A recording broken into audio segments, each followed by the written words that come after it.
Welcome, dear friends, to a tranquil corner of your evening. Here you can enjoy a peaceful escape with our stories, ad-free on Patreon. Thank you for choosing to spend your precious time with us. Let go of your worries and embrace this calming moment. As you unwind with the soothing sounds of our tales, we wish you a restful night and a wonderful start to your upcoming day. Story 1. The attic smelled of cedar and forgotten things, of dust motes dancing in slanted afternoon light, and the gentle sigh of time passing.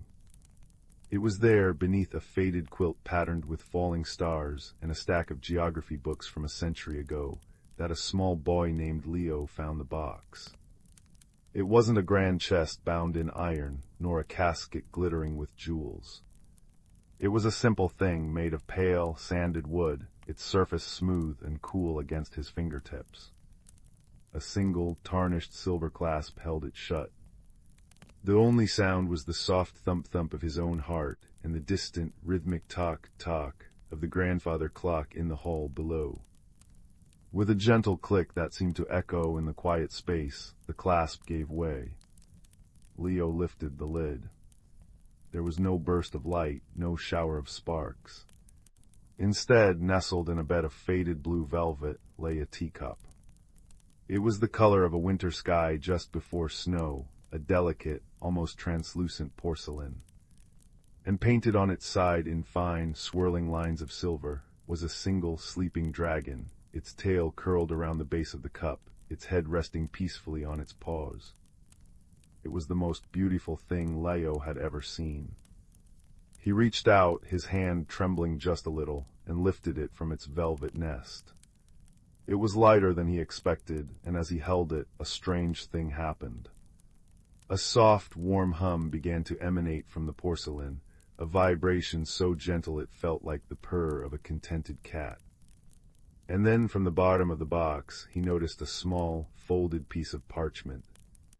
In elegant, looping script, it read, "For the one who listens, the world will speak."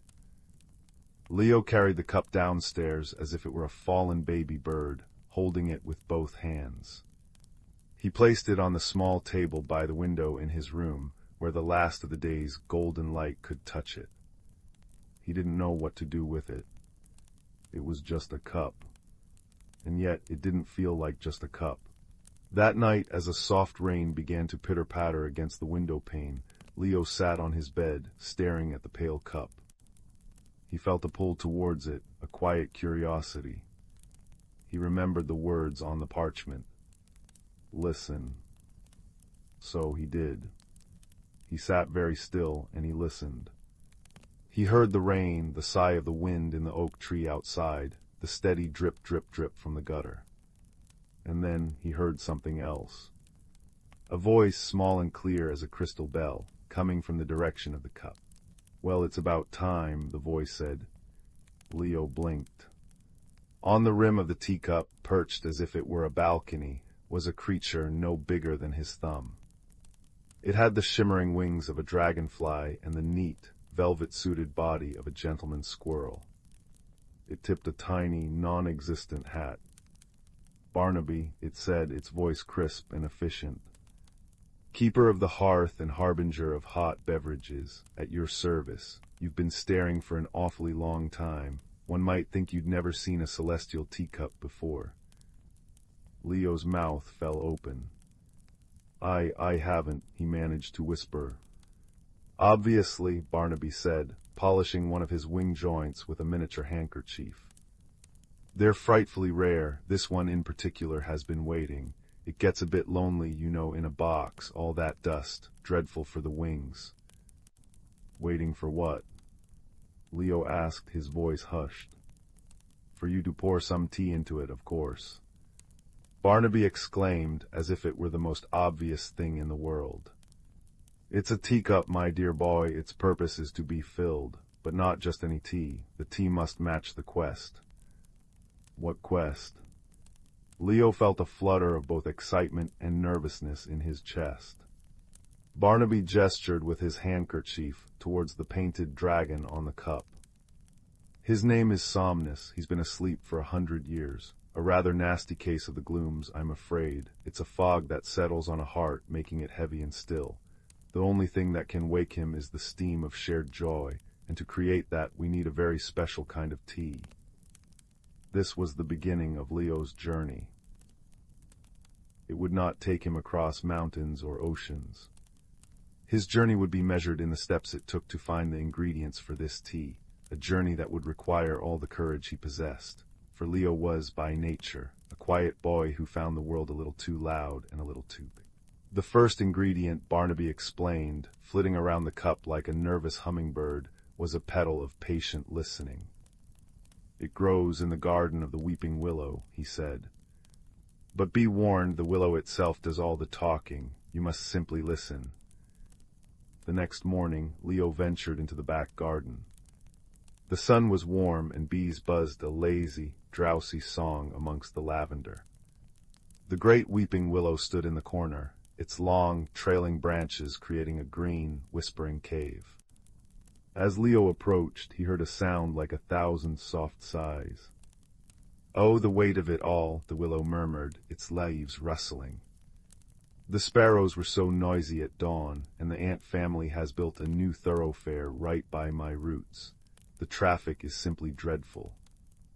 Leo remembered the instruction. He didn't speak. He simply sat on the soft grass, cross-legged, and listened. He listened to the willow complain about the stubborn dandelions and reminisce about the gentle gardener from long ago. He listened as it whispered secrets about the moon and grumbled about the chill of last winter. He sat there as the sun climbed higher, his own worries about saying the wrong thing slowly melting away in the face of the tree's endless, gentle monologue. After what felt like both a minute and an hour, one of the trailing branches slowly lifted. From its very tip, a single perfect leaf, softer than velvet and shaped like a teardrop, drifted down and landed in Leo's open palm. It was the petal of patient listening. "Well done," Barnaby chirped from his perch on Leo's shoulder, having accompanied him in a tiny, invisible to others form. "You didn't interrupt once, most impressive. Now, for the next ingredient, a thimbleful of twilight laughter. We'll need to visit the nook." The nook was the space behind the old, overstuffed armchair in the living room, a dusty canyon lit by the flickering glow of the fireplace. It was there that the house's resident spiders held their evening gatherings. As dusk painted the sky in shades of violet and rose, Leo crept into the living room and peered into the nook. A community of orb weavers, their silken threads gleaming in the firelight, were busy spinning. But they weren't silent. They were telling jokes. "Why did the moth chew a hole in the carpet?" one spider asked, its legs moving in a blur. "I don't know why," chorused the others. "He wanted to see the floor show." A wave of delicate, tinkling laughter filled the nook. It sounded like tiny wind chimes being stirred by a soft breeze. The spider's laughter was a thing of pure, uncomplicated joy. Leo, who often felt too shy to laugh loudly himself, felt a smile spread across his face. He didn't try to tell a joke of his own. He knew it would come out all wrong. Instead, he simply allowed their merriment to wash over him, his own quiet chuckle joining their chorus. The largest spider, a dignified matriarch with silver markings on her back, nodded towards him. She scuttled over to a dewdrop that was caught in her web, a perfect sphere that reflected the dancing fire. With great care, she nudged it into a tiny, acorn-capped cup and pushed it towards Leo. It was filled with the very sound of their laughter, a liquid, shimmering giggle that sloshed gently inside. A thimbleful of twilight laughter. The final ingredient was the most daunting. "A single tear of relieved sorrow," Barnaby announced, his voice unusually soft. "This one is the most precious. It cannot be taken. It must be given." Leo's courage, which had been growing like a small, steady flame, flickered. How could he ask someone for their tears? He wandered through the house, the weight of this final task upon him. He passed the kitchen where his mother was humming and the study where his father was reading. He couldn't possibly ask them. It was then that he heard a small, muffled sound from the sunroom. It was a soft, hiccuping sob. He peeked around the doorframe. There, curled on the window seat, was his little sister, Maya. Her beloved ragdoll, Cordelia, was clutched in her arms, and one of Cordelia's button eyes was hanging by a thread, her stuffing beginning to spill out from a tear in her side. "She's broken," Maya whispered, her small shoulders shaking. "I can't fix her." Leo's heart ached. He knew this feeling well, the helpless sadness when something you love is hurt. He usually would have tiptoed away, afraid of saying something that would make it worse. But he remembered Somnus asleep on the cup, trapped in his glooms. He remembered the kindness of the willow and the joy of the spiders. He took a deep breath and walked into the room. He didn't say, "It's just a doll." He didn't say, "Don't cry." He sat down beside her, the way he had sat beneath the willow. He looked at Cordelia's lopsided eye and her leaking stuffing. "She looks very brave," Leo said quietly. Maya looked up, her eyes wide and wet. "She does." Leo nodded. She must have had a very great adventure to get a wound like that. A battle with a pillow fortress, maybe, or a narrow escape from the clutches of the vacuum monster. A tiny smile touched Maya's lips. "She is very brave." "I think I can help," Leo said. He wasn't an expert sewer, but he knew how to thread a needle. He fetched his mother's sewing basket, its contents jumbling together with a comforting rustle clink. Sitting in the pool of warm sunlight, with Maya watching every move, Leo carefully, painstakingly, stitched Cordelia's side back together. He reattached the button eye, making sure it was secure. It wasn't perfect, his stitches were a little crooked, but when he handed the doll back, she was whole again. Maya hugged Cordelia tightly, then she hugged Leo. "Thank you," she whispered, her voice thick with emotion. And then a single, perfect tear rolled down her cheek. But it wasn't a tear of sadness anymore. It was a tear of relief, of a burden shared and lifted. It was warm and clear as a diamond. As it traced a path down her face, Barnaby, invisible to all but Leo, zipped through the air. He produced a tiny, iridescent seashell from his waistcoat and caught the tear before it could fall. He gave Leo a solemn, proud nod. Back in his room, with the moon now hanging like a silver coin in the sky, Leo assembled the ingredients. Barnaby directed him with quiet excitement. First, the petal of patient listening was placed in the bottom of the celestial teacup, where it dissolved into a fragrant, green-scented mist. Next, the thimbleful of twilight laughter was poured in, and it fizzed and sparkled, filling the room with the sound of distant, happy bells. Finally, with great reverence, Barnaby let the single tear of relieved sorrow fall into the mix. There was a moment of profound silence. And then, from the cup, a gentle steam began to rise. It was not the plain white steam of boiling water, but a swirling, opalescent mist that carried the scent of rain-soaked earth, fresh-baked bread, and old books. It was the steam of shared joy. The mist curled around the painted dragon on the side of the cup. It wrapped around his sleeping form, seeping into the porcelain. And then the dragon's tail twitched. One silver eye slowly opened. He stretched his long, elegant neck, his painted scales seeming to shimmer with real light. He let out a soft, musical sigh, a sound like a breeze passing through pine needles. "Well, Somnus," the dragon said, his voice a deep, gentle rumble. That was a long nap. He looked at Leo, his eyes kind and ancient. "Thank you, little keeper. The glooms are gone. You have a quiet heart, but it is a brave and generous one. You listened to a lonely tree, you shared in the joy of tiny creatures, and you mended a sorrow not your own. These are the greatest magics of all." from that day on, the celestial teacup was never empty. Sometimes it would be filled with ordinary chamomile tea, but more often than not, it held something more. Leo learned that the smallest acts of kindness could brew the most powerful magic. He still was a quiet boy, but his quiet was no longer a cage. It was a comfortable cloak that allowed him to hear the secret songs of the world, the purr of the kitchen cat, the creak of the house settling for the night, the whisper of stories waiting in dusty attics. He had traveled no further than his own home and garden, yet he had journeyed further than any explorer. He had discovered that courage isn't about being loud, but about being present. That friendship can be found in the most unexpected of places, from a fussy sprite to a gossiping tree. And that the most extraordinary secrets are often hidden not in locked chests, but in the simple, quiet moments of a life lived with an open and listening heart. And as the fire in the hearth crackled its own soft, approving song, and the painted dragon on the teacup settled into a peaceful, waking watch, Leo knew that the greatest adventures were always, always just a cup of tea away. Story 2.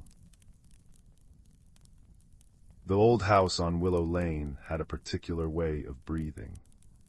When the wind swept down from the hills, the eaves sighed. When afternoon rain pattered against the slate roof, the gutters hummed a drowsy tune. And in the deepest, quietest hours of the night, the floorboards would occasionally settle with a soft, contented creak, like a grandfather clock ticking in its sleep. It was in this house that a young girl named Cora spent her autumn days. She was a quiet child with wide, observant eyes and a heart that often felt too big for her small frame. Lately she had been feeling a little lost, a little like a single, fallen leaf tumbling without a clear path to the ground. The world outside her window seemed vast and full of daunting, unanswerable questions.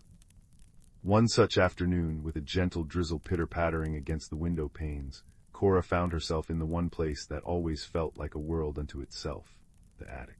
The air was thick with the scent of cedar and old paper, a dusty, comforting perfume. Sunlight, thin and golden as honey, filtered through the single round window, illuminating dancing motes of dust. Cora loved it up here. It was a landscape of forgotten things, a kingdom of trunks and tarnished picture frames, of hatboxes and stacks of books with gilded, flaking spines. Today her attention was caught by a small, leather-bound chest tucked beneath the eaves, nearly hidden behind a wicker rocking horse with one chipped ear. It wasn't locked. With a soft click and a puff of ancient, sweet-smelling air, the lid swung open. Inside, nestled on a bed of faded velvet, was a compass. But it was unlike any compass she had ever seen. Its case was made of a warm, dark wood, polished smooth by time. The brass fittings were shaped like curling vines, and the glass over the face was slightly domed, like a dewdrop.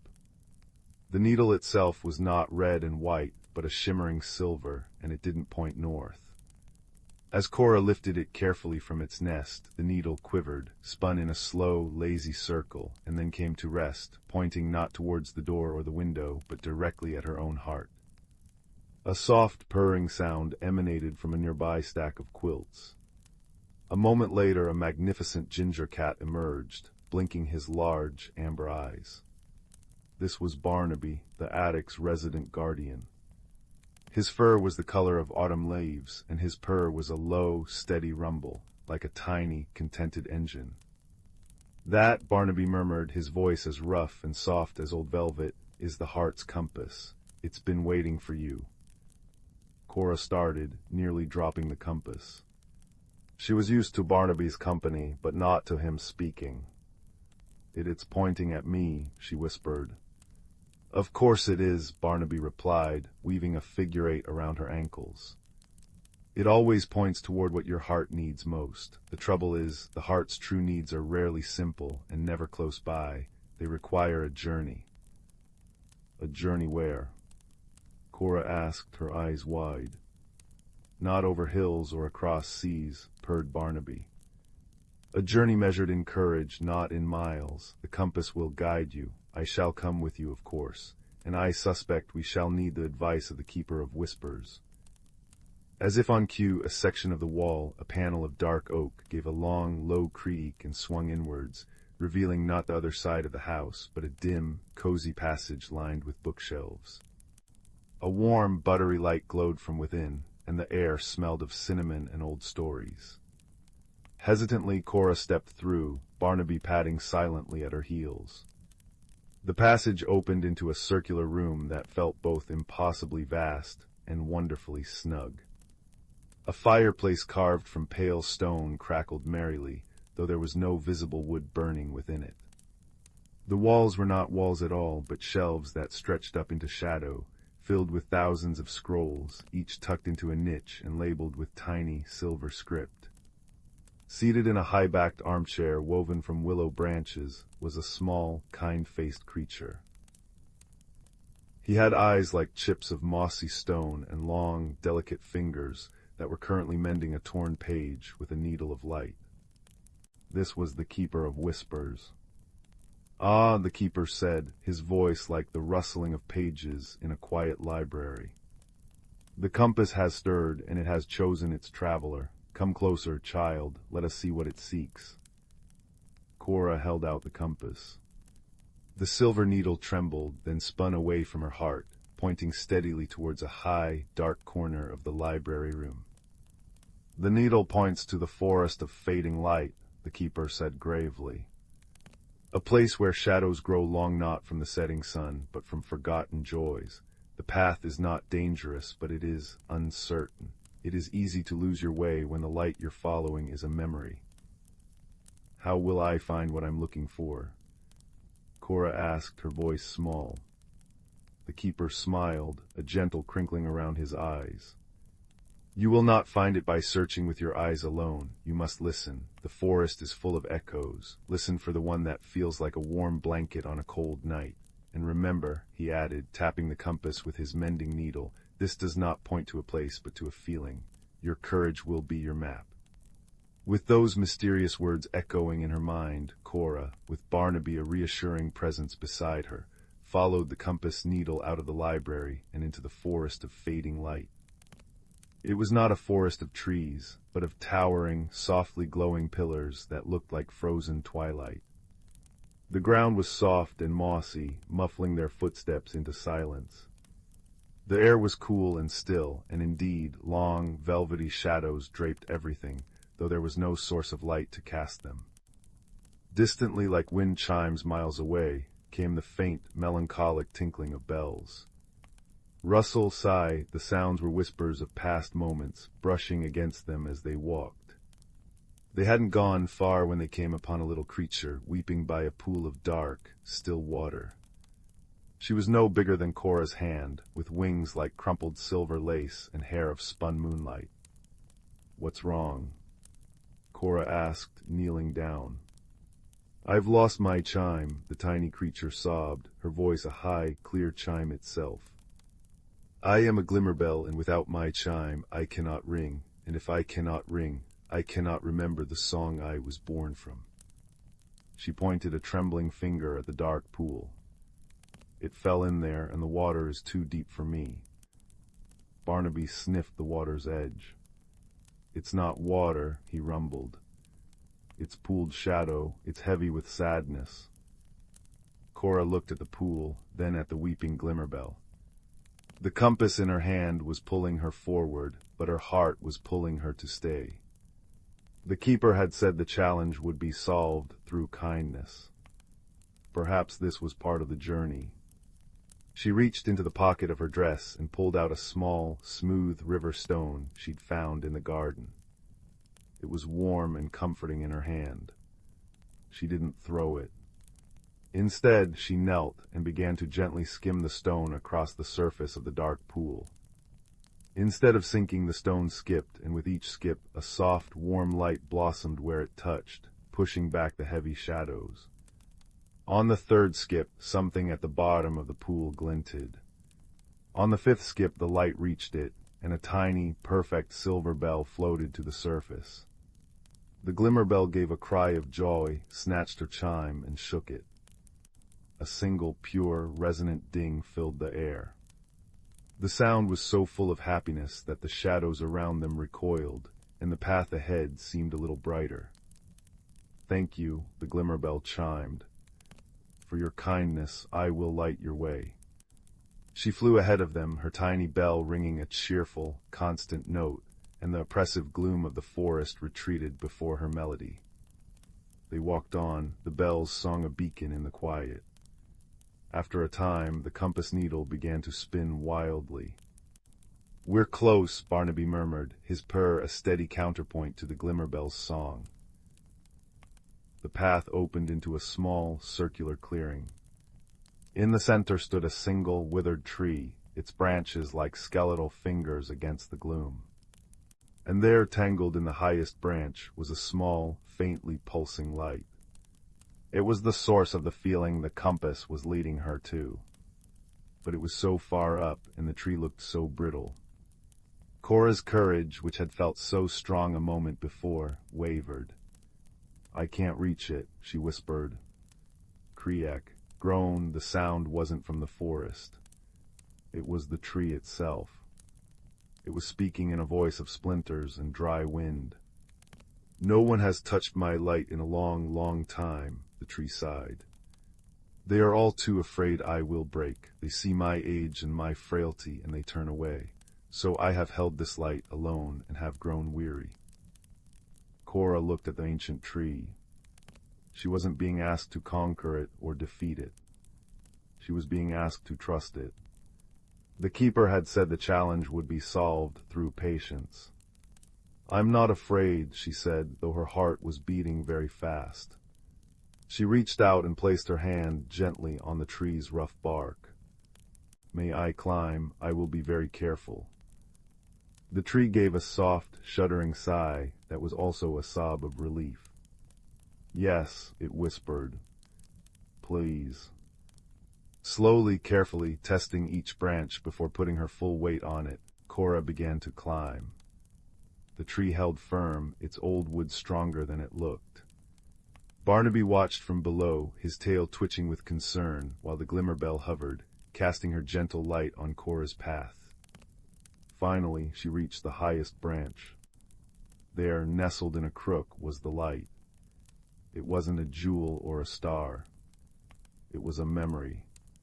She saw herself much smaller, laughing uncontrollably as her father swung her around in the garden, the world a dizzying, joyful blur.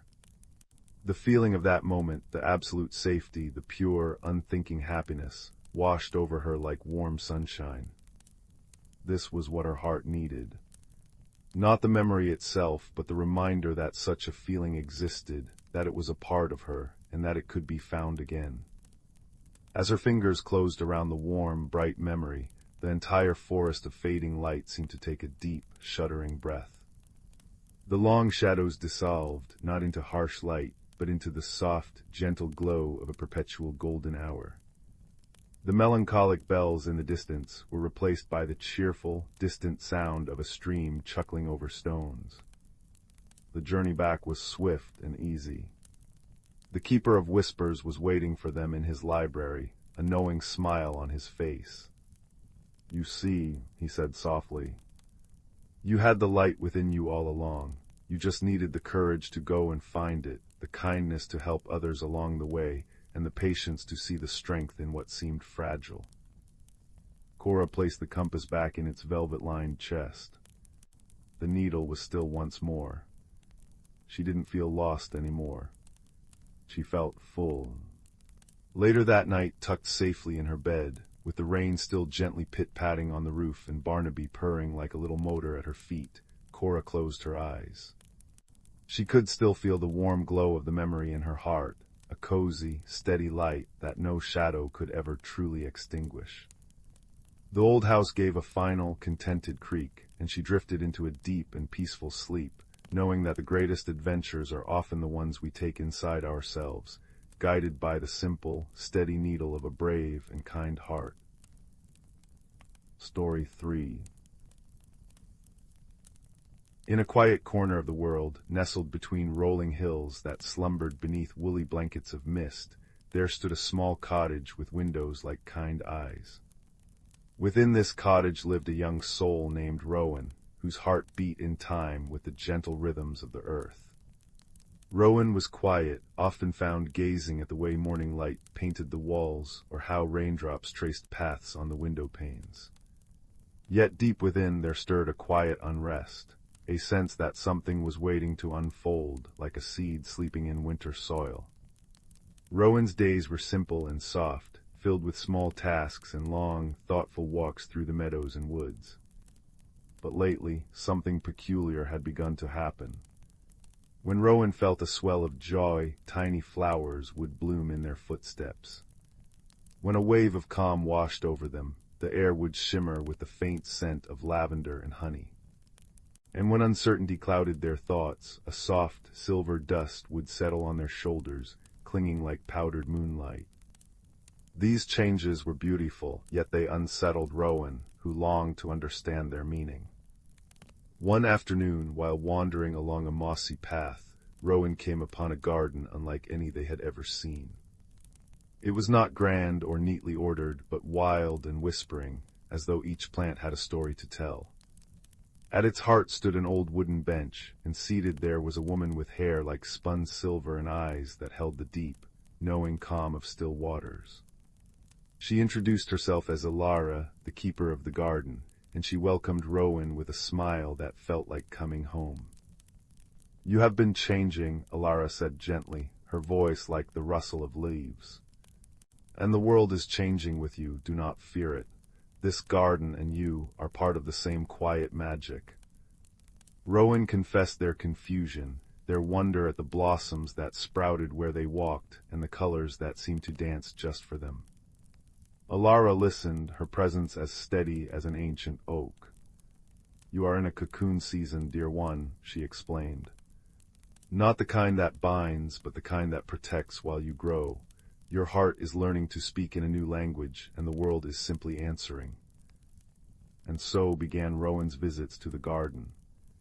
Each day they would return, and Alara would share small, gentle lessons, not with grand speeches, but through the quiet language of the earth. She showed Rowan how a seed does not rush to become a tree, but trusts in the dark, nourishing soil. She pointed to a chrysalis hanging from a low-hanging branch, reminding them that even in stillness, magnificent things are taking shape. One morning, as a soft rain began to fall, Rowan arrived feeling heavy with doubt. "I don't know who I'm meant to become," they whispered, their voice barely louder than the patter of drops on broad leaves. Alara simply gestured to a patch of bare, dark earth. "Plant a seed," she said. "Any seed, don't think too hard, just let your heart choose." Rowan sifted through a small pouch of seeds Alara offered, each one unique, some smooth, some rough, some speckled like birds' eggs. Their fingers settled on a small, pale seed that felt strangely warm. They pressed it into the soil, and as they did, a feeling of tentative hope bloomed in their chest. Almost immediately, a delicate green shoot pushed through the earth, unfurling 2 tender leaves. "You see," Alara murmured, "you have already begun." As days turned to weeks, Rowan's small seedling grew, and so too did the quiet transformations within them. When Rowan felt a flicker of courage, the garden's flowers would turn shades of gold and amber. When they laughed, the wind would carry the sound, and new buds would burst open in reply. One afternoon, while struggling to untangle a knot of vines, a task that felt much like untangling their own thoughts, Rowan paused, took a deep breath, and worked slowly, patiently. As the last vine fell free, a shower of luminous, pearl-like petals drifted down from a nearby tree, settling in their hair like a crown. "That," Alara said softly, "is the magic of patience. It always blooms when we need it most." Rowan began to notice other small, significant shifts. The silver dust of uncertainty no longer clung to them for long. Instead, it would gather in their palms, and they'd blow it gently into the breeze, where it dissolved into sparkles of light. The flowers that bloomed in their footsteps now lasted longer, their colors deepening from pale pastels to rich, vibrant hues. With each small victory, Rowan felt a little more at home in their own skin. One evening, as the sun dipped below the hills and the sky blushed with the soft colors of twilight, Rowan found themselves standing before a still, clear pond at the garden's edge. They gazed at their reflection, but it was not the same face they were used to seeing. Their eyes seemed deeper, their expression softer, and around their head hovered a faint, gentle glow, like the light of a firefly. "You are nearing the end of your cocoon days," Alara said, appearing beside them as quietly as a shadow. "Tomorrow, when the moon is high, we will meet here again. It will be a night of gentle becoming." That night Rowan slept fitfully, dreams filled with fluttering wings, unfolding petals, and a deep, resonant sense of peace. The following day passed in a haze of quiet anticipation. When moonlight finally silvered the garden, Rowan returned to the pond. Alara was waiting, holding a small woven basket. "Inside," she said, "is everything you have grown, every hope, every moment of understanding, every kindness you've offered yourself. It is time to release it." Rowan opened the basket. Instead of physical objects, it held light, soft, swirling colors that pulsed in rhythm with their heartbeat. One by one, they lifted these lights and set them free. A pale blue glow, the first flicker of self-acceptance, rose and merged with the stars. A warm, golden light, the courage to be vulnerable, floated upward and settled in the branches of a willow tree, which shimmered in response. With each release, Rowan felt lighter, as though they were shedding layers they no longer needed. When the last light had been set free, Alara gestured toward the pond. "Look." Rowan leaned forward. Their reflection had transformed completely. Where there was once uncertainty, there was now a quiet radiance. From their shoulders cascaded cloak-like wings, delicate and shimmering, woven from moonlight and meadow flowers. Their skin glowed with the soft luminescence of dawn, and their eyes held the deep, steady calm of the forest itself. "You have not become someone new," Alara whispered. "You have become more fully yourself." Rowan smiled, and as they did, the entire garden seemed to sigh in contentment. Flowers of every color turned their faces toward them, and the air hummed with a music only hearts could hear. "What happens now?" Rowan asked, their voice now clear and resonant, like a bell. Alara's eyes twinkled.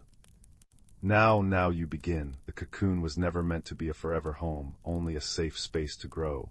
Your wings are ready. The world is waiting to see what beauty you will bring to it." Rowan took a step forward, then another, each footfall giving rise to blossoms that glowed with inner light. They did not fly away, not yet. Instead, they walked deeper into the garden, touching bark and leaf with newfound reverence, breathing in the scent of damp earth and night-blooming jasmine. Everything felt familiar, yet seen through new eyes. They knew with a certainty that settled deep in their bones that this was not an ending, but a gentle beginning, the first page of a story they would now help to write. And as the moon journeyed across the sky, Rowan sat beneath the ancient willow, its branches swaying in a lullaby breeze. They closed their eyes, listening to the heartbeat of the world, and for the first time their own heartbeat answered in perfect harmony. The garden slept around them, dreaming of tomorrow's light, and Rowan slept too, peaceful, whole, and ready for all the gentle transformations yet to come. Story 4. The fire crackled softly in the great stone hearth, its light dancing across the walls of the cozy room, painting them in shades of gold and amber. Shadows flickered and swayed, gentle as lullabies, and the air smelled of cedar smoke and the faint, sweet scent of baking apples from earlier in the day. It is in this warmth, in this soft, breathing darkness, that our story begins. In a small, quiet village nestled in a valley cupped like hands against the mountain wind, there lived a boy named Rowan. He was a quiet child, with a thinker's furrow between his brows and a habit of listening to things others did not hear. The whisper of moss on stone, the secret language of the river over pebbles, the deep, slow dreams of the ancient trees. His home was comfortable, his family kind, but Rowan often felt a peculiar sort of loneliness, a sense that he was waiting for something just beyond the edge of sight, something that glimmered like a forgotten star. One evening, as the autumn chill began to bite the air and the last of the sunlight bled from the sky, Rowan's grandfather placed a small, cloth-wrapped bundle in his hands. The old man's fingers, gnarled and spotted like autumn leaves, were gentle. "This was your grandmother's," he said, his voice a soft rumble, like stones shifting in a sleepy river. "She found it long ago in the heart of the whispering woods. She said it was a piece of the world's own heartbeat. She would have wanted you to have it." Rowan carefully unfolded the cloth. Nestled within was a smooth, oval stone, no larger than a robin's egg. It was a deep, dusty gray, unremarkable at first glance. But as Rowan held it in his palm, cupping it close, he saw it. A faint, warm glow pulsed from its very core, a soft, steady light the color of embers in a banked fire. It was not a light you saw with your eyes alone. You felt it, a gentle warmth that seeped into his skin and traveled all the way to his own heart. "What is it?" Rowan whispered, mesmerized. "She called it a heartstone," his grandfather said. "It is said that it only glows for one who is ready for a journey not of miles, but of the spirit." That night, Rowan could not sleep. The stone, placed on his bedside table, pulsed its soft, ember glow against the darkness. It seemed to be calling to him, a silent, rhythmic song. He rose, dressed in his warmest clothes, and tucked the stone safely into his pocket. Its warmth was a constant, comforting presence against his thigh. He slipped out of the house, the sleeping village behind him, and walked towards the dark line of the whispering woods. The woods were not silent, as their name might suggest. They were filled with sound, but it was a soft, murmuring sound. The tall pines sighed as the wind combed through their needles. Fallen leaves, crisp and golden, crunched under his boots with a sound like distant applause. The air was cold, sharp with the scent of pine resin and damp earth, but the heartstone in his pocket pulsed warmly, a little sun in the vast, dark forest. He walked for what felt like a long time, guided only by the stone's gentle light and an inner compass he hadn't known he possessed. He was about to doubt his purpose, to feel the first prickle of fear when he saw it. A soft, golden light flickered between the trees ahead, different from the silver moonlight. It was a warm, welcoming light, the color of honey and hearth fire. Pushing through a final curtain of weeping willow branches, Rowan stepped into a small, hidden glade. And there in the center, sitting on a mossy log beside a tiny, merrily crackling campfire, was a badger. But this was no ordinary badger. He was large and stout, with a broad, white-striped head and fur the color of a stormy sky. He wore a pair of small, round spectacles perched on his nose, and was intently studying a large, leather-bound book spread open on his lap. A steaming clay mug sat beside him, filling the air with the scent of chamomile and wild mint. The badger looked up not with surprise, but with a slow, thoughtful blink. He closed his book with a soft thump. "Ah," the badger said, his voice a comfortable, gravelly baritone. "The boy with the heartstone, I was wondering when you might arrive. My name is Hemlock. Would you care for some tea? The night has teeth, and tea is a fine remedy for sharpness of any kind." Rowan, too astonished to speak, simply nodded and sat on the log opposite Hemlock. The badger poured a second mug of tea from a small, blackened kettle that sat nestled in the embers of the fire. Rowan wrapped his hands around the warm clay, the heat seeping into his chilled fingers. You were expecting me," Rowan finally managed. "In a manner of speaking," Hemlock said, sipping his own tea. "The heartstone has a way of guiding its bearer to where they need to be. It does not glow for just anyone, you know. It responds to a certain quietness of soul, a capacity for listening. Your grandmother had it. I see you do as well." "You knew my grandmother?" "Oh yes," Hemlock said, a fond smile in his voice. She was a remarkable listener. She helped us solve a rather perplexing mystery many years ago, the Great Fading. Rowan leaned forward, the mystery of the glowing stone, now joined by the mystery of his grandmother's past. The Great Fading, what was that? Hemlock gestured around the glade with his mug. This place, the Whispering Woods, is more than just trees and animals, Rowan. It is a living tapestry of stories, memories, and dreams. They drift through the air like pollen, they soak into the earth with the rain, they sleep in the stones of the riverbed. But some years ago the stories began to grow faint. The colors of the woods seemed washed out. The laughter of the stream sounded tired. The very warmth of the world was seeping away. We called it the Great Fading. He paused, and the fire crackled, sending a shower of golden sparks spiraling up into the star-dusted sky. We discovered that the source of the fading was a place deep within the woods, a cavern where the first fire, the spark from which all the world's warmth and light first grew, was kept smoldering. Its guardian, an ancient creature of stone and moss named Old Root, had fallen into a deep, sorrowful sleep, and as he slept, the first fire was slowly dying. What woke him? Rowan asked, his voice hushed. Your grandmother, Hemlock said simply. She didn't have a magic spell or a mighty weapon. She had the Heartstone, and she had her kindness. She sat with Old Root for 3 days and 3 nights. She didn't try to shake him awake. She simply listened. She listened to his ancient, lonely dreams. She shared her own stories of love and family and the simple joy of a sun-warmed stone. She reminded him of the world outside his cavern, a world that needed his warmth. And on the 3rd night, he awoke. The first fire blazed brightly once more, and the fading ended. Rowan looked down at the stone in his hand. Its ember glow seemed to pulse in time with his own heartbeat. But why has it come to me now? Hemlock's spectacles glinted in the firelight. Because, my dear boy, it is happening again.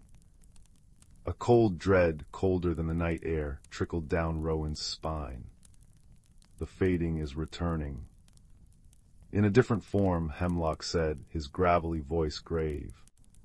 It is not a slow sleeping this time, it is a theft. He explained that a lonely, frightened creature, a young fox named Pip who had lost his family, had stumbled upon the cavern of the first fire. Desperate for warmth and light of his own, Pip had taken a single, burning ember from the sacred fire.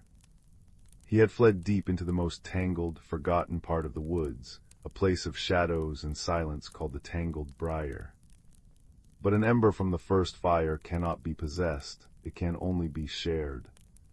In Pip's fear and loneliness, the ember was burning wildly, unpredictably.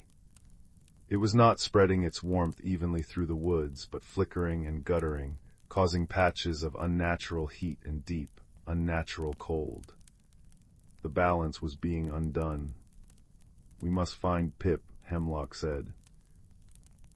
We must help him understand that the warmth he seeks cannot be stolen. It must be given and received in friendship. The ember must be returned before it burns itself out entirely. If it dies, the true fading will begin, and this time it may be permanent. And so, Rowan's journey truly began. He was no longer just a boy following a glowing stone. He was a guardian, a friend, a piece of a story much larger than himself. With Hemlock by his side, he ventured deeper into the Whispering Woods. The journey was not easy. The woods grew darker, the path more treacherous.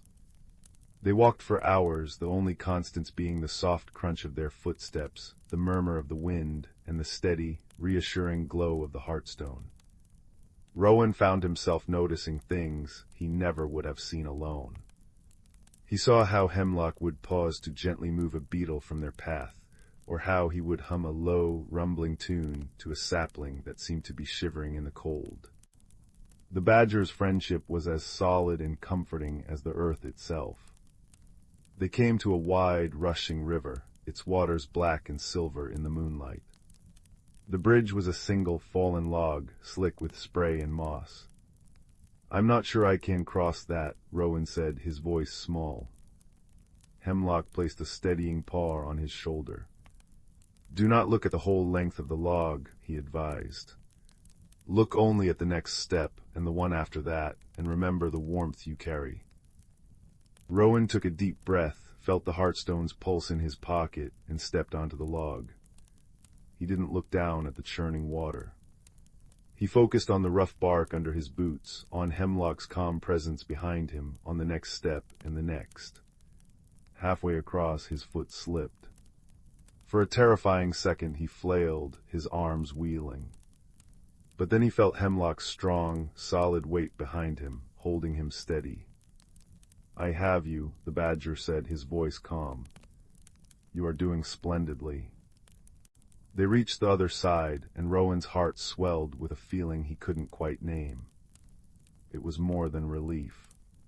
It was a sense of his own growing strength, a strength kindled by trust and friendship. The further they went, the more evident the imbalance became.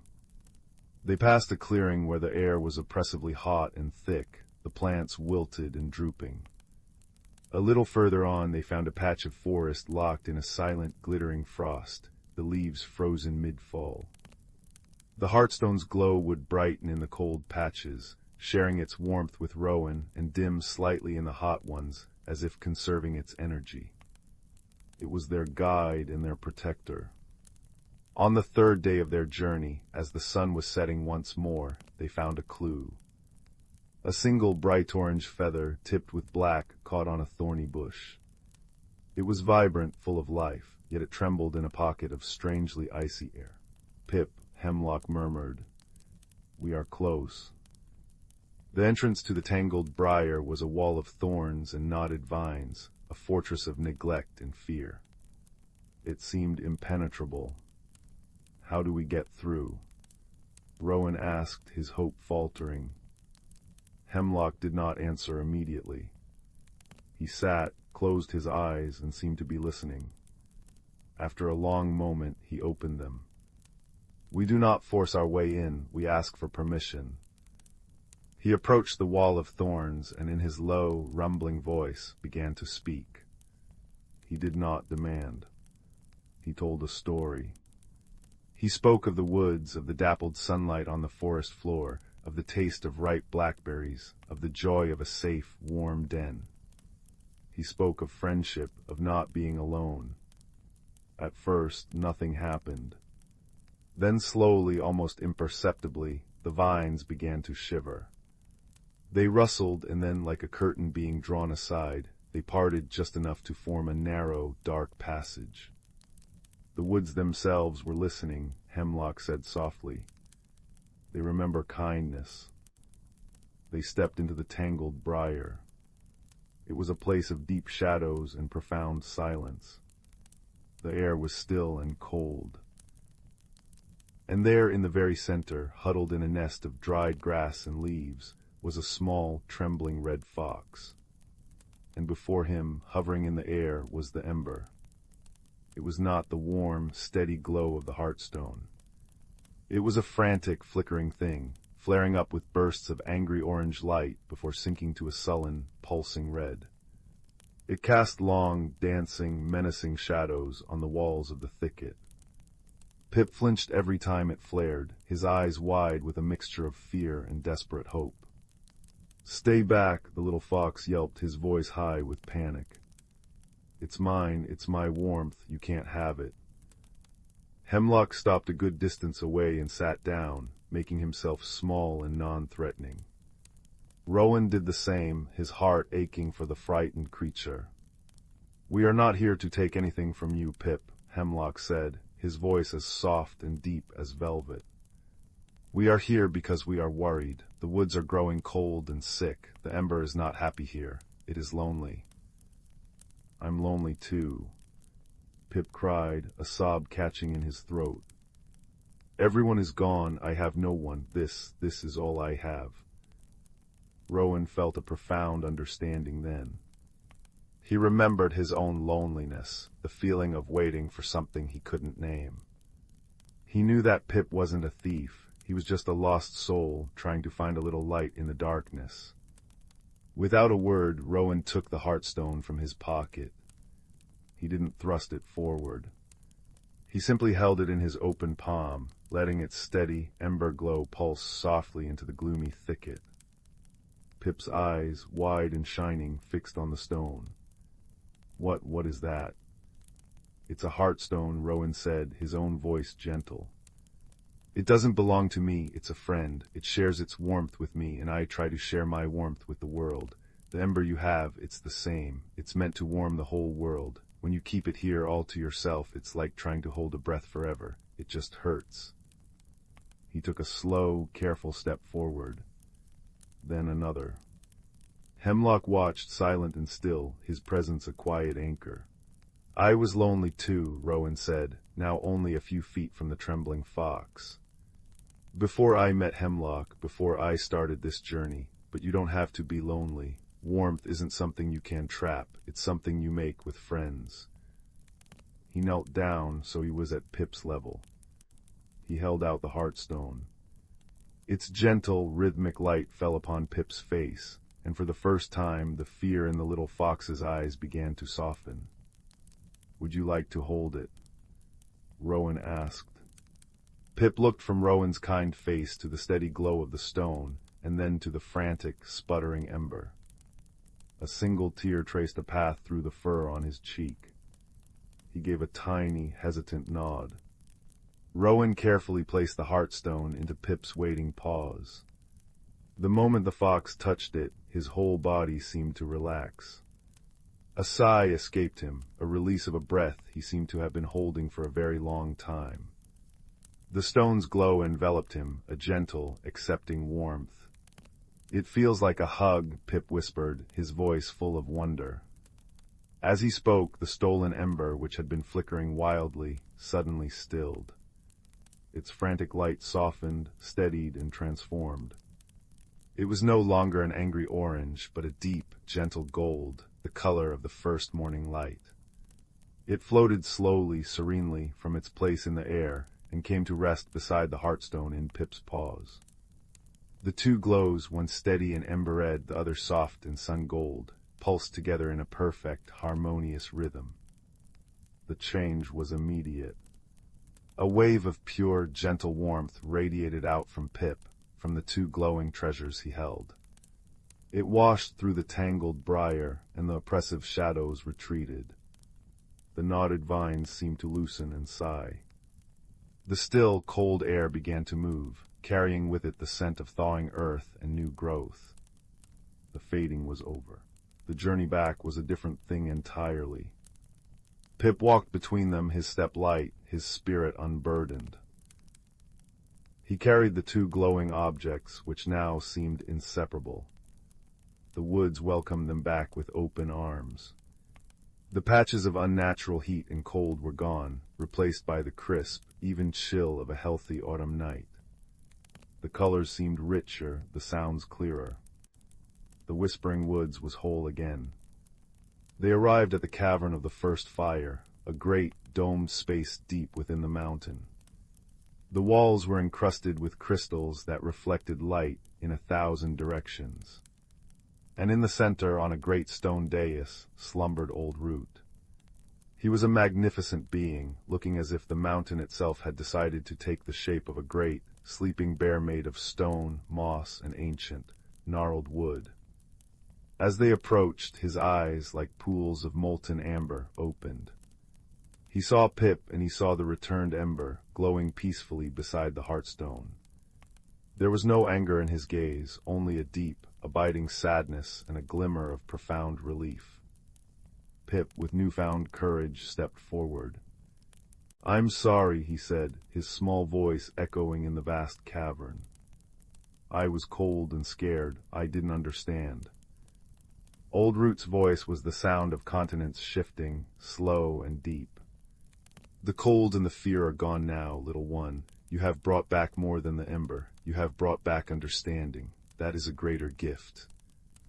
Pip gently placed the golden ember back into the heart of the first fire. It settled into the bed of glowing coals with a soft whoosh, and the entire fire blazed with a renewed, joyous intensity.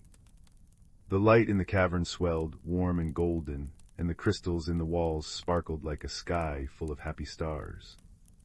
Rowan felt the heartstone in his own hand pulse one last, bright time, as if in farewell, and then its glow subsided to a soft, sleeping warmth. Its work was done. They left the cavern as the first rays of the dawn painted the sky in hues of rose and lavender. They walked back to Hemlock's glade, where the badger's campfire was nothing but gray ash.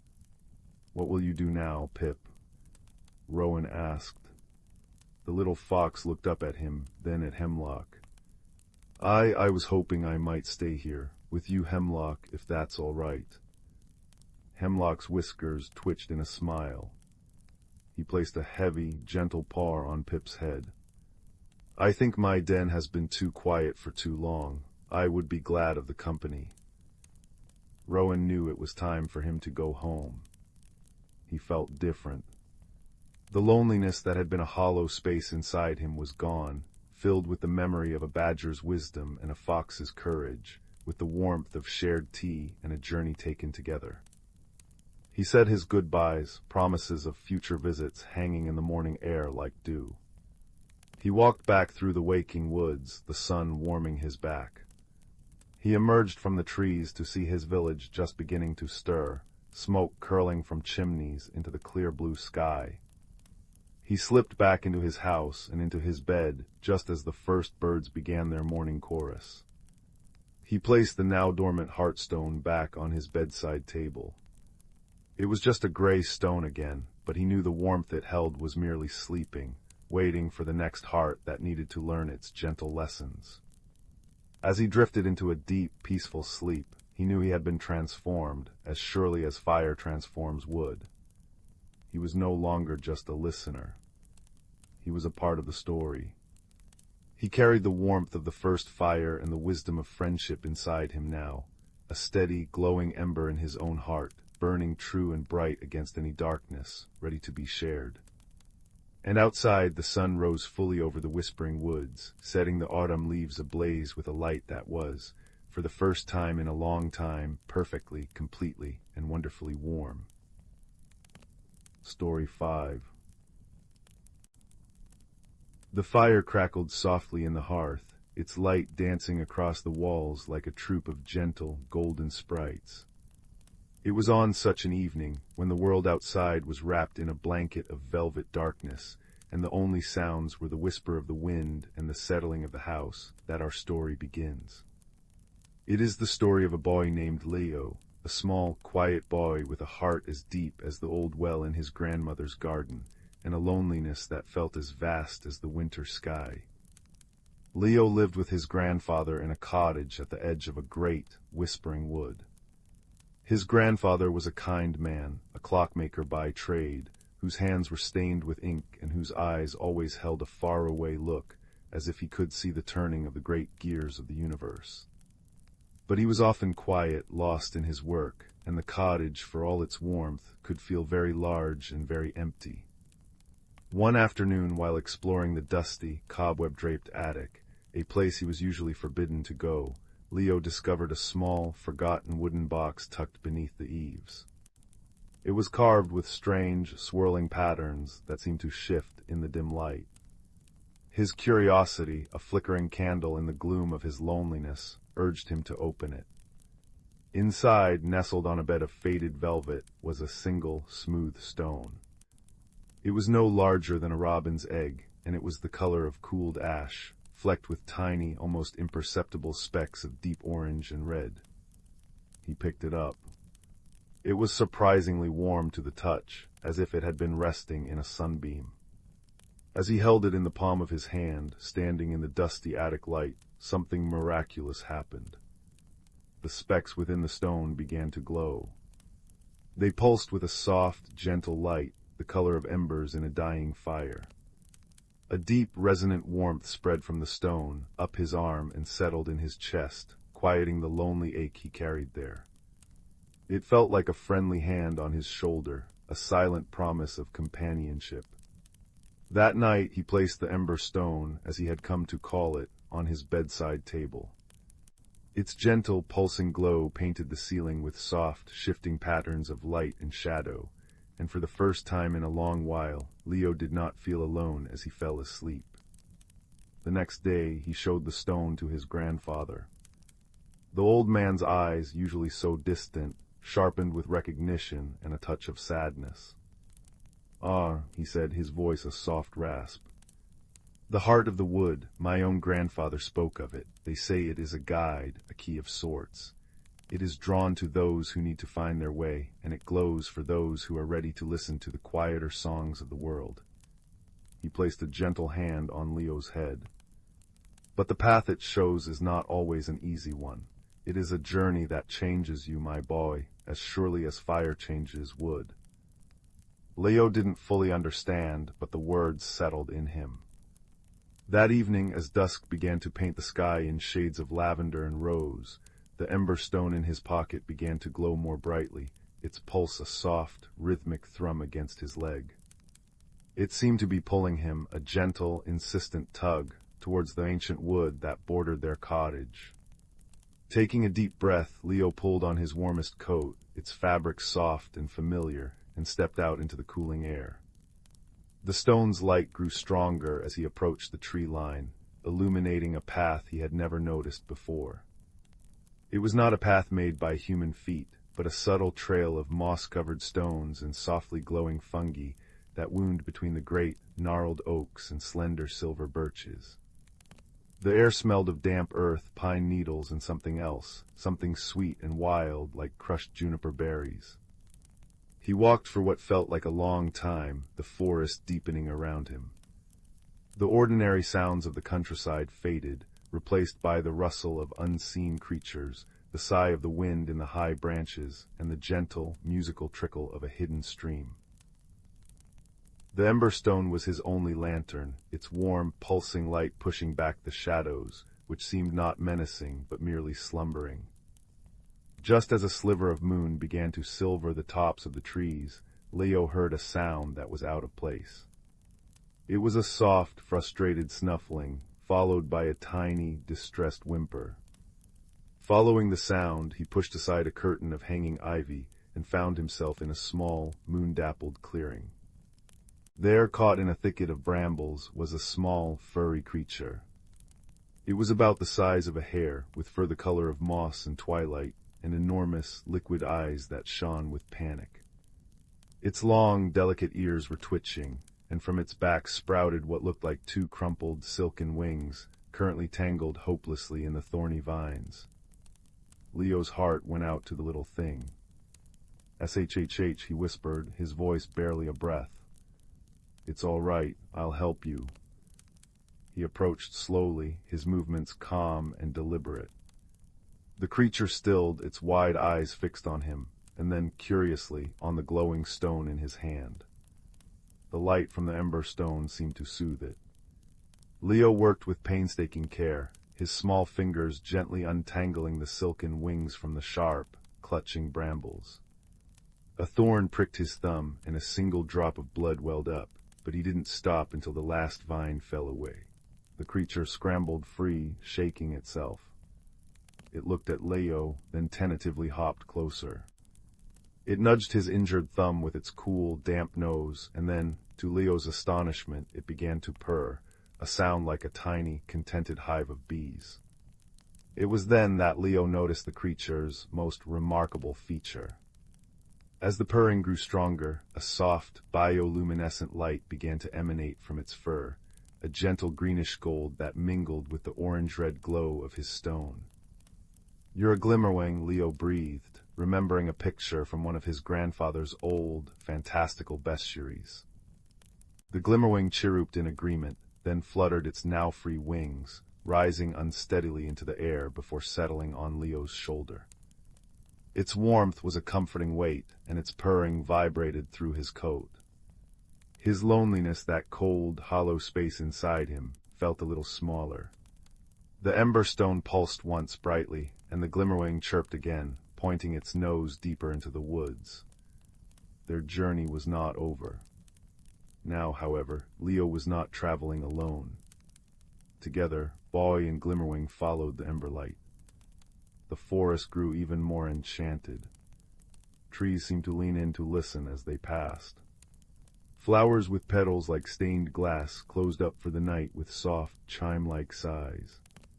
They crossed the musical stream on stepping stones that glowed with a soft, internal light, and the Glimmerwing's own glow illuminated the faces of shy, watching wood sprites, their forms made of dappled light and shadow. As they walked, Leo talked. He told the Glimmerwing, who he decided to call Pip, about the quietness of the cottage, about his grandfather's distant eyes, about the way the silence sometimes felt heavy enough to press the air from his lungs. Pip listened, his head cocked, his luminous eyes full of a deep, ancient understanding. He didn't offer solutions in words, but his constant, purring presence was an answer in itself. The path began to slope upwards, winding around the roots of an enormous, ancient tree, so vast its trunk was like a wall of weathered stone. The ember stone was glowing so brightly, now it cast long, dancing shadows. They rounded the great trunk, and Leo caught his breath. Before them was a hidden valley, nestled between the shoulders of sleeping hills. It was a place that seemed woven from starlight and dreams. The air itself shimmered with a soft, pearlescent haze. Giant bell-shaped flowers hung from arching stems, their interiors lit with a soft, blue-white radiance. The grass underfoot was like velvet and fireflies, or perhaps they were tiny fairies, drifted through the air like living embers. In the center of the valley stood a circle of standing stones, each one humming with a deep, quiet energy. This was the heartwood, the secret core of the forest. But something was wrong. A gentle, pervasive sadness hung in the air, a melancholy that made the glowing flowers dim and the humming of the stones sound like a mournful dirge. The central stone of the circle, which should have been thrumming with the most powerful light, was dark and cold. A deep crack ran down its center, and from this crack seeped a faint, gray mist that seemed to drain the warmth and color from everything it touched. Pip let out a sad little chirp, fluttering down from Leo's shoulder to land on the cracked stone. He nudged it with his nose, his own glow flickering. Leo understood. The heartwood was sick. Its sorrow was the source of the forest's subtle sadness, and it echoed the very loneliness he had carried in his own heart. The emberstone in his hand flared, its warmth becoming almost hot. This was the reason he had been guided here. But what could he do? He was just a boy.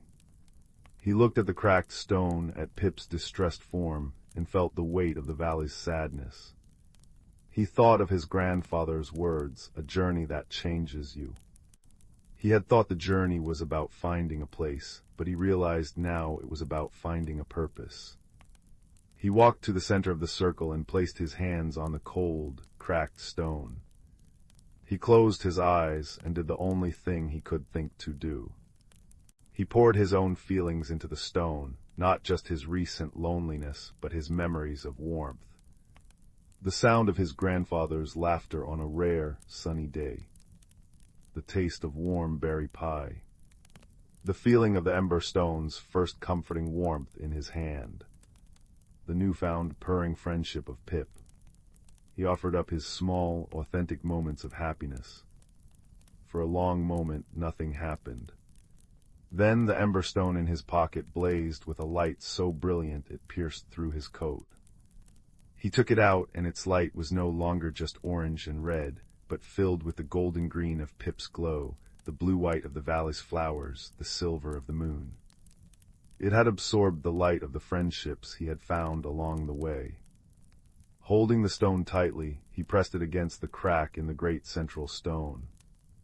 A wave of pure, resonant warmth exploded outwards. It was not a heat that burned, but a warmth that healed. The gray mist evaporated with a soft hiss. The crack in the stone began to seal itself, not with a harsh scar, but with a vein of pure golden light that pulsed in time with the ember stone. The light traveled from the central stone to the others in the circle, and then outwards through the roots of the trees, through the very soil of the valley. The bell-shaped flowers brightened, their chimes now joyous. The grass seemed to grow greener and softer. The very air sparkled with renewed vitality. The sadness lifted, replaced by a profound, deep-seated peace. The heartwood was whole again. Pip fluttered into the air, his purr a triumphant buzz, his glow brighter than ever. He danced around Leo's head, his joy infectious. Leo laughed, a real, full laugh that echoed lightly in the sacred space. He felt different. The lonely ache was gone, not because he was in a magical place, but because he had given something of himself to heal it. He had been transformed from a boy who felt the world's sadness into one who could help mend it. As the valley settled into its restored peace, Leo felt a gentle pulling, a sense that it was time to return home. The journey back was different. The path seemed clearer, the forest more friendly. Pip accompanied him all the way to the edge of the wood, his light a cheerful beacon beside the ember stone's steady pulse. At the tree line, Pip landed on Leo's shoulder one last time. He nuzzled Leo's cheek, his fur soft and warm, and then, with a final, melodic chirp, he fluttered back into the depths of the forest. It was not a goodbye, Leo knew. It was a see you again. He walked back to the cottage, the ember stone now cool and dark in his pocket, its task complete. But he carried its warmth inside him. He pushed open the cottage door to find his grandfather not at his workbench, but sitting in his armchair by the fire, a cup of tea steaming on the table beside him. He looked up as Leo entered, and his eyes, for the first time in years, were fully present, fully seeing. "You've been to the Heartwood," his grandfather said, not as a question, but as a statement. Leo nodded, slipping into the chair opposite. He didn't need to explain. The change in him was as plain as the firelight on his face. His grandfather smiled, a real warm smile that reached his eyes.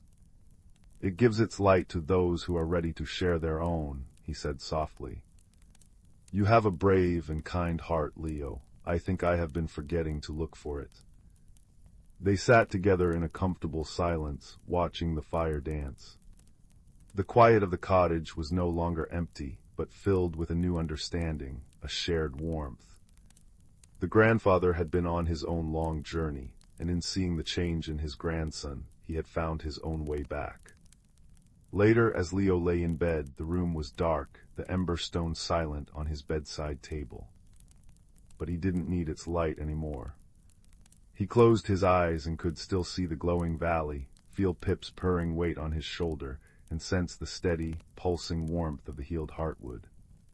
He had gone into the woods seeking a cure for loneliness and had found instead that the cure was connection, to the world, to a friend, and to the strength within himself. The gentle mystery of the stone had unfolded, not with a grand, roaring blaze, but with the steady, true burn of a single candle, lighting the way to a heart that was now full. And as he drifted into a deep and peaceful sleep, the last thing he felt was not the chill of the night, but the enduring warmth of a friendship that would always be with him, a gentle glow in the quiet corners of his dreams. Story 6. The little village of Moonhaven nestled in a gentle valley where the mountains cupped their hands around the homes as if to keep them safe. In Moonhaven, the cobblestone streets were worn smooth by generations of kind feet, and the lamplight that bloomed each evening was the soft, buttery color of a late summer moon. The air was often filled with the gentle, tinkling symphony of wind chimes hung from every eave, each one tuned to a different, soothing note. And if you listened closely, you could always hear the soft, rhythmic breathing of the great clock tower at the village square, its pendulum swinging like a steady, silver heart. It was in this peaceful place that a peculiar thing began to happen. It started subtly, as such things often do. An elderly baker named Hazel, who rose before the sun, was the first to notice. She would always pause on her way to the ovens to glance up at the sky and wish the fading stars a good morning. But one Tuesday she saw that the constellation of the Little Weaver, a small cluster of 7 stars that looked like a tiny loom, was missing. Not clouded over, but simply gone. The space where it should have been was a dark, empty velvet. The next day the village herbalist, a young woman named Cora with eyes the color of a calm sea, discovered that her patch of midnight blue lupines had bloomed a pale, sunrise pink. And the day after that, the village's oldest clock, A grandfather clock in the library that had ticked faithfully for 200 years began to chime 7 o'clock at 3 in the afternoon. A quiet, curious unease settled over Moonhaven. It wasn't fear, not exactly. It was more like the feeling one gets when a favorite, familiar melody is played just a little bit off-key. The village council, a group of well-meaning elders, gathered in the town square under the whispering leaves of the great oak tree. They murmured about misaligned ley lines and mischievous sprites, but no one could agree. A red-faced carpenter was certain it was the work of the reclusive clockmaker, who lived up on the hill, simply because he was good with gears and springs. The clockmaker, in turn, suspected the baker was using a new, strange flower that was affecting the very air. Watching them from a bench near the burbling fountain was a quiet boy named Finn. Finn was not a loud child, nor was he particularly bold, but he had a gift for noticing things. He noticed how the rain made different plinking sounds on the slate roofs versus the copper ones. He noticed which cats were friends and which only pretended to be. And he noticed patterns. While the adults talked in circles, Finn sat and listened to the wind chimes, his gaze drifting upward to the empty patch of sky. He remembered an old nursery rhyme his grandmother used to sing to him when he couldn't sleep, a rhyme about the constellations. When the weaver's thread goes thin and slight, and the flowers forget their color of night, find the path the silver hair has fled, and mend the sky with a single thread. He'd always thought it was just a nonsense verse, a lullaby. But now the weaver was gone. The flowers had forgotten their color. It couldn't be a coincidence. That evening, Finn went to the village library, a cozy building that smelled of old paper and dried lavender. He asked the librarian for a map of the stars. The map he was given was ancient, drawn on parchment that felt like soft old skin. It showed the constellations, not as simple connect the dots, but as intricate pictures woven into the fabric of the sky. The little weaver was there, connected by a faint, silvery line to another constellation called the Silver Hare, a leaping figure of stars that, according to the map's legend, carried messages between the heavens and the earth. Finn's heart beat a little faster. This was a clue. The rhyme said to find the path the silver hare has fled. But how does one find the path of a star? The next day he decided to follow a red herring, though he didn't know it was one at the time. The carpenter had been so sure about the clockmaker. Perhaps the strange chiming of the clocks was part of the path. Finn climbed the winding path to the clockmaker's cottage. The clockmaker, a man named Alistair with kind eyes magnified by his spectacles, was not offended by the boy's visit.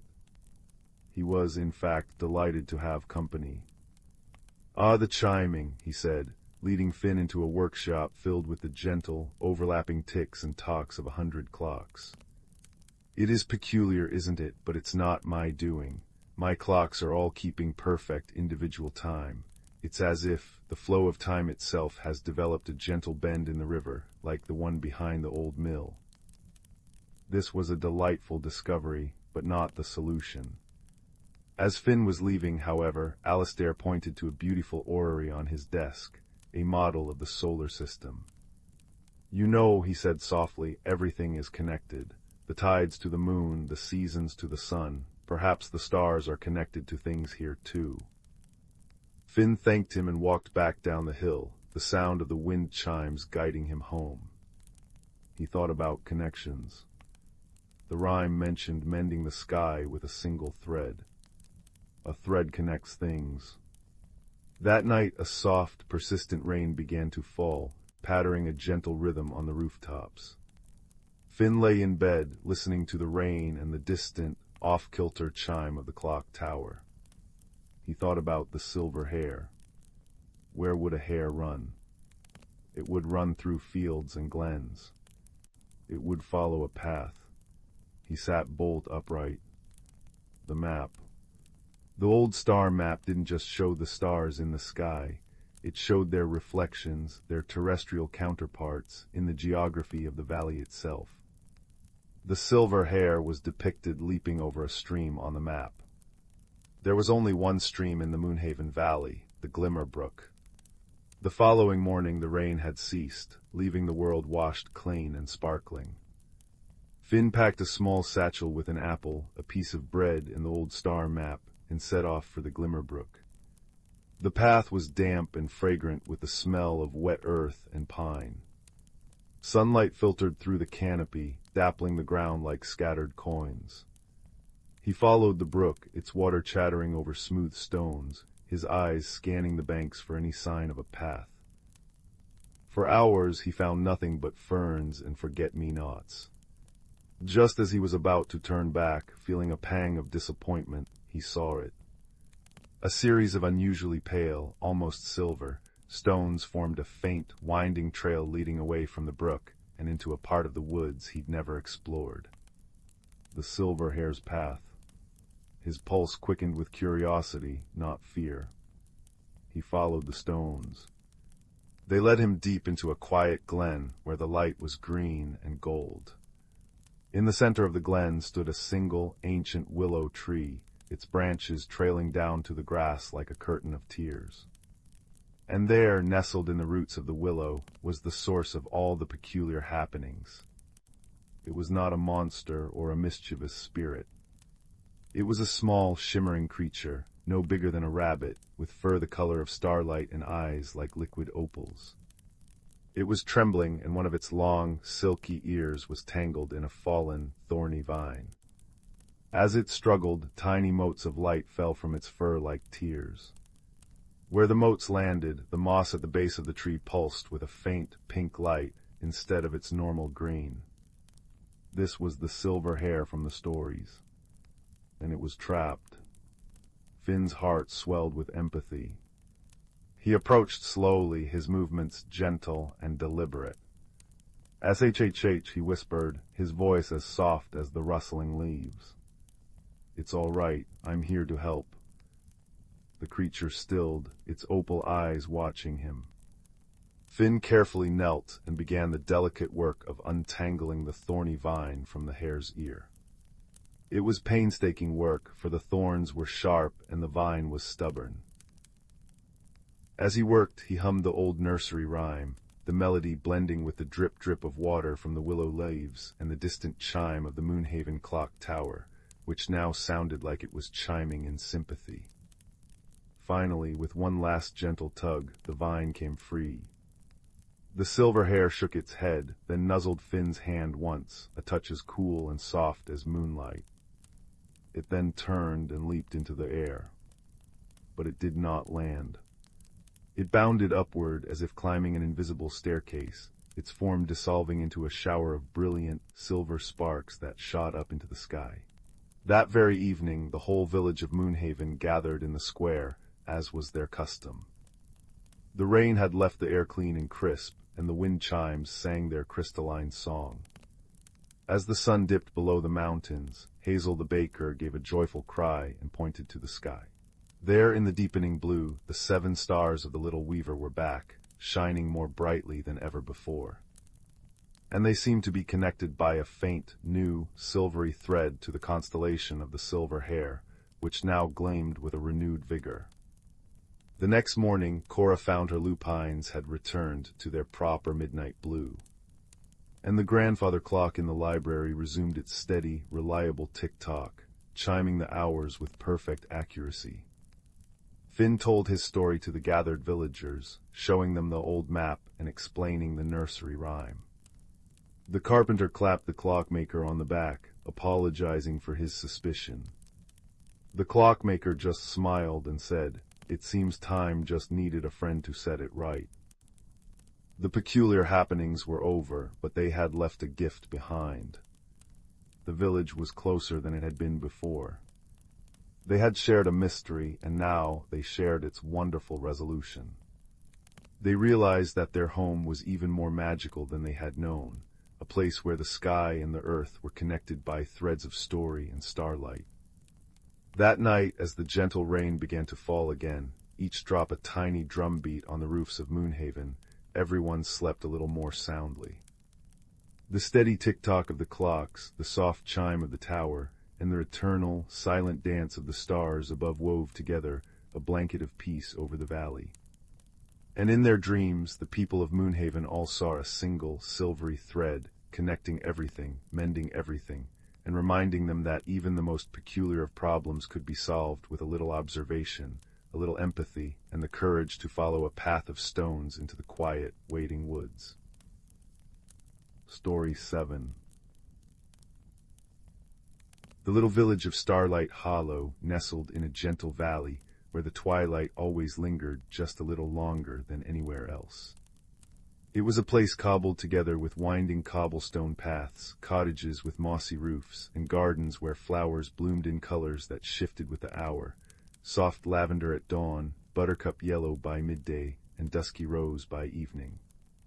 Above it all arched a sky famously studded with more stars than any other place in the world, each one seeming to pulse with a soft, silver light. But one evening, as the 7 o'clock towers of Starlight Hollow chimed in their gentle, cascading harmony, something peculiar happened. The stars began to vanish. Not all at once and not in a frightening way. There was no great darkness or sudden chill. It was a slow, quiet fading, like candles being gently blown out one by one. By the time the last chime had faded, the sky was left with only a handful of the brightest stars, scattered and lonely. In a small cottage at the edge of the village, where wind chimes made of sea glass and copper tinkled in the breeze, lived a quiet, observant young woman named Rowan. Rowan noticed the fading stars first, because she always sat by her window in the evenings, sketching the constellations in a leather-bound journal. She didn't feel fear, only a deep and gentle curiosity, like the first sip of chamomile tea. The next morning, the village was abuzz with whispers. The baker, a stout man with flour perpetually dusting his apron, swore he'd seen a star fall into his rising dough. The clockmaker's daughter said the hands on the grandfather clock in the square had spun backwards for a full minute. And old Alara, who tended the moon-petal gardens, found that all the evening primroses had turned the color of daylight.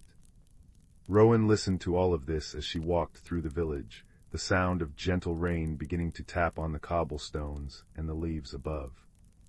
She carried her journal in a small brass spyglass that had once belonged to her grandfather. She didn't speak much, but her eyes missed very little. Her first clue came from a nursery rhyme the children were singing as they jumped rope near the old stone well. When the silver bear loses its paw, and the weeping willow won't weep no more, look to the roots beneath the floor, and mind the gap in the library door. Rowan paused, her ears pricking. The silver bear was a constellation, one of the first to fade last night. And the weeping willow was another, a cluster of stars that drooped like trailing branches. She opened her journal and sketched the two constellations side by side, noting how one seemed to point toward the other. She decided to visit the Hollow's library, an ancient building shaped like a spiraling shell, where the scent of old paper and lavender sachets filled the air. The librarian, a soft-spoken woman named Maeve with spectacles perched on her nose, was rearranging a shelf of books on astronomy. "Maeve," Rowan asked gently, "has anything unusual happened here lately?" Maeve adjusted her spectacles. "Well, now that you mention it, the old village map in the archives has been shimmering, and the gap under the door to the rare books room, you know, the one that's always been just a little too narrow to slip a page through. Last night, I could have sworn a sliver of starlight slipped right under it." Rowan's heart gave a little leap.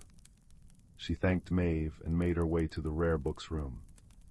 Sure enough, beneath the heavy oak door, she spotted a faint, silvery glow. But the door was locked, and Maeve said the key had been missing for years. That afternoon, Rowan walked to the Moonpetal Gardens, where Alara was humming and watering the color-changing flowers. The evening primroses were still a bright, cheerful yellow, though it was well past noon. "They're confused, dear," Alara said, her voice like rustling leaves. "The flowers tell time by the stars, you know. Without them, they don't know when to shift." Rowan nodded, then noticed something odd. One particular flower, a midnight blue blossom called a starlight bloom, was pulsing softly as though breathing. She knelt and saw that its petals were arranged in a pattern that matched a constellation, the silver bear missing one of its paws. Just then the baker hurried over, his face flushed. "Rowan, you're good at puzzles. Look what I found in my loaf this morning." He held out a small, tarnished silver key. It was baked right into the bread, cool to the touch. Rowan took the key.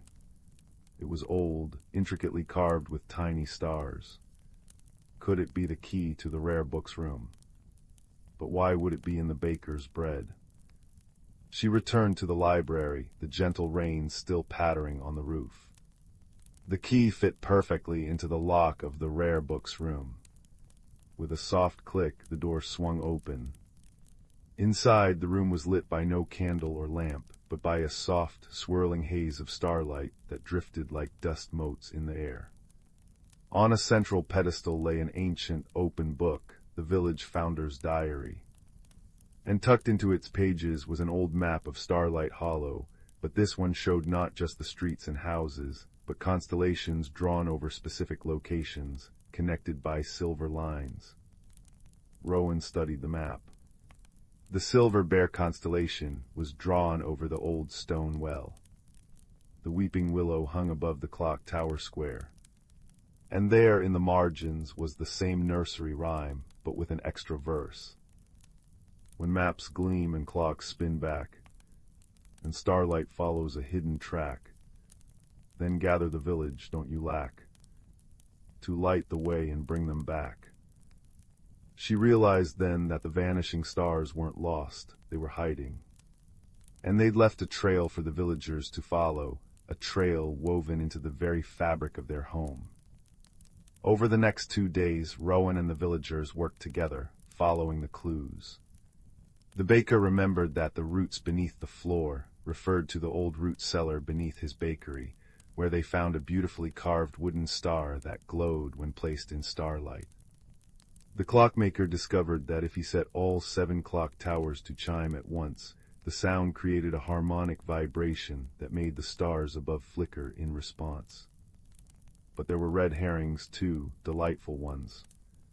A trail of shimmering footprints led them to a hidden grove where fireflies danced in patterns mimicking the missing constellations. A rumor of a star thief turned out to be a family of squirrels collecting shiny pebbles for their nest. Pebbles that, upon closer inspection, held tiny, trapped star reflections. Each discovery brought the villagers closer. They shared stories, baked star-shaped cookies, and sang old songs under the dimmed sky. The suspense was not one of fear, but of growing excitement, a shared mystery that wove them together like threads in a cozy blanket. Finally, Rowan pieced it all together. The constellations had vanished because they were lonely. For centuries, the people of Starlight Hollow had been so busy admiring the stars from afar that they'd forgotten to connect with them, to tell their stories, to include them in their lives. The stars had hidden to remind the villagers to look, not just up, but around. On the 3rd evening, as the soft rain ceased and the wind chimes sang in the clearing breeze, the entire village gathered in the square. Each person brought something that represented a star or a story, a drawing, a song, a glowing lantern, a memory written on a slip of paper. Rowan placed the founder's map in the center, and around it they arranged all the clues they'd found, the wooden star, the silver key, the star-patterned flowers, the harmonic chimes. Then they did something they hadn't done in years. They sang the old starlight lullaby, the one their grandparents had sung to them as children. Their voices rose, gentle and unified, weaving through the valley and up toward the sky. And one by one, the stars returned. They didn't just reappear. They drifted down like slow, graceful fireflies, swirling around the villagers in a dance of light and shadow before rising back to their places in the sky. The constellations reformed, the silver bear, the weeping willow, the dancing child, the crystal river, all brighter and closer than before, pulsing in time with the villagers' heartbeat. From that night on, the people of Starlight Hollow made a new tradition. Every full moon they would gather to share stories, sing songs, and remember that the stars were not just distant lights, but part of their community. The flowers returned to their normal color cycle, the clocks chimed in perfect harmony, and the stars never faded again. And Rowan, sitting by her window with her journal, would sometimes see a single star drift down to tap gently on her pane, a silent thank you from the sky to the one who'd listened, watched, and woven a village back together with empathy and care. As the fire crackles and the night deepens, may you, too, remember that even the smallest light is never truly lost, only waiting for the right moment to shine again. Sleep well and dream of gentle mysteries.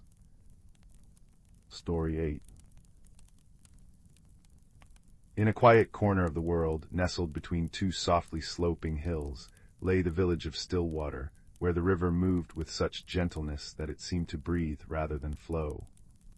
Here lived a boy named Rowan, whose nature was as quiet as the place he called home. He moved through his days with a gentle hesitance, speaking in murmurs and stepping with such care that he rarely left footprints in the damp earth. Rowan's home stood at the very edge of the village, where the cultivated gardens gradually surrendered to the wild woods.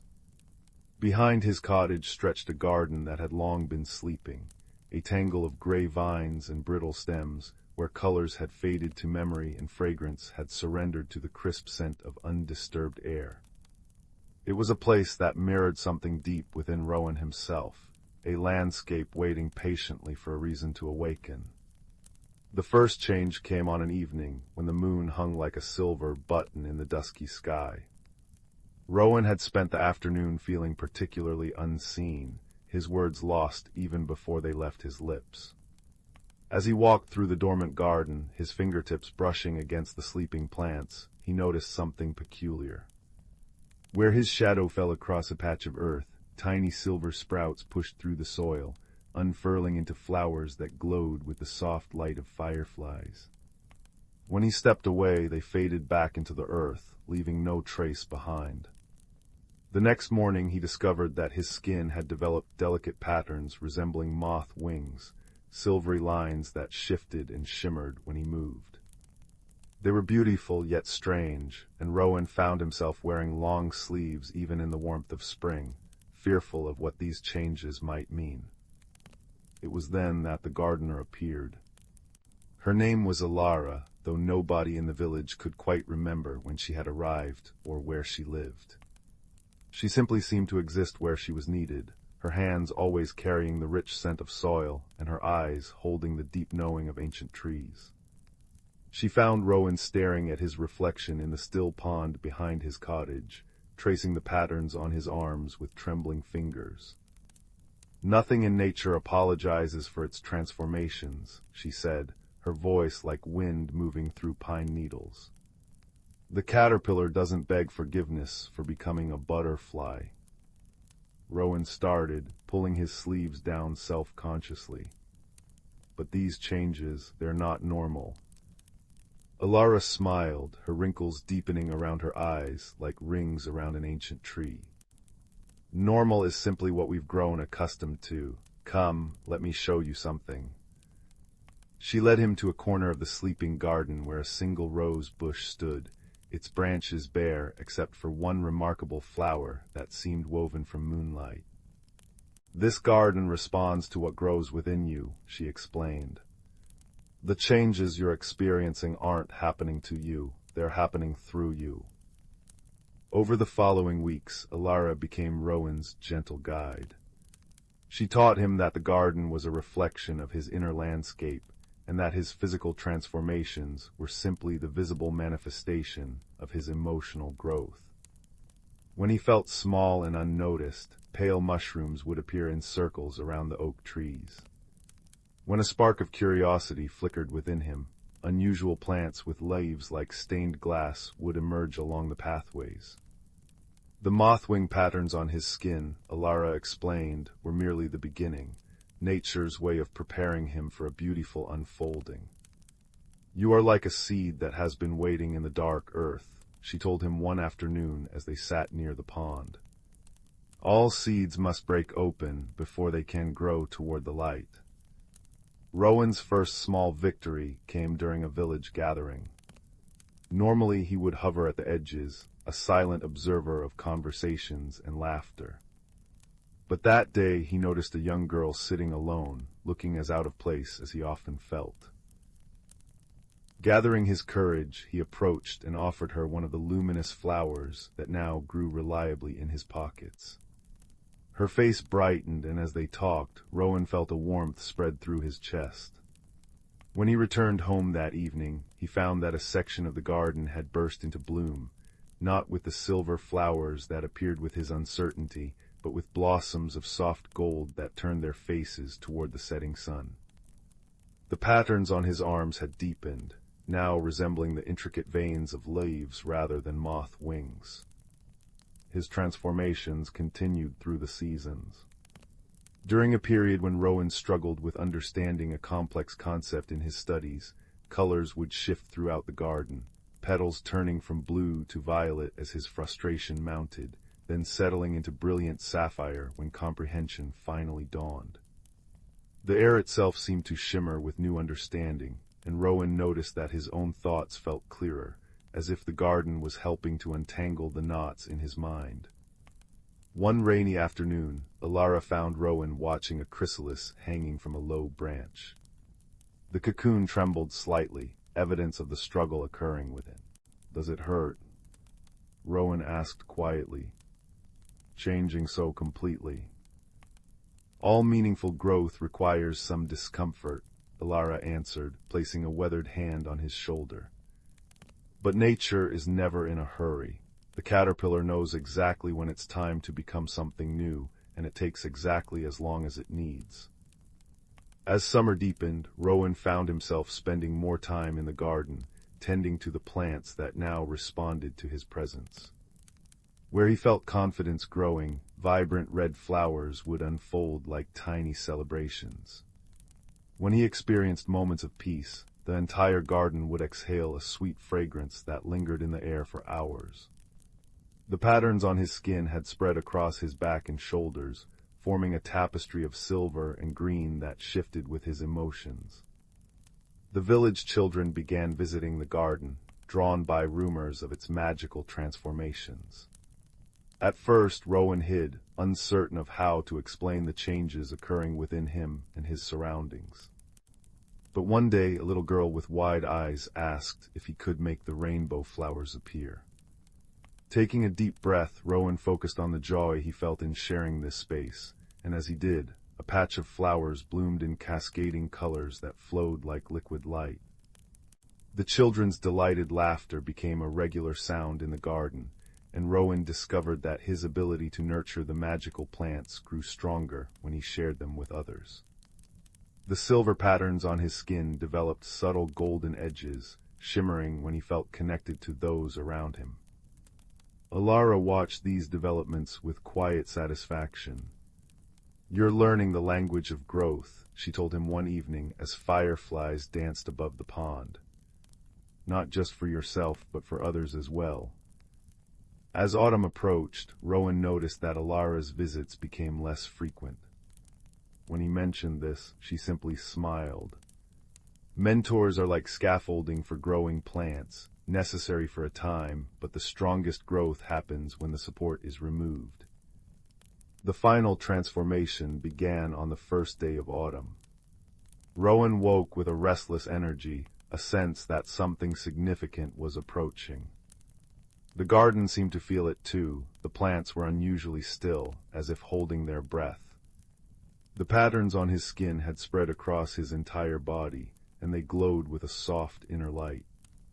That afternoon, as golden leaves drifted from the trees, Rowan walked to the center of the garden, where a circle of white stones marked a special space.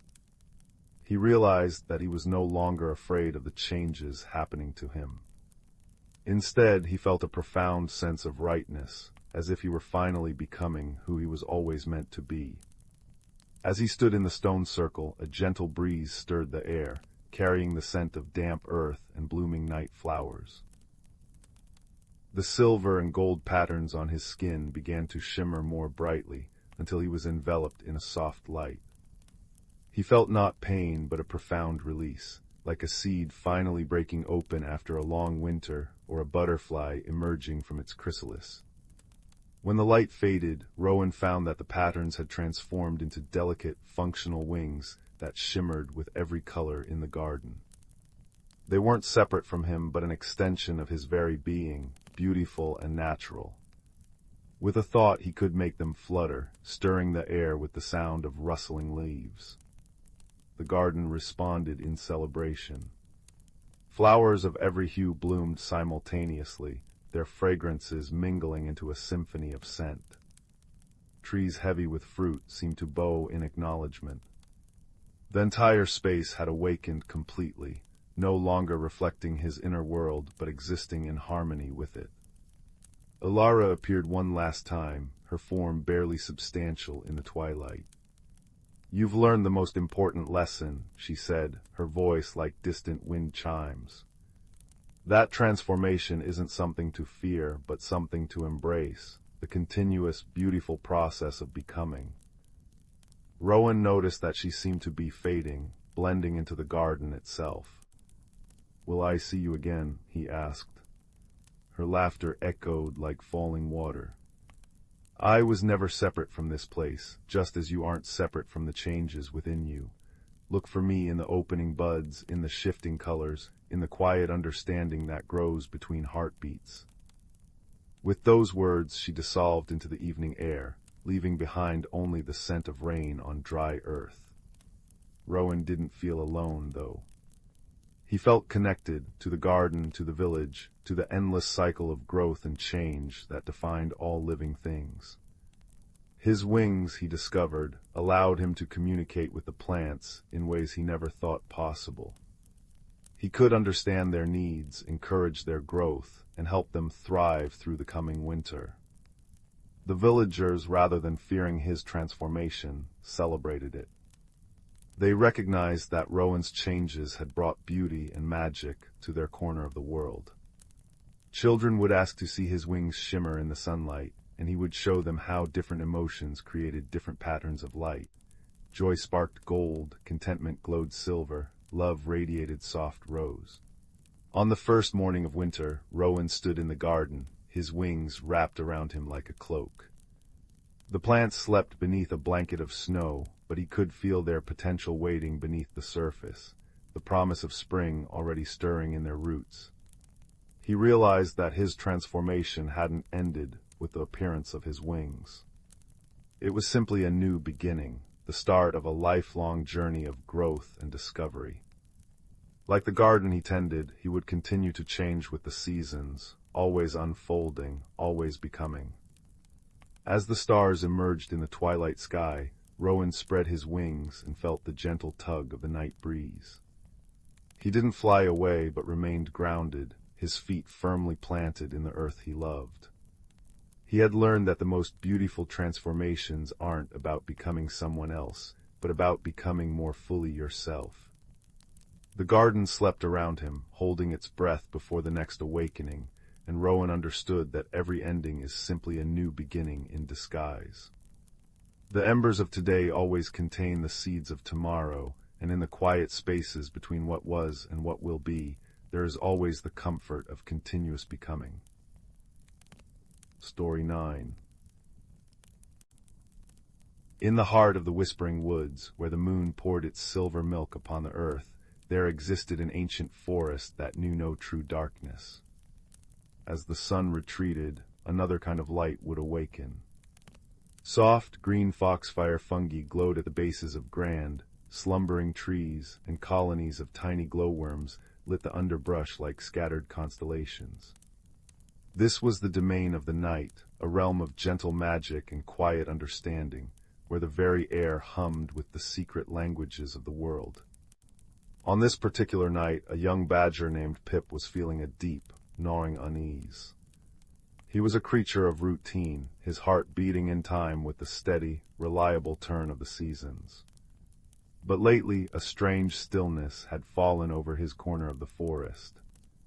The blackberry bushes he relied upon had withered earlier than expected, and the stream where he drank seemed to murmur with a more sorrowful tune. A feeling of loss, vague but persistent, had settled in his bones, keeping him from his winter rest.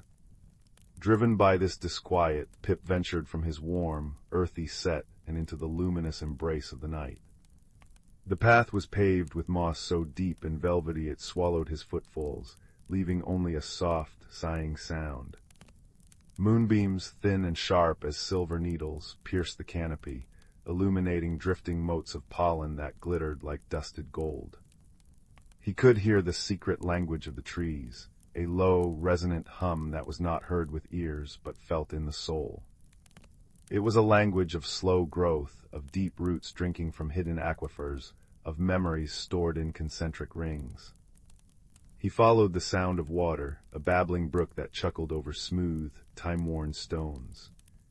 Each stone, if one listened closely, held a story of epochs past, of glaciers and floods, told in a low, grinding whisper. Pip paused, placing his paw on a large, moss-covered stone. A sense of immense patience washed over him, a feeling of having witnessed countless cycles of birth and decay. The stone's silent wisdom was a comfort, but it did not answer the question trembling in his heart. It was then that a soft rustle, like pages of a vast, living book being turned, came from above. Pip looked up into the gnarled branches of an ancient oak, the oldest being in the forest. There, perched on a limb woven with silvery moonlight, was Corvus, the elder owl. His feathers were the color of weathered bark and scattered starlight, and his eyes were not merely eyes, but deep, luminous pools holding the calm of 10,000 nights. "The stream speaks of your restlessness, little digger," Corvus said, his voice a soft, resonant hoot that vibrated in the air like the lowest string of a cello. "Your footsteps ask a question the wind has carried to me." Pip shuffled his paws. "Everything is changing, Master Corvus. The berries are gone, the air grows cold, and a silence is falling. It feels like an ending, and it makes my heart feel heavy." Corvus blinked slowly. "Come," he said, his voice a gentle command. "Walk with me. The forest has more than one tongue, and you have been listening to only one of its seasons." Together they moved deeper into the woods. Corvus did not fly, but walked solemnly beside the young badger, his presence a calming anchor. They entered a starlit clearing where the grass was sprinkled with dewdrops that caught the starlight, making the earth itself seem to mirror the heavens. In the center of the clearing stood a remarkable tree, its bark shimmering with a soft, blue bioluminescence. This was the Glimmerwood, a tree that pulsed with the very heartbeat of the nocturnal world. "Place your ear against it," Corvus instructed softly. Pip did as he was told. He pressed his small, furry head against the cool, glowing bark. At first, there was only silence. Then a low, rhythmic thrum began to resonate through him. Lub-dub, lub-dub. It was the pulse of the forest, steady and sure. And within that pulse he could feel whispers, not of words, but of feelings. The contentment of a moth drinking moonbeams, the quiet joy of an earthworm aerating the soil, the peaceful slumber of 1,000 seeds tucked safely underground. "It is not an ending you feel," Corvus murmured, his words harmonizing with the sound of a gentle wind sweeping through the pine needles, creating a soothing sh-sh-sh-sh-sh-ing chorus. "It is a turning of the page. The forest is not speaking the language of summer anymore. It is beginning to speak the language of autumn, which is a prelude to the great poem of winter." As if on cue, a soft rain began to fall. It was not a storm, but a gentle shower, each drop a tiny percussion note on the broad leaves above, a natural lullaby. The rain collected on the leaves and dripped down, plink, plink, plink, into small pools below. The sound was hypnotic, washing away Pip's anxiety note by note. But the silence, the emptiness, Pip whispered, not wanting to break the rain's melody. Corvus led him to the edge of the clearing, where a carpet of luminous mushrooms grew in a perfect spiral. "Watch," the owl said. As Pip watched, a family of field mice, their fur beaded with rain, scurried into the spiral. They did not eat the mushrooms, but simply sat within the pattern, their tiny eyes closed. They were not foraging or fearing. They were simply being. A fat, sleepy toad hopped into the center of the spiral and settled there, its throat pulsing contentedly. "This is not emptiness," Corvus explained. "This is the forest drawing its breath. In the summer, the language is one of action, of growth, of hunt, of bloom. Now the language is changing to one of rest, of reflection, of storing strength. The trees are whispering their sugars down into their roots. The stream is murmuring its waters slower, preparing to dream under a blanket of ice. The stones are sharing their memories of warmth with the earth to keep it safe through the cold. You are hearing a different kind of magic." Pip, a quieter, deeper magic. He turned his great, wise head towards Pip. "You feel a loss because you are clinging to the old song. You must learn to listen for the new one. The magic of the frost, the beauty of the bare branch against the gray sky, the profound peace of a landscape asleep, these are wonders too. The greatest strength is knowing when to be still, when to turn inward, and when to trust that the wheel will turn again." A sense of profound understanding began to dawn within Pip. The heavy feeling in his chest wasn't grief, it was resistance. He was fighting the natural, gentle descent into rest. He looked around the clearing again, listening with new ears. The rainfall was a blessing, not a dirge. The silence was a blanket, not a void. The bioluminescent glow was a promise that light persists, even in the deepest dark. "How do I learn this new language?" Pip asked, his voice filled with a newfound hope. "By being still," Corvus said, his voice blending with the rustle of the rain-soaked leaves. "Sit, listen, do not seek to understand with your mind, but feel with your heart. Let the forest tell you its winter story." Pip found a dry spot beneath the shelter of the Glimmerwood's vast branches. He curled up, his back against the soothing, pulsing bark, and did exactly as Corvus advised. He closed his eyes and simply listened. He heard the delicate patter-patter of the rain slowing to a drizzle. He heard the wind, a soft sigh, weaving through the pine needles. He felt the deep, resonant hum of the ancient oak nearby, a vibration of immense age and stability. He sensed the slow, deliberate dreams of the seeds sleeping in the earth below him. He felt the gentle, glowing life of the fungi and the worms, all working in quiet harmony. There was no great drama here, no epic quest. There was only the peaceful, inexorable turning of the wheel. The tension in his small body melted away, replaced by a warm, heavy contentment. The forest was not dying, it was dreaming. And its dreams were just as vital, just as magical as its waking hours. When Pip opened his eyes, the first hints of dawn were painting the eastern sky with watercolor hues of lavender and rose. Corvus was gone, but a single, soft brown feather lay beside him, a token of the elder's guidance. The bioluminescent lights of the fungi and the glimmerwood were fading, their job done for the night, yielding to the soft gray light of morning. Pip rose, stretched, and took a deep breath of the crisp, clean air. The world was quiet, but the silence was no longer frightening. It was rich and full and deeply peaceful. He knew his way home now, not just to his set, but back to a place of harmony within the great cycle. As he trundled back through the awakening woods, he passed the same mossy stone. He paused and placed his paw upon it once more. This time he didn't seek an answer. Instead, he simply shared a moment of quiet companionship with the ancient stone, listening to its slow, grinding whisper of time and patience. He understood now. The endings were just gentle pauses, the silences were filled with invisible life, and every season, even the one of rest and seeming loss, held its own unique and beautiful magic, waiting only for a heart quiet enough to hear its song. Story 10. Deep within the ancient forest of Elderglow, where the moon had reigned for centuries longer than any kingdom of men, the night was not a time of silence, but of soft, whispered conversation. The great pines and oaks, their bark etched with the runes of ages, hummed a low, resonant tune that vibrated through the very roots of the world. A gentle breeze, the forest's own breath, rustled through the canopy of leaves, creating a soothing, rhythmic shushing sound, like a lullaby for the sleeping sun. Somewhere nearby, a hidden stream chattered over smooth, dark stones, its watery voice a constant, bubbling companion to the night's symphony. On this particular night, beneath a sky dusted with diamond-bright stars, a young hedgehog named Pip was feeling unusually restless.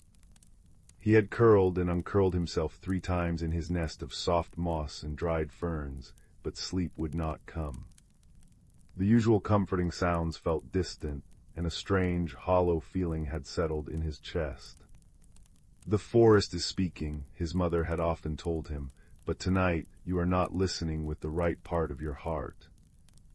Determined to find the right part, Pip trundled out from his nest and onto a path paved with fallen needles and silver moonbeams. He was not the only one awake.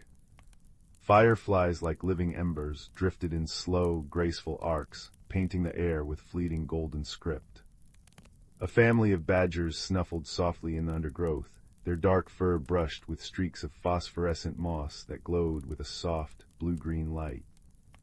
They nodded to Pip as he passed, their eyes kind and knowing. Pip's journey led him to a starlit clearing where the trees formed a perfect circle. In the center stood the grandfather oak, the eldest of all the forest's inhabitants. His branches, gnarled and vast, seemed to hold up the very sky, and his leaves shimmered with a faint, inherent silver light. Perched on a low, sturdy branch was Alaric, a great horned owl whose feathers were the color of aged bark and whose eyes held the calm of 1,000 quiet nights. "Your footsteps are heavy with questions, little Pip," Alaric said, his voice a soft, resonant hoot that carried no judgment, only gentle curiosity. "The earth trembles with them." Pip looked up, his small nose twitching. "I feel unrooted, Elder Alaric. The stream's babble sounds like a foreign tongue, and the wind's song brings no comfort. It is as if I have forgotten the language I once knew." Alaric blinked slowly. "The language of the forest is not one of words, but of being. It is the patience of the stone, the persistence of the stream, the memory of the tree, and the hope of the seed. Come, we will walk, and we will listen together." So Pip fell into step beside the shadow of the owl's silent flight. They moved deeper into the woods, where the air grew cooler and smelled of damp earth and night-blooming flowers. Alaric led him to a place where a small waterfall cascaded over a curtain of dark rock, its mist catching the moonlight and creating a veil of shimmering pearls. The sound was not a roar, but a continuous, gentle patter, like a million tiny drums beating in perfect, calming harmony. "Listen to the water," Alaric murmured, alighting on a moss-covered stone.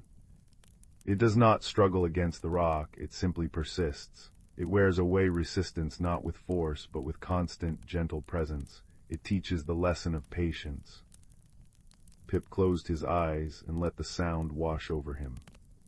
He felt the cool mist on his quills and tried to feel the water's endless, patient journey. The hollow feeling in his chest softened just a little. They moved on to a grove where the trees grew so close their branches intertwined. Here, the wind played a different tune. It whispered through the pine needles, a high, sibilant sound, and sighed through the broad leaves of the ancient elms, a deeper, more mournful note. Alaric tilted his head. "The trees are speaking of the coming change," he explained. "They feel the slow turn of the world. The sun's path shortens, the air carries a new crispness. They are not afraid. They are preparing. They are sharing their strength, root to root, for the season of rest that approaches." As if on cue, a single, perfect golden leaf detached from a tall maple and spiraled down, landing softly on Pip's head. He understood then. The forest was not a collection of separate things, but one great, living being, and its cycles of waking and sleeping, of blooming and resting, were not an end, but a promise of renewal. His own restlessness was just a part of that cycle, a signal that he, too, was preparing for a change. But what of the dark? Pip asked, his voice small. When the long rest comes, and the world grows cold and quiet.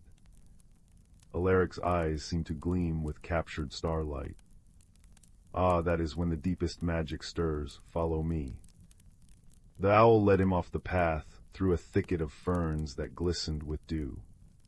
They arrived at a place Pip had never seen before. It was a small, sunken hollow, completely shielded by overhanging willows.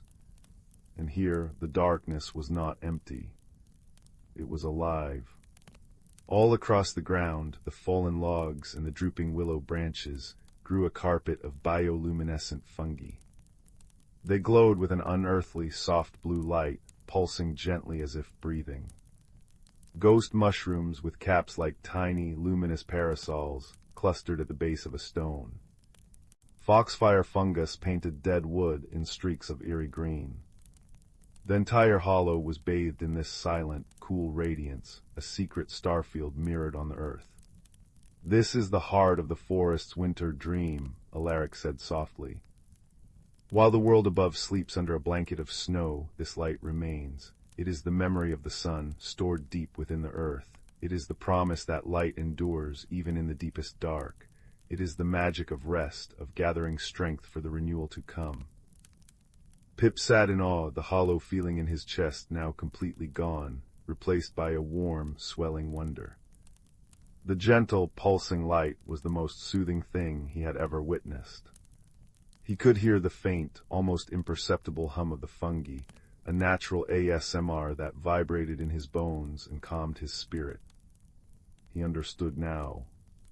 His restlessness had been a fear of the quiet, of the dark, of the necessary cycles of rest.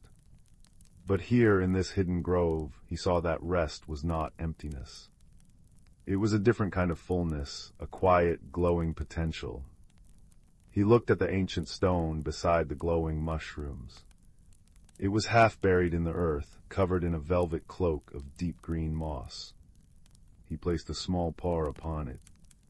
It was cool and solid, and he could feel a deep, thrumming stability emanating from it. The stone's language was one of timelessness, of holding fast through every season, unyielding and serene. "Thank you, Elder Alaric," Pip whispered, his heart full. "I understand now. I was trying to hear with my ears, when I needed to listen with my whole being." The owl gave a soft, approving chuckle. "The forest speaks to all who are still enough to hear. Remember the patience of the water, the wisdom of the trees, the memory of the stone, and the hope in the light that glows from within the dark. These are not just for the forest, little one. They are for you, too." The journey back felt different. The babbling of the stream was no longer a foreign tongue, but a friendly, constant reminder of persistence. The wind through the leaves was not a mournful sigh, but a shared story of strength and preparation. The moonlight filtering through the branches painted his path not with cold silver, but with a guiding, gentle grace. When Pip finally reached his nest of moss and ferns, he curled into a tight, comfortable ball. The symphony of the night, the patter of a light rainfall beginning to kiss the leaves overhead, the distant hoot of Alaric from his perch, the rhythmic rustle of the wind, wrapped around him like a soft, familiar blanket. He was no longer unrooted. He was a part of the great, breathing, whispering entity that was Elderglow. He held the image of the glowing hollow in his mind, a secret treasure of light against the coming dark. And as sleep finally, gently claimed him, Pip knew a profound peace. He was listening at last with the right part of his heart. And the ancient forest, in its endless, cyclical wisdom, sang him a lullaby of patience, memory, and the quiet, luminous promise of renewal that waits in every ending and in every rest. Story 11. In the quiet corner of the universe, where stardust settled like powdered sugar on a dark velvet cake, there drifted a forgotten outpost known as the Whispering Spire. It was a place of gentle hums and soft, pulsating lights, a relic from an age when travelers sought solace among the stars.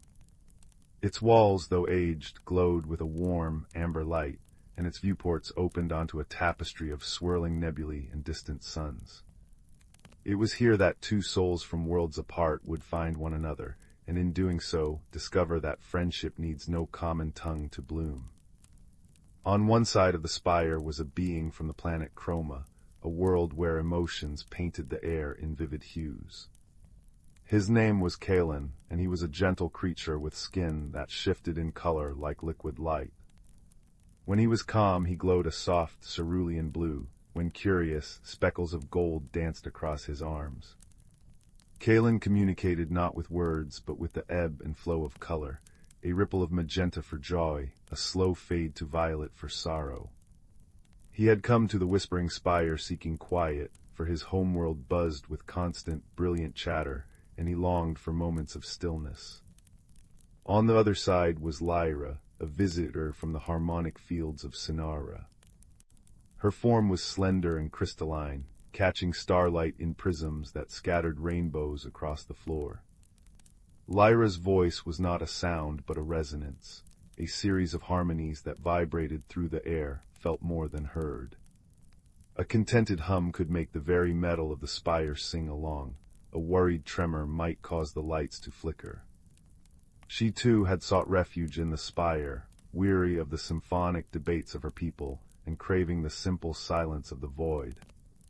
Their first meeting was a dance of confusion and wonder. Kaelen, tending to a small, neglected hydroponic pod in the spire's conservatory, had turned a curious shade of lime green when Lyra entered, her crystalline feet chiming softly against the floor. Startled, Lyra responded with a sharp, discordant note that made Kaelen's colors dim to a wary gray. For a long moment they simply watched each other, two aliens adrift in misunderstanding. But then Kaelen remembered the universal gesture of offering, a slow, deliberate motion.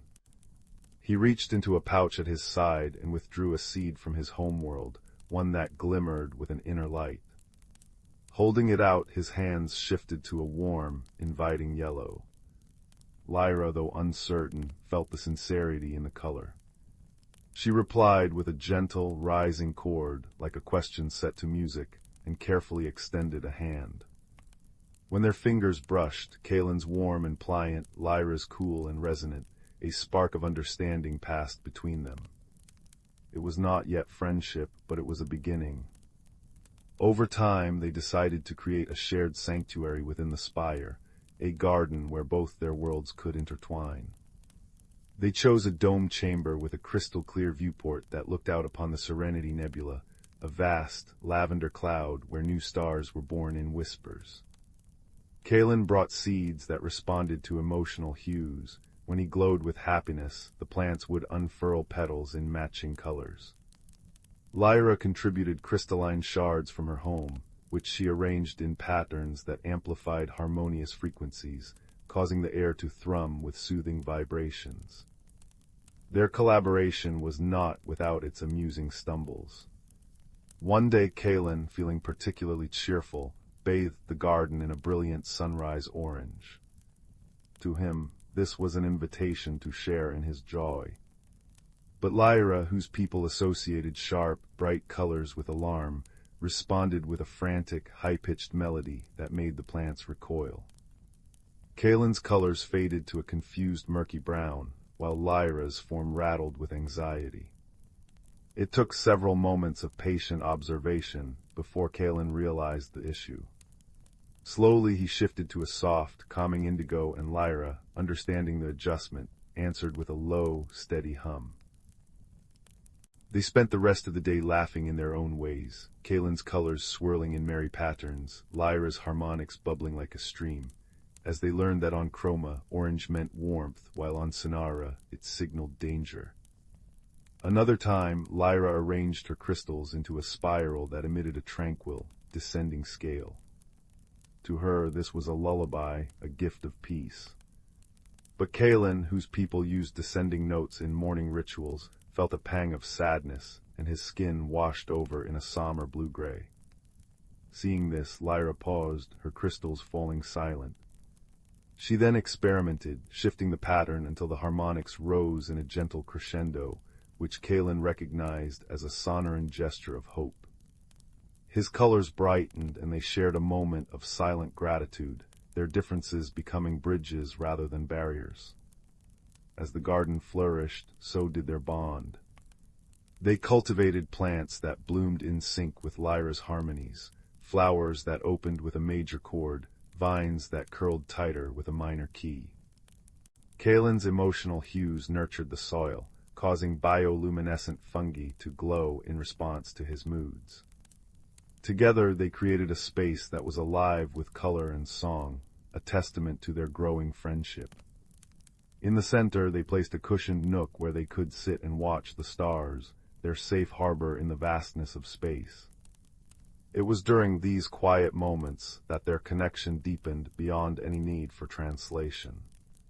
As they gazed out at the Serenity Nebula, Kaelen would let his colors flow in slow, meditative waves, deep blues and purples that mirrored the cosmic dust outside.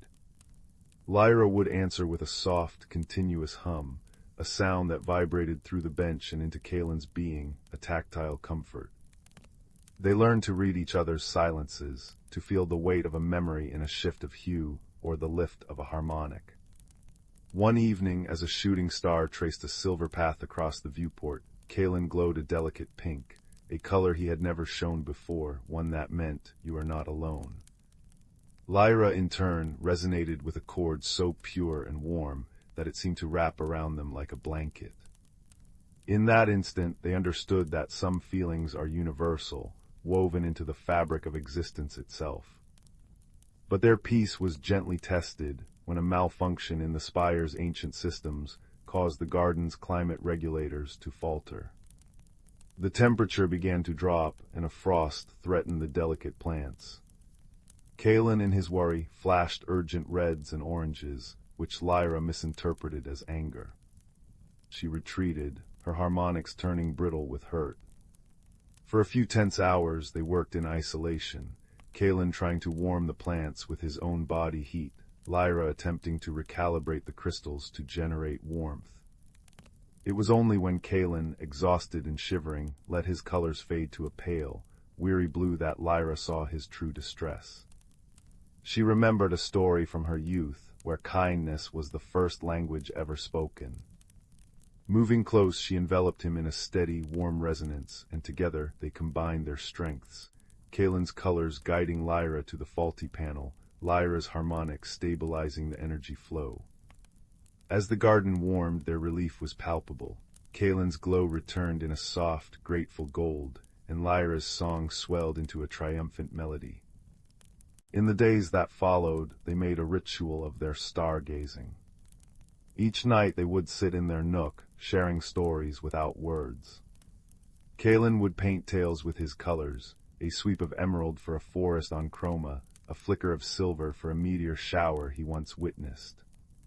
Lyra would respond with harmonies that evoked the winds of Sonara or the chime of crystal cities at dawn. They learned that laughter could be a shared language when Kaelen turned a silly, polka-dotted pattern and Lyra answered with a giggling trill. They discovered that comfort needed no translation when one of them felt lonely, and the other would simply sit close, their presence a balm. One evening, as the Serenity Nebula swirled in a particularly brilliant display of violet and gold, they realized that their friendship had transformed the Whispering Spire into more than a shelter. It had become a home. A place where differences were not just tolerated but celebrated, where misunderstandings led to deeper understanding, and where the simple act of kindness had built a bridge across light years. Kaelen, feeling a profound sense of peace, let his colors settle into a steady, warm amber, the same hue as the spire's walls. Lyra answered with a low, continuous hum that vibrated through the floor, a sound of contentment that seemed to echo through the stars. As the new day dawned in the rhythm of the spire, they tended their garden together, their movements in sync, their communication seamless. They knew that eventually they might return to their own worlds, but the bond they had forged would remain, a silent promise written in color and song. For in the vast, cold expanse of the cosmos, they had found a truth as ancient as the stars themselves. That friendship is a light that needs no words, a harmony that transcends worlds, and a shelter built from the heart. And so, in the warm glow of the whispering spire, with the nebula painting dreams outside the viewport, two friends from different stars sat side by side, their silent understanding a testament to the universal language of kindness. The garden around them thrived, a living mosaic of their journey, and in the quiet hum of the station there was only peace. Story 12. The fire crackled softly in the hearth, a familiar, gentle sound that seemed to breathe along with the quiet room. Its light painted the walls in shifting patterns of gold and amber, and the warmth it gave was a soft, heavy blanket, comforting as a held hand. It is in such a light, in such a warmth, that the best stories are found. They curl up from the embers like smoke, and if you listen very closely, you can almost hear them whisper. This is the story of a boy named Leo, who felt a little bit like a dying ember himself.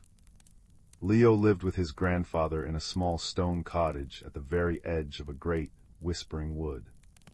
The cottage was a place of constant, gentle industry, the scent of baking bread, the soft scratch of his grandfather's pen, the rustle of pages in old books. But lately a quietness had settled in Leo's heart, a loneliness that the cozy cottage couldn't quite reach. He felt as if he were watching the world through a dusty window, separate and unseen. His grandfather, a man with kind eyes and hands that knew the shape of every tool and every story, noticed the shadow in his grandson. One evening, as the autumn wind began to pluck at the last of the leaves, he sat beside Leo by the fire. "You're looking for your own light, lad," he said, his voice a low, steady rumble. "Every heart has a spark. Sometimes you just need to go where the wind can't find it." He reached into the pocket of his worn waistcoat and pulled out a small, smooth stone. It was unremarkable in the daylight, a simple gray river stone. But as his grandfather held it close to the firelight, something miraculous happened. A soft, warm glow began to pulse within its heart, a light the color of honey and ripe peaches, of embers in the deep of the night. "This is a hearthstone," his grandfather explained, placing it in Leo's palm. It was pleasantly warm, not like something heated by a fire, but as if it held a tiny, living sun within. "It belonged to my mother and her mother before her. It doesn't shine for just anyone. It shines for those who are ready to listen. Take it, walk into the wood tomorrow. Don't follow a path, follow the stone. When its light grows bright and steady, you'll know you're where you need to be." That night Leo fell asleep with the hearthstone clutched in his hand. Its gentle, pulsing warmth seeped into his dreams, which were filled with the scent of damp earth and the sound of rustling, unseen creatures. The next morning, with a pack of bread and cheese on his back and the stone held tightly in his fist, Leo stepped beyond the garden gate and into the embrace of the great wood. The world changed instantly. The crisp, open air of the cottage yard gave way to a hushed, cathedral stillness. Sunlight fell in slanting pillars through the canopy, illuminating motes of dust that danced like tiny fairies. The ground was a soft carpet of moss and fallen leaves, and the only sounds were the crunch of his own footsteps and the distant, lonely call of a bird. He opened his hand. The hearthstone glowed with a faint, hesitant light. He walked not on the winding path that hunters used, but straight into the thicket, letting the ferns brush against his legs. He paid attention only to the stone. When he veered in one direction, its light would dim to a mere memory. When he corrected his course, it would brighten, pulsing softly as if in encouragement. For hours he walked. The woods deepened around him. Ancient oaks with gnarled, wise-looking bark stood shoulder to shoulder with slender, silver birches. He saw a badger trundle across a clearing, paying him no mind, and a family of deer lifted their heads, their dark eyes soft and unafraid. He was not an intruder here, he realized. He was just another creature moving through the trees. As the afternoon began to wane, painting the sky in watercolor shades of lavender and rose, Leo found himself in a part of the wood he had never seen. The trees grew so close together their branches intertwined, creating a living tunnel. The hearthstone in his hand was now burning steadily, its light a small, brave beacon in the growing gloom. He ducked under an archway of twisted roots and stepped into a small, hidden clearing. It was a perfect circular space, walled in by ancient protective trees. In the very center stood a willow tree, so vast it seemed to hold up the sky, its long, trailing branches weeping down to touch the grass like a curtain of green rain. And there, nestled in the great knotted roots of the willow, was a soft, golden light that mirrored the one in his own hand. He crept closer, his heart thumping a quiet rhythm against his ribs. Pushing aside the curtain of willow leaves, he peered inside. The space within the willow's embrace was a room of roots and soft earth. And there, curled up in a nest of dry moss and feathers, was a small fox.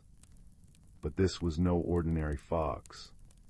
Its fur was the color of freshly fallen snow, and from the tip of its bushy tail emanated the source of the light, a soft, golden glow that pulsed in time with the fox's quiet breathing. The creature was shivering, and when Leo looked closer, he saw with a pang of sympathy that one of its back legs was held at an awkward angle, swollen and sore. The fox's eyes fluttered open. They were not the sly, clever eyes of the stories, but a deep, liquid amber, filled with pain and a profound weariness. It saw Leo and flinched, trying to shrink back into its nest, a tiny, frightened whimper escaping its throat. Leo's own loneliness echoed in that sound. He didn't move. He simply knelt down, slow and careful, and opened his hand to show the hearthstone. Its light pulsed warmly. The fox stared at the stone, then back at Leo's face. The fear in its amber eyes slowly softened into a flicker of curiosity. It sniffed the air, and then, with immense effort, it nudged its own glowing tail with its nose, as if showing Leo its own, similar light. "It's all right," Leo whispered, his voice barely a breath.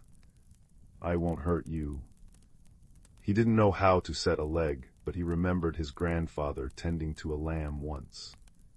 He took the kerchief from his pocket and the straight, sturdy stick from his pack. With gentle hands, far gentler than he knew he possessed, he managed to fashion a splint for the fox's leg. The fox watched him, its intelligent eyes following his every move, and it did not struggle. When Leo was done, he broke a piece of his bread and offered it. The fox ate it delicately from his palm. A bond was forged in that quiet, golden-lit space, a friendship as unexpected as it was deep. Leo named his new companion Ember, for the warm light it carried. For the next several days, Leo's life fell into a new, precious rhythm. Each morning he would help his grandfather with the chores, his heart already flying ahead into the wood. Then, with food and fresh water, he would follow the guiding light of the hearthstone back to the Willow Cathedral. Ember's leg began to heal, slowly but surely. The fox learned to trust him completely, limping to the edge of the clearing to greet him, its glowing tail wagging a happy, if lopsided, welcome. They did not speak in words, but they learned to communicate in a language of their own. A soft chuff from Ember meant contentment. A tilted head meant curiosity. A low growl, which only happened once when a hawk circled too low, meant danger. Leo would talk, telling Ember about his life at the cottage, about his grandfather's stories, about the lonely feeling that had started to fade the moment he'd found this hidden world. Ember would listen, its amber eyes fixed on Leo's face, its presence a quiet, steadfast comfort. One afternoon, as a soft, misty rain began to fall, pattering gently on the willow leaves above them, Leo noticed something. A little way from the willow, half hidden by a fern, was a smooth, black stone, almost like his hearthstone, but dark and cold. He picked it up.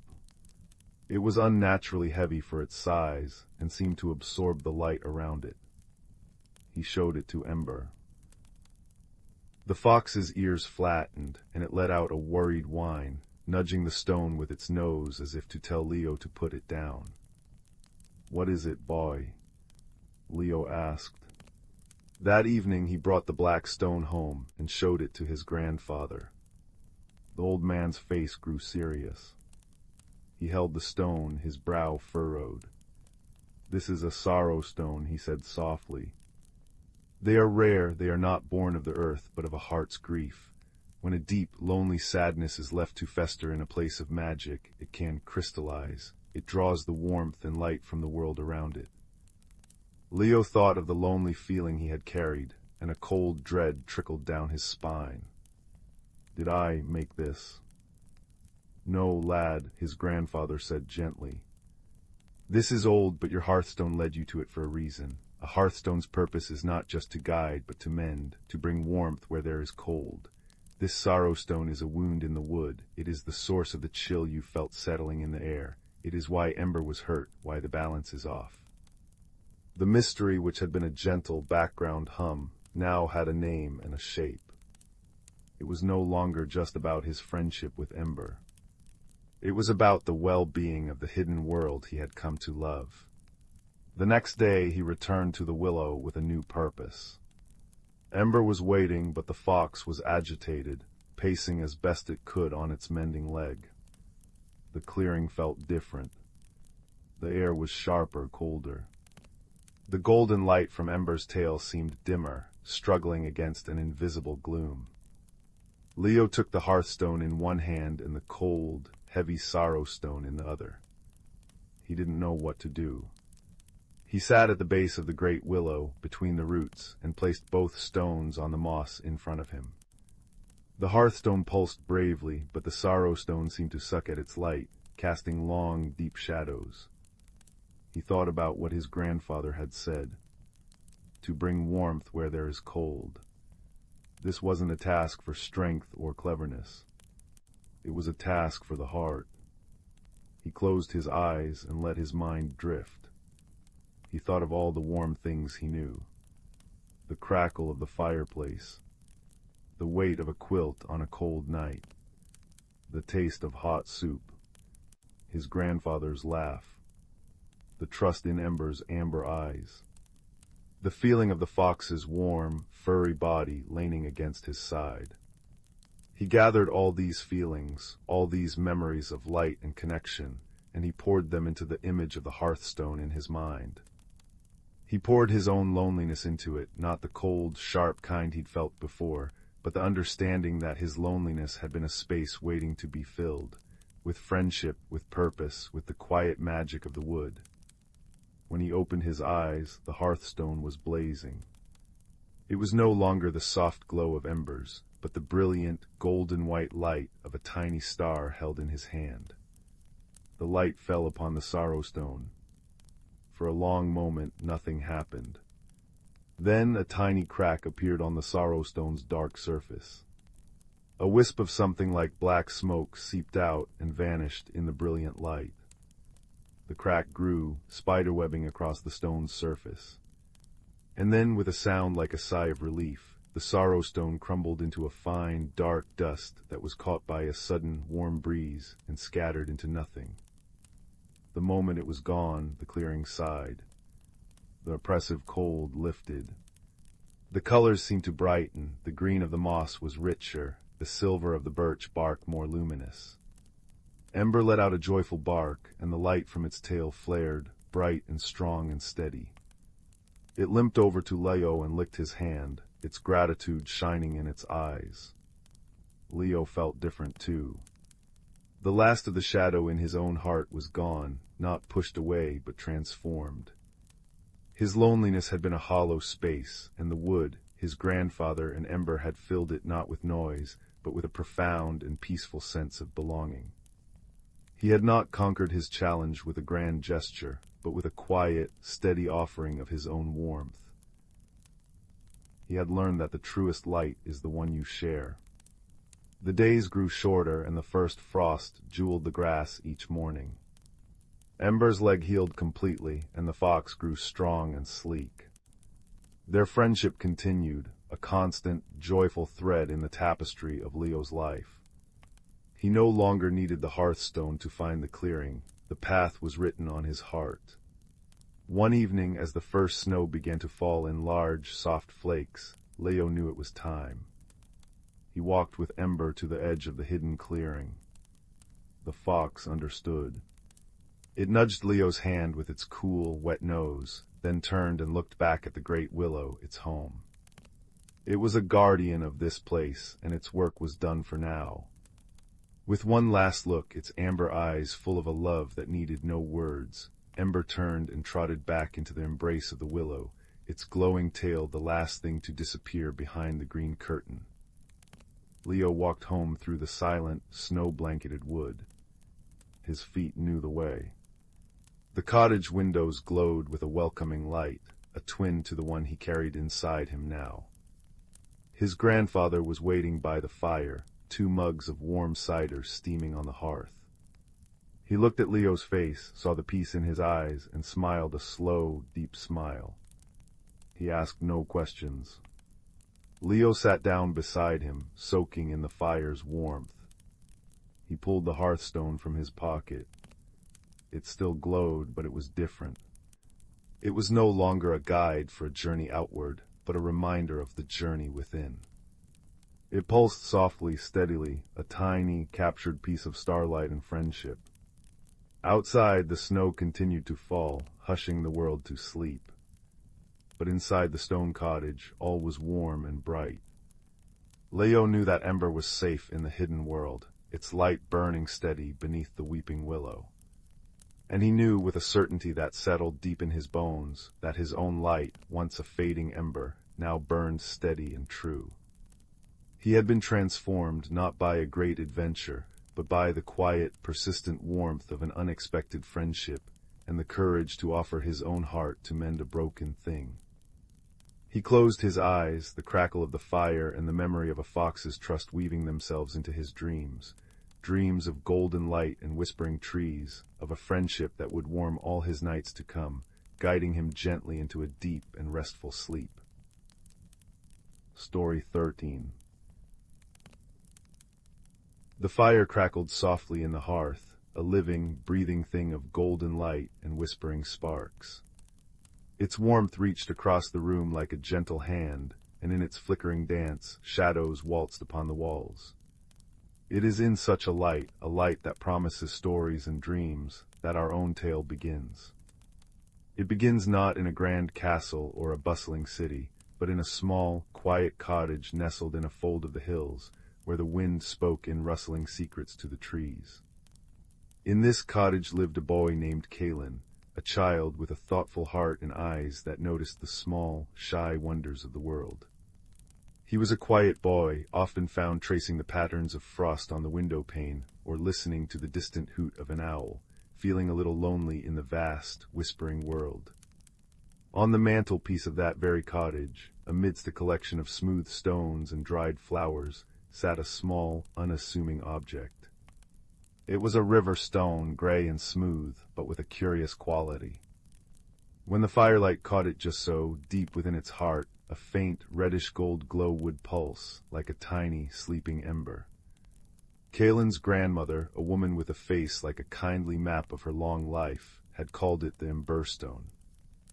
"It holds a little piece of the world's first fire, my dear," she would say, her voice as soft as worn velvet. "A spark of warmth from when the world was young and needed comforting." Kaelen loved the stone. On nights when the loneliness felt a little heavier, he would take it from the mantel and hold its smooth, cool surface in his palm.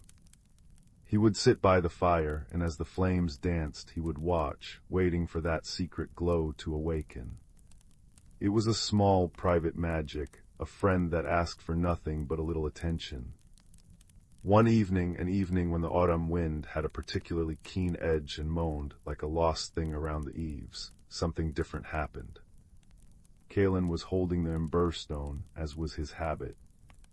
The fire popped and sent a shower of sparks swirling up the chimney. And in that exact moment, the emberstone did not just glow. It pulsed.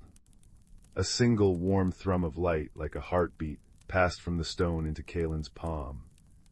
It was not a heat that burned, but a warmth that seeped right into his bones, a feeling of profound and ancient comfort. And with that pulse came a whisper, not a sound for the ears, but a feeling for the soul. It was a feeling of deep, resonant calling. It pulled at him, a gentle but insistent tug, like a thread attached to his heart, leading out into the dark, windy night. He looked at the stone. The ember within was no longer sleeping. It was awake, and it glowed with a steady, inviting light, casting a soft, amber halo onto his fingers. His grandmother was already asleep, her gentle snores a familiar rhythm from the next room. The house was quiet, save for the fire and the wind. The sensible thing would be to stay put, to put the stone back and go to bed. But the call was so clear, so full of a gentle promise, that his loneliness seemed to sharpen in response. Here was a mystery, unfolding like the smoke patterns that curled and vanished into the darkness above the flames. Wrapping a thick woolen scarf around his neck and pulling on his warmest coat, Kaelen slipped the emberstone into his pocket. Its warmth was a constant, reassuring presence against his leg. He opened the cottage door and the wind rushed in, smelling of damp earth and cold stars. He stepped out, closing the door softly behind him, and let the invisible thread pull him forward. The world outside was a tapestry of silver and black. The moon, a sliver of polished bone, gave just enough light to see the path that wound away from the cottage and into the embrace of the whispering wood. The trees, great sentinels of oak and pine, creaked and murmured as he passed. Their branches were skeletal fingers against the indigo sky, and their fallen leaves formed a soft, rustling carpet under his boots. For a time he walked in silence, the only sounds his own breathing and the endless conversation of the wind.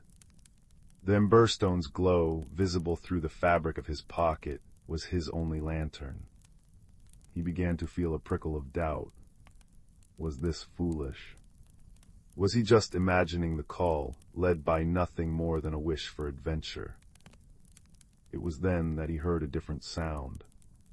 A soft, distressed chittering, coming from the hollow of a great, gnarled willow tree. He approached cautiously, the emberstone's light stretching its glow into the dark space. There, curled into a tight, trembling ball, was a small fox. Its fur was the color of autumn leaves, and one of its back legs was held at an awkward angle, trapped beneath a fallen branch that had been dislodged by the wind. The fox looked up at him, its eyes wide with fear and pain. They were not the eyes of a wild, fearsome creature, but of a frightened child. Kaelen's heart ached. The calling from the stone seemed to quiet, as if this was the first stop on its intended path. "SHHH," Kaelen whispered, his voice barely audible over the wind. "It's all right, I won't hurt you." He knelt, the cold damp of the earth seeping through his trousers. The fox flinched, but did not try to scramble away. It was too tired, too hurt. Kaelen set the emberstone on the ground beside him, its warm light spilling over them both. He saw then that the branch was not too large. Taking a deep breath, he braced his feet and wrapped his hands around the rough, wet wood. With a grunt of effort, he lifted. The branch shifted, groaned, and then rolled away, thumping softly onto the leaf litter. The fox let out a small, pained yelp as its leg was freed. It tried to stand, but its leg buckled immediately. It looked at Kaelen, then at its leg, and then back at Kaelen, a look of bewildered helplessness in its intelligent eyes. Kaelen didn't know what to do. He couldn't leave it here, cold and injured. He looked at the emberstone as if for advice. As he did, its glow seemed to intensify, focusing on a patch of broad, waxy leaves growing nearby. A memory faint as a dream surfaced in his mind, his grandmother using those very leaves known as healer's cloak to wrap a sprained wrist. Gently, carefully, he picked several of the largest leaves. He then took his scarf, the one his grandmother had knitted for him, and without a second thought, he began to tear a strip from the end. The fox watched him, its breathing quick and shallow. Kaelen moved slowly, humming a low, tuneless melody his grandmother often hummed while she worked. He wrapped the leaves gently around the fox's injured leg, using the strip of soft, woolen scarf to bind them in place, creating a makeshift splint. When he was finished, he sat back. The fox tentatively sniffed the bandage, then looked at Kaelen. It did not try to run. Instead, it limped a single, hobbling step closer, and then another, until it was close enough to gently nudge its nose against Kaelen's hand. A shiver not of cold, but of a profound and unexpected connection, ran through him. The loneliness that had been his constant companion seemed to retreat a step, replaced by a new, fragile warmth. "You can't stay out here," Kaelen said softly. "You'll come with me." He wasn't sure if the fox understood the words, but it seemed to understand the tone. As Kaelen stood and began to walk, following the reawakened pull of the emberstone, the little fox fell into step beside him, its limp pronounced but determined. An unexpected friendship, kindled in a moment of shared vulnerability, now warmed the dark path. Their journey continued, deeper into the heart of the whispering wood. The emberstone's light was their guide, a small, brave sun in the immense darkness. The fox, whom Kaelen had silently named Russell for the sound its bandaged leg made through the leaves, stayed close to his heels, its presence a quiet comfort. The path began to change. The trees grew closer together, their trunks thicker, their branches weaving a canopy that blotted out the sliver of moon. The air grew still and strangely warm, carrying the scent of rich loam and blooming night flowers. The calling from the stone grew stronger, a gentle, persistent hum that vibrated in the very soles of his feet. And then they found it. It was not a door nor a gate. It was a tangle of ancient ivy, so thick and old it looked like a stone wall draped over the side of a great, mossy hill. But in the center of this green wall, the ivy parted. Not in a ragged tier, but in a perfect, arched doorway, as if tended by an invisible gardener. And from within that archway, a soft, golden light spilled out, a light that felt like the emberstone's glow, but magnified 1,000 times. It was the hidden world, nestled within nature's embrace. Hesitantly, Kaelen reached out and pushed aside a curtain of hanging moss. He and Russell stepped through. The world on the other side took his breath away. They were in a vast, subterranean cavern, but it was unlike any cave he could have imagined. The ceiling was a dome of living roots, glowing with a gentle, phosphorescent light that mimicked a starry sky. The air was warm and humid, smelling of honey and old paper.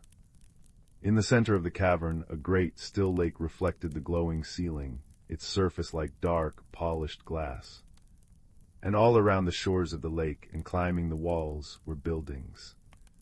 They were not built of wood or stone, but were grown from the very roots and moss of the cavern, shaped into delicate arches, spiraling staircases, and cozy, rounded dwellings with windows of polished amber that glowed from within. It was a city, but a silent one. There were no voices, no footsteps, no sounds of life. The beautiful, root-grown houses stood empty. Wind chimes made of crystal and feathers hung motionless. It was a place of profound peace, but also of a deep, echoing absence. The gentle mystery deepened. The emberstone in Kaelen's pocket was now blazing with a joyful, brilliant light. The thread of its calling led his eyes across the dark lake. On the far shore, something else glowed. It was a tree, the most magnificent tree he had ever seen. Its trunk was wide and gnarled, its bark looking like cooled lava, shot through with veins of gold. And its leaves were not green, but were like 1,000 captured flames, each one flickering with its own internal, golden light. It was a tree of living fire, and its light pulsed in the same slow, steady rhythm as the emberstone. This was the source. This was the heart of the calling. A small, graceful boat, shaped from a single piece of luminous fungus, was tied to a root at the water's edge. It seemed to be waiting for them. Kaelen helped Rustle into the boat, then climbed in himself. The moment he sat, the boat began to move of its own accord, gliding silently across the dark, mirror-still water. Their reflection moved with them, a boy with wide, wondering eyes, a fox with a scarf bandage, and the brilliant glow from Kaelen's pocket. As they neared the center of the lake, Kaelen saw that the water was not empty. Just below the surface, deep down in the Inkai darkness, other lights glimmered. They were stones, hundreds of them, each one glowing with a soft, unique color, sapphire blue, emerald green, amethyst purple. They were like a scattered constellation at the bottom of the world, and he understood. The Emberstone was not alone. It was one of many, a family of magical objects that had, for some reason, been separated from their home. The boat bumped gently against the far shore. Kaelen stepped out, Rustle hopping carefully after him. They stood before the fireleaf tree. Its warmth was immense, not the dry heat of a blaze, but the deep, nurturing warmth of a hearth on a winter's night. The light from its leaves danced over his skin, and he felt a sense of home so powerful it brought tears to his eyes. He took the Emberstone from his pocket. It was no longer just a stone, it was a part of the song this tree was singing. He knew what he had to do. He walked to the base of the great tree, where its massive roots broke through the earth like the knees of a slumbering giant. There, nestled amongst the roots, was a small, empty hollow, shaped exactly like the Emberstone. Kaelen knelt. He reached out and placed the Emberstone into the hollow. It fit perfectly. The moment it settled into place, a wave of pure, golden light erupted from the tree, flowing outwards in a silent, shimmering ring. It passed through Kaelen and Rustle, a wave of unconditional love and gratitude that made every worry, every loneliness, melt away like mist in the sun. The tree seemed to sigh, a deep, contented rustle of its fiery leaves. The light in its canopy burned brighter, steadier. And then a change began to happen in the silent city. One by one, the amber windows in the empty houses glowed a little brighter. The crystal wind chimes began to chime, a soft, melodic music that filled the cavern. From within the houses, faint, shimmering forms began to appear. They were not solid people, but figures of woven light and shadow, like the memories of people. They drifted out into the open, their forms gathering by the lakeside, looking towards the tree. They were the keepers of this place, the spirits of this hidden world, and they had been waiting, slumbering in the absence of their heart fire. Their leader, a tall, graceful figure whose light form was tinged with the gold of the tree, glided across the water to stand before Kaelen. It did not speak with a voice, but its thoughts bloomed in Kaelen's mind, clear and gentle as a mountain stream. You have returned the Emberstone, child of the upper world. You have restored the heart fire of the Ethelgard, our home. For an age it has been dim, and we have slept, waiting for one with a quiet heart to hear its call. It called to me, Kaelen whispered, his own voice small in the vast, beautiful space. It calls to those who need its warmth, and who, in turn, can offer warmth to others, the spirit replied, its light form shimmering as it looked at Rustle, who was sitting quietly, his bandaged leg held up, his trust in Kaelen absolute. You did not come only for yourself. You came with compassion in your heart. You have been on a journey, and it has transformed you. You came seeking a magic to cure your loneliness, and you found it not in a stone, but in the act of kindness itself. The spirit gestured with a hand of light towards the tree. The fire you see is the fire of connection, of friendship, of home. It cannot be kept in a pocket. It must be shared. You have learned this. Your own inner fire now burns steady and true. Kaelen understood. The journey, the rescue of Russell, the return of the stone, it had all been a part of the same lesson. The magic wasn't in the object, but in what the object helped him discover within himself. The spirit leader bowed its head in a gesture of deep respect. You will always be welcome here, Kaelen, friend of the hearth. But your place is also in the world above. Take our blessing with you. The spirit reached towards the fireleaf tree and plucked a single, glowing leaf. It did not burn its hand. It floated the leaf down to Kaelen, who caught it in his palm. It was warm and soft like living velvet, and it pulsed with a gentle, golden light. While this leaf glows, the spirit's voice echoed in his mind, you will always know that you are connected, that you are never truly alone. And when you feel the cold of loneliness, remember that the greatest warmth comes from the fire you kindle in another's heart. The journey back was a blur of quiet wonder. The boat carried them back across the lake. The beautiful, shimmering spirits waved a silent farewell from the shore, their city now alive with soft light and gentle music. Kaelen and Russell walked back through the ivy archway, and as they stepped through, he turned for one last look. The hidden world was still there, glowing, but the entrance was already blurring, the ivy knitting itself back into an impenetrable wall. It was a secret he would carry, but not one he felt the need to shout. The walk home through the whispering wood felt different. The wind had gentled to a sigh. The moon had climbed higher, washing the world in a serene, silver light. Russell walked beside him, his limp already less pronounced, the healer's cloak leaves and the woolen scarf doing their work. When Kaelen finally slipped back into the quiet cottage, the fire in the hearth had burned down to a bed of glowing coals. He gently removed the bandage from Russell's leg. To his amazement, the leg was straight and strong again, the fur unbroken, as if the injury had never been. The little fox shook his leg, then looked up at Kaelen and gave a soft, happy bark before curling up on the rug before the fire, making himself completely at home. Kaelen placed the single, glowing fire leaf on the mantelpiece, in the spot where the emberstone had once sat. It cast a soft, unwavering light, a tiny piece of the hidden world's heart, now a part of his own. He sat on the rug beside Russell, stroking the fox's soft fur, and looked at the new light on the mantel. The loneliness was gone. It had been transformed as surely as fire transforms wood into something new. A quiet confidence, a knowledge of his own courage and kindness, and the warm, breathing presence of a friend. The fire in the hearth crackled its last, and the room was lit only by the steady, gentle glow of the fireleaf. It was a light that promised no grand adventures for tonight, only peace. It was a light that spoke of hidden worlds and unexpected friendships, of journeys taken and lessons learned. It was a light that held the warmth of a shared story, and the soft, quiet assurance that he was, and always would be, exactly where he belonged.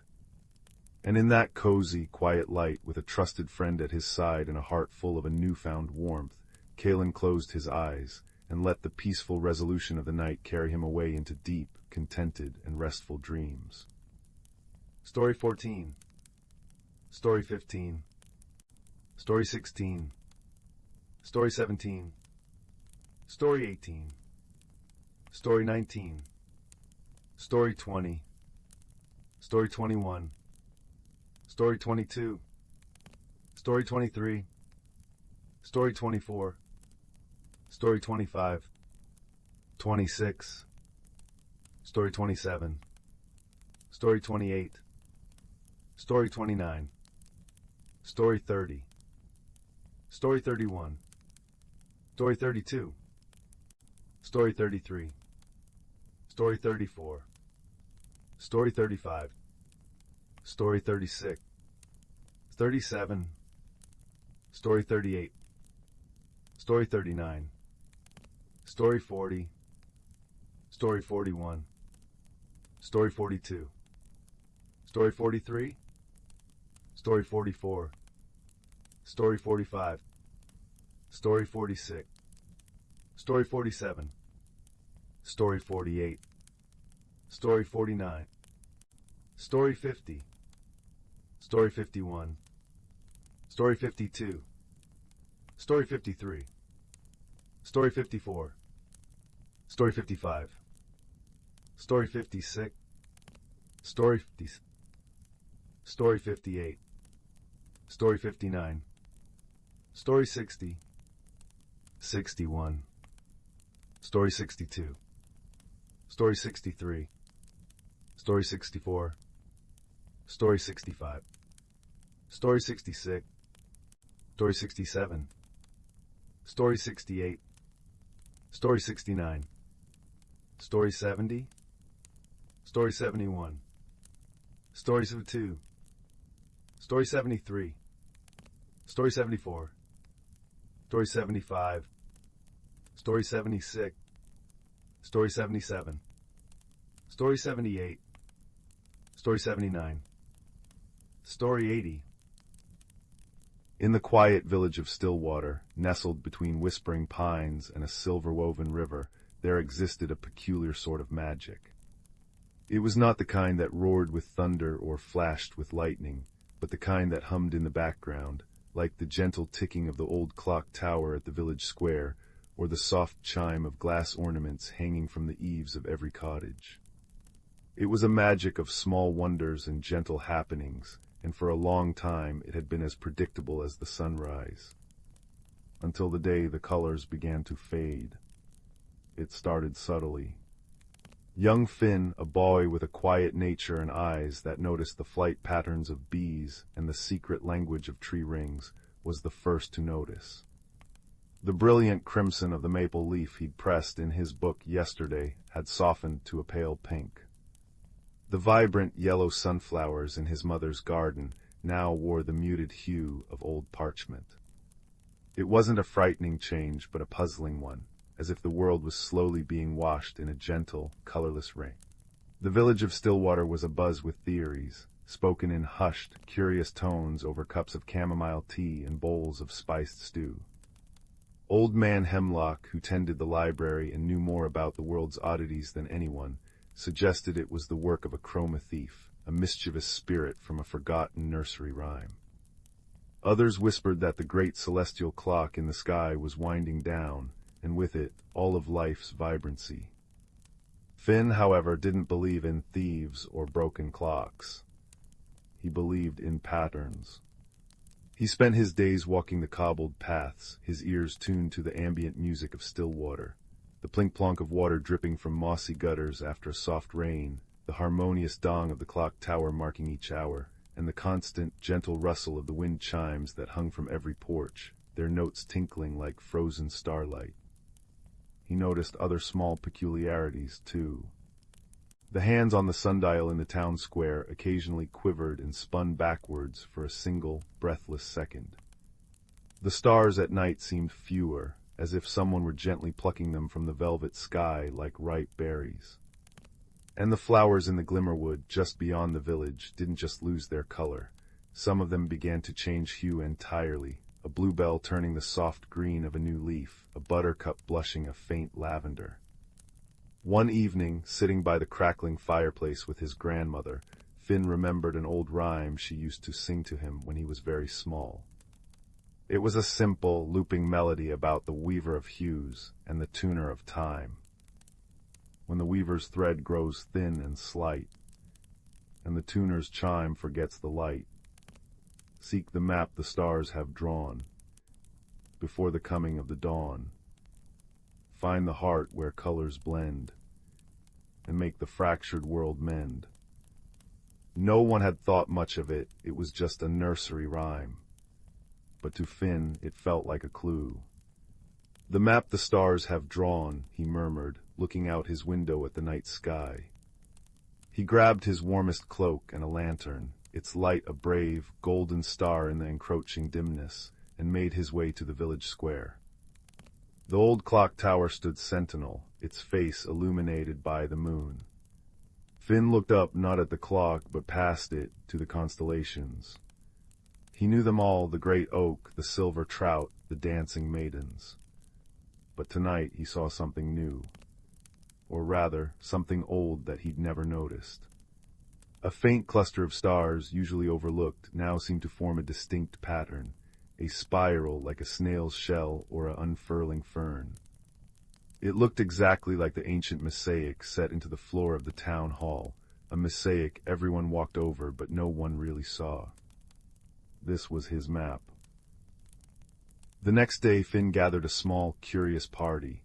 Alara, the baker's daughter, whose pastries could brighten the gloomiest day, Rowan, the woodcarver, whose hands could feel the life within a piece of timber, and Cora, the weaver, who understood the language of threads and dyes. He showed them the star map and the mosaic, and together they saw that the spiral pointed toward the heart of the Glimmerwood. Their journey into the woods was filled with delightful red herrings. They found a clearing where a family of badgers was collecting fallen, gray leaves, not out of mischief, but to line their den, finding the softer textures more comfortable. They discovered a stream where the water flowed upwards over a small waterfall, creating a tinkling, musical cascade that defied logic. Rowan, investigating the phenomenon, found that the stones beneath the water were magnetized, a natural wonder that explained the backwards flow. It wasn't the cause of their problem, but a beautiful, hidden secret of the woods they were now privy to. Following the star map's spiral, they ventured deeper. The air grew thick with the scent of damp earth and night-blooming flowers. The wind chimes of the village were a distant memory, replaced by the soft hoot of an owl and the crunch of their own footsteps on a carpet of pine needles. The colors here were the most fractured of all. A patch of moss shone with a faint silver, and a cluster of mushrooms pulsed with a gentle, internal golden light. Finally they arrived at the very center of the spiral, a small, circular grove where the trees formed a perfect ring. In the center of the grove grew a single, magnificent tree, unlike any they had ever seen. Its bark was the color of mother-of-pearl, and its leaves were a shifting tapestry of every color imaginable, though now they were dim, like a stained-glass window with no sun behind it. Wrapped around its base were thin, silvery threads that seemed to pulse with a weak, fading light.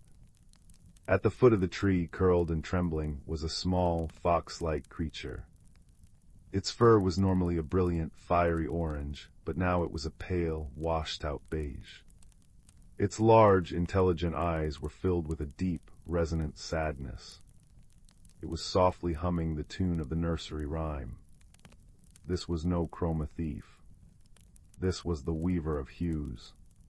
Finn approached slowly, his movements gentle and non-threatening. He sat a few feet away, not speaking, just observing.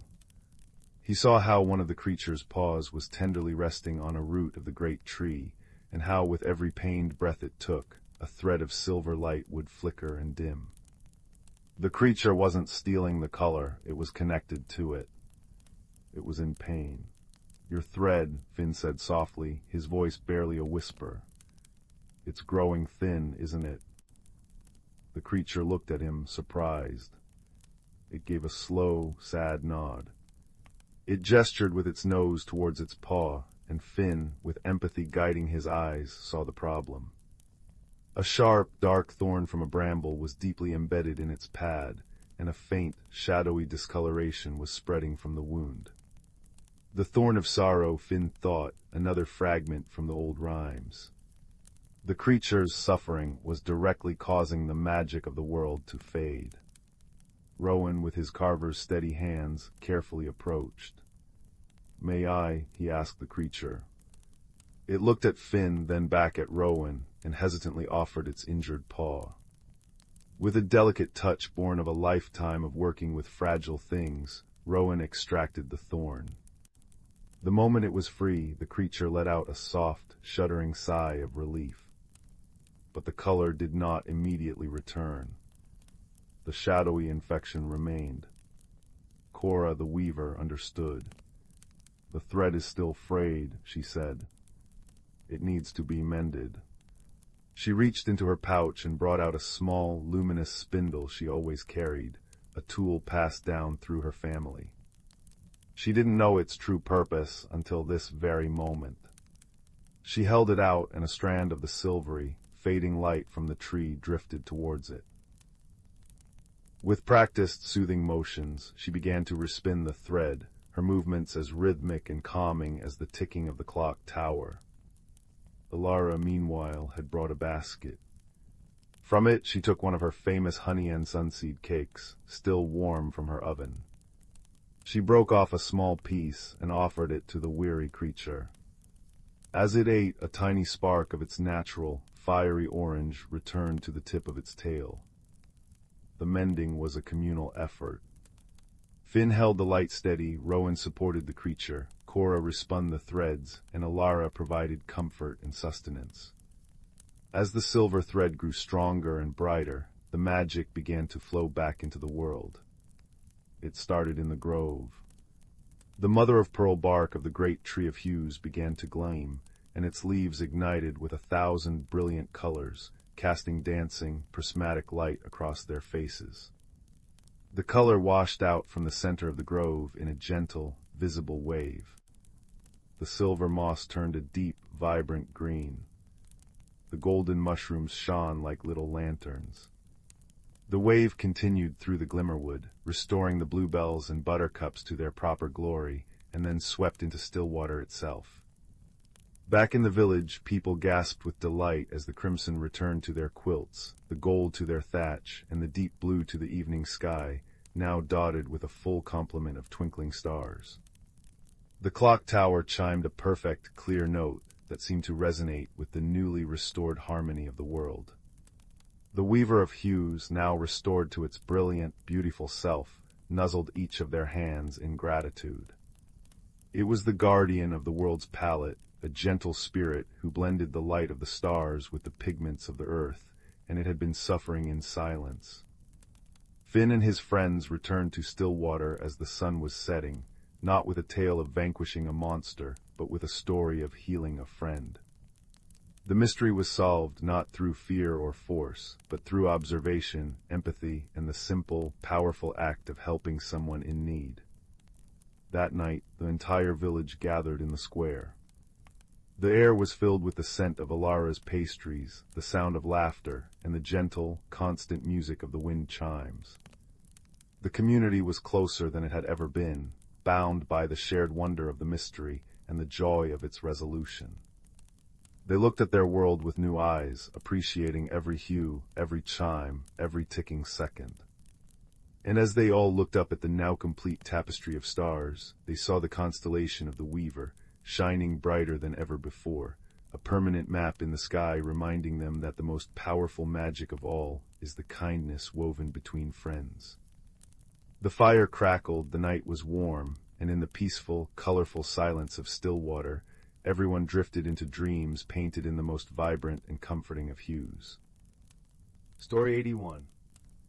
Story 82. Story 83. Story 84. Story 85. Story 86. Story 87. Story 88. Story 89. Story 90. Story 91. Story 92. Story 93. Story 94. Story 95. Story 96. Story 97. Story 98. Story 99. The old house on Willow Lane had always held its breath, and in the quiet moments just before dusk it would sigh. It was in one of those sighing moments that a young girl named Cora found herself standing at the foot of the attic stairs, a single, dust-covered key in her hand.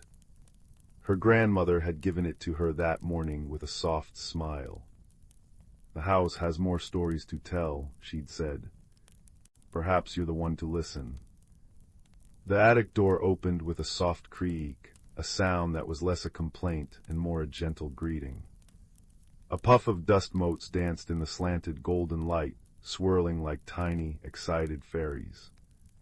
The air smelled of cedar and old roses, of forgotten winters and long, sunny afternoons. Cora stepped inside, her footsteps muffled by a thick carpet of dust. It was a landscape of memory. Trunks with brass fittings sat like sleeping turtles. A dressmaker's dummy stood guard in one corner, a silent, headless sentinel. And in the farthest, darkest nook, tucked under the slope of the roof, was a small wooden chest she had never noticed before.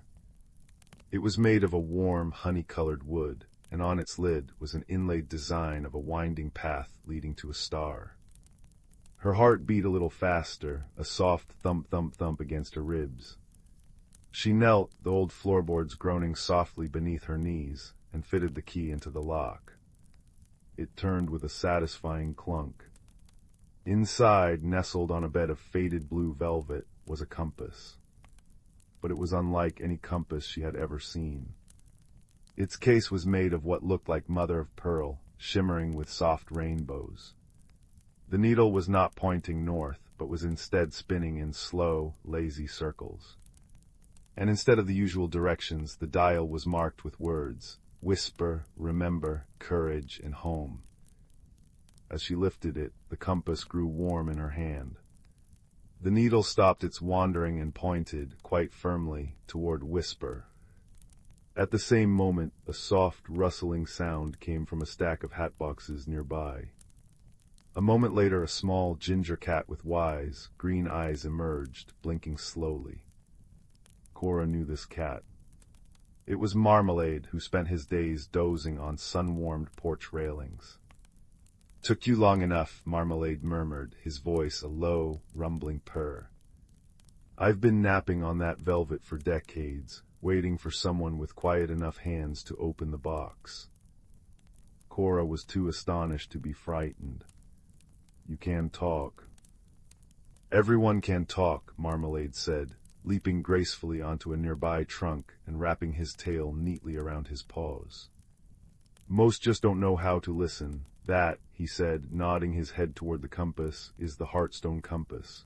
It doesn't point to places on a map, it points to places in here." He tapped a soft paw against his own furry chest. The compass needle quivered and then swung slowly to point at remember.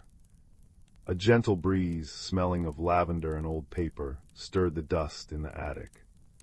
It seemed to coalesce near the old rocking chair, forming into the faint, shimmering outline of a woman with kind eyes and a gentle smile. It was the memory of Cora's great-aunt Alara, who had loved this house more than anyone. "The journey is not long, little one," the memory whispered, her voice like the distant chiming of bells. "But the path requires a brave heart. The compass will guide you, but you must provide the footsteps." "What journey?" Cora asked, her own voice a whisper. "The journey to mend the sighing heart," Marmalade explained. "The house has been sighing because a piece of its heart is sad. A memory was left unresolved, a kindness ungiven.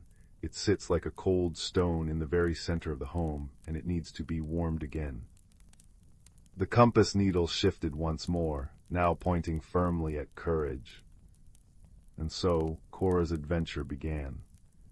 It did not take her beyond the walls of the house on Willow Lane. Her journey was measured in footsteps from the dusty attic to the quiet hallway, down the stairs that creaked a familiar song, and into the cozy, lamplit living room where the fire crackled peacefully in the hearth. Her first guide was Marmalade, who padded silently beside her, his purr a constant, reassuring motor. "The sighing heart is not a thing you can hold," he told her. "It's a feeling, you'll know it when you feel it. It will feel cold." They moved into the kitchen, where the scent of baking bread still lingered from the afternoon. The compass needle began to spin. Cora stood in the center of the warm, checkered tiled room and closed her eyes, listening. Beneath the tick-tock of the grandfather clock in the hall, she heard it, a soft, sorrowful sound, like a single frozen teardrop. "It's here," she said, opening her eyes. She looked around. Everything seemed cheerful and normal. Then her eyes fell upon the old pie safe in the corner. Its doors were slightly ajar. As she approached, the air grew noticeably cooler. She pulled the doors open. Inside, amongst the pie tins and mixing bowls, was a single, small porcelain thimble. It was beautifully painted with a tiny sprig of forget-me-nots, but it was ice-cold to the touch. The moment her fingers closed around it, a wave of profound sadness washed over her.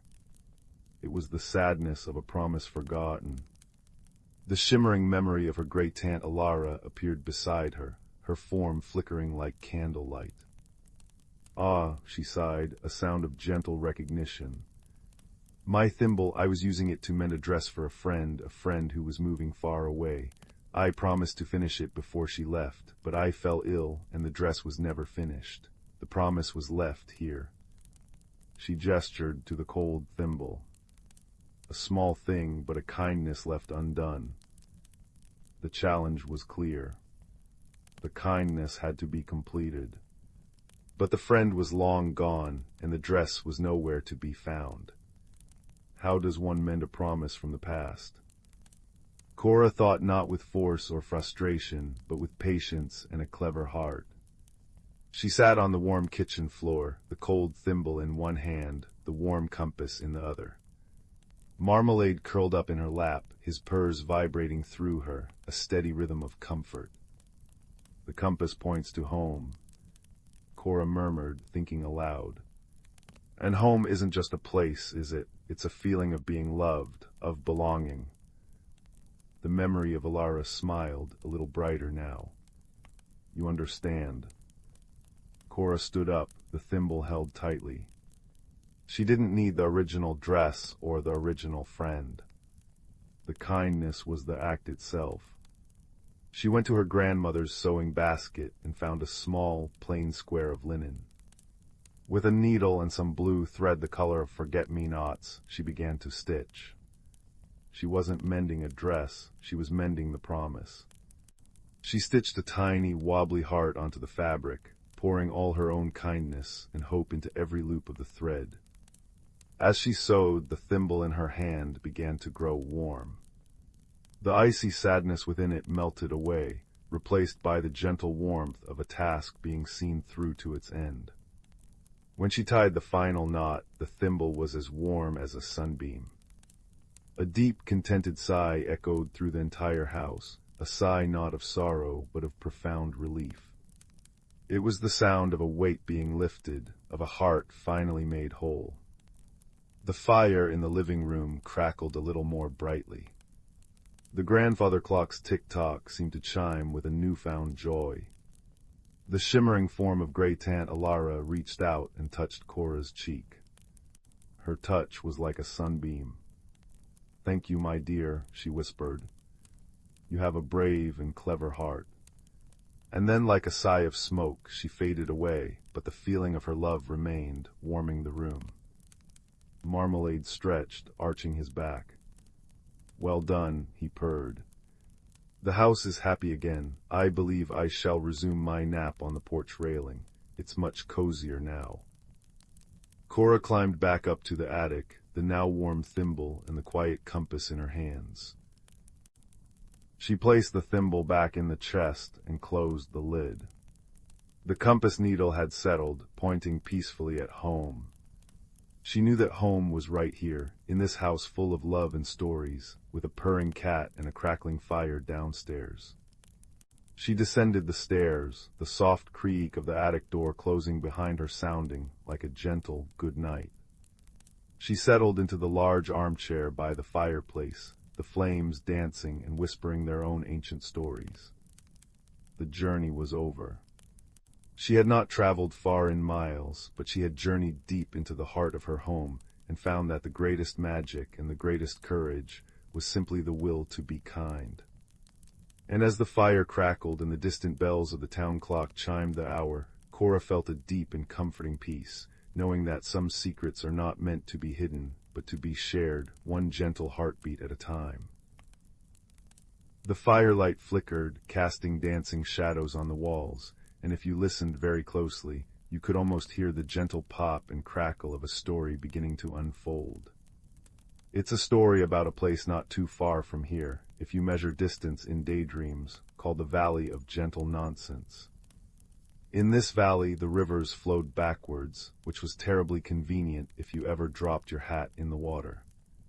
You could simply walk upstream a little way and wait for it to float politely back into your hands with a soft, gurgling whoosh.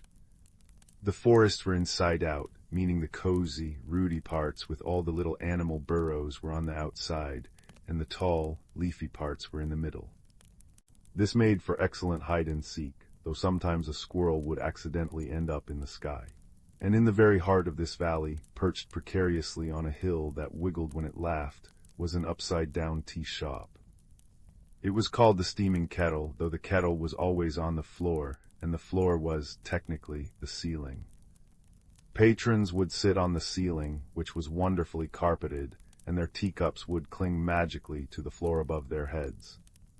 It was run by a fellow named Barnaby, a cloud shepherd by trade, who spent his days gently herding fluffy, white cumulus clouds with a crook made of a giant's wishbone. He only ran the tea shop on Tuesdays, because Tuesdays, he said, were inside-out days, and it made perfect sense to him. Barnaby's best friend was a dragon named Pippin. But Pippin was not a fearsome dragon. Oh no. Pippin was a dragon with a passion for porcelain. He collected teacups. Not jewels or gold, but the most delicate, hand-painted, whimsically patterned teacups you could ever imagine. His cave was a labyrinth of carefully dusted shelves, each holding a cup that chimed with a tiny, crystal ping if you tapped it. His greatest treasure was a cup that looked like it was made of a captured rainbow, which made a sound like a happy sigh when you poured tea into it. Their other dear friend was a woman named Cora, a professional dream painter. Each evening, with a brush made of a single moonbeam and paints distilled from starlight and memories, she would add little details to people's dreams. An extra sprinkle of glitter on a fairy's wings, a slightly funnier hat on a dancing badger, or the perfect, buttery scent to a dream of warm toast. One particular Tuesday, the kind of Tuesday that felt like a warm blanket, a most peculiar problem arose. Barnaby was in his upside-down tea shop, trying to serve a pot of lullaby lavender tea to a family of moles who were wearing very tiny, very fashionable sunglasses. But when he went to pour, the tea didn't fall down towards the cups on the floor ceiling. Instead, it poured up. Sploosh. A stream of lavender tea arched gracefully towards the actual ceiling, which was the floor, and pooled against a heavy oak beam. "Oh dear," said Barnaby, scratching his head with his shepherd's crook. "That's not right at all." The moles, who were very polite, sipped at their empty cups and murmured, "Lovely aroma," but they looked a bit disappointed. Just then Pippin the dragon came shuffling in, his large, gentle feet making a soft thump-thump-thump on the ceiling-turned floor. He was carrying his newest acquisition, a teacup painted with swirling, snoozing sheep. "Barnaby," he boomed in a voice that was like a cello wrapped in velvet. "I've come for a cup of chamomile calm. I need to test the sheep. They look like they'd enjoy it." "I've got a bit of a situation, Pippin," Barnaby said, pointing his crook at the puddle of tea on the floor above their heads. "The tea seems to have forgotten which way is up." Pippin peered at the puddle. "It does seem confused. Perhaps it's having an inside-out day, but it's only Tuesday." He let out a thoughtful rumble that made the teaspoons on the walls vibrate with a gentle bzzz. They decided to consult Cora, the dream painter, who was the wisest of them all when it came to matters of gentle confusion. They found her by the backwards river, which was flowing bloop-bloop-bleep towards the mountains. She was dipping her dream brush into the water, which turned the river a lovely shade of twilight blue for a moment. "Cora," said Barnaby, "the tea is pouring upwards. It's causing a dreadful puddle on the floor that's a ceiling." Cora tapped her moonbeam brush against her chin. "An inversion of intention," she mused. "The tea wishes to rise, not fall. It's a very ambitious tea, but it is still tea, and tea's true purpose is to be sipped from a lovely cup." She looked at Pippin's new sheep cup. "Especially one like that." "But how do we convince it?" asked Pippin, his tail twitching with worry and nearly knocking over a tree that was growing sideways. "We must remind it of its purpose," said Cora.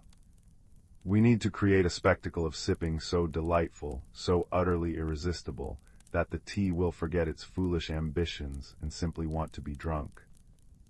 And so they hatched a plan. It was a silly plan, but in the valley of gentle nonsense, the silliest plans were often the best ones. Barnaby went to herd the most content-looking clouds, the ones that looked like sleeping lambs and overstuffed pillows.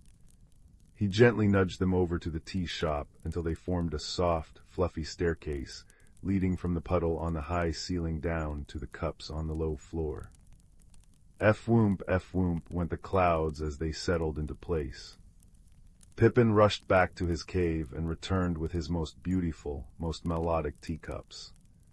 There was the rainbow cup that side, a cup that chimed like a tiny bell when touched, and another that had a pattern of bubbles that actually fizz-pop-fizzed softly. Cora, with her dream painter's skill, did the most important job. She didn't paint the tea, she painted the air above each cup. With a flick of her wrist, she painted little swirls of steam that carried the scent of honey and biscuits. With another flick, she painted the sound of a contented murmur and the feeling of a warm, cozy chair.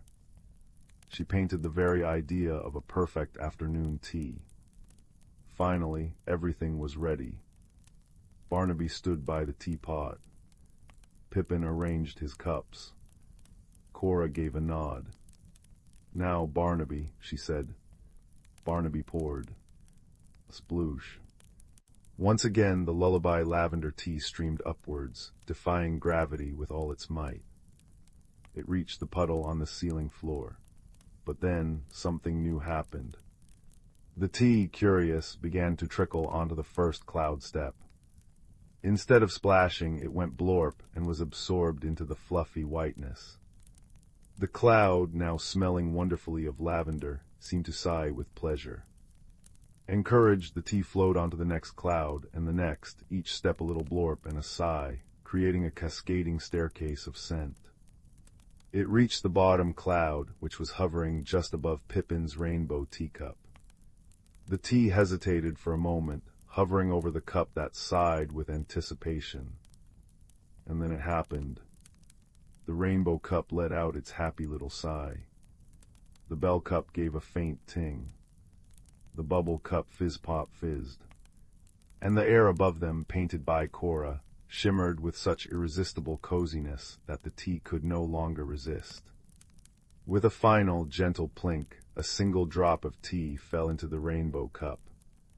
Then another and another, until a steady, graceful stream of tea was flowing down the cloudy staircase, each drop landing perfectly in a waiting cup.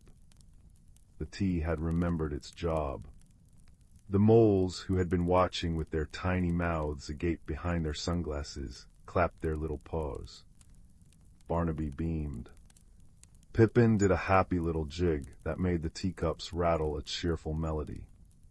Cora smiled, adding one last painted detail to the air, a tiny, shimmering rainbow that arched over the entire scene.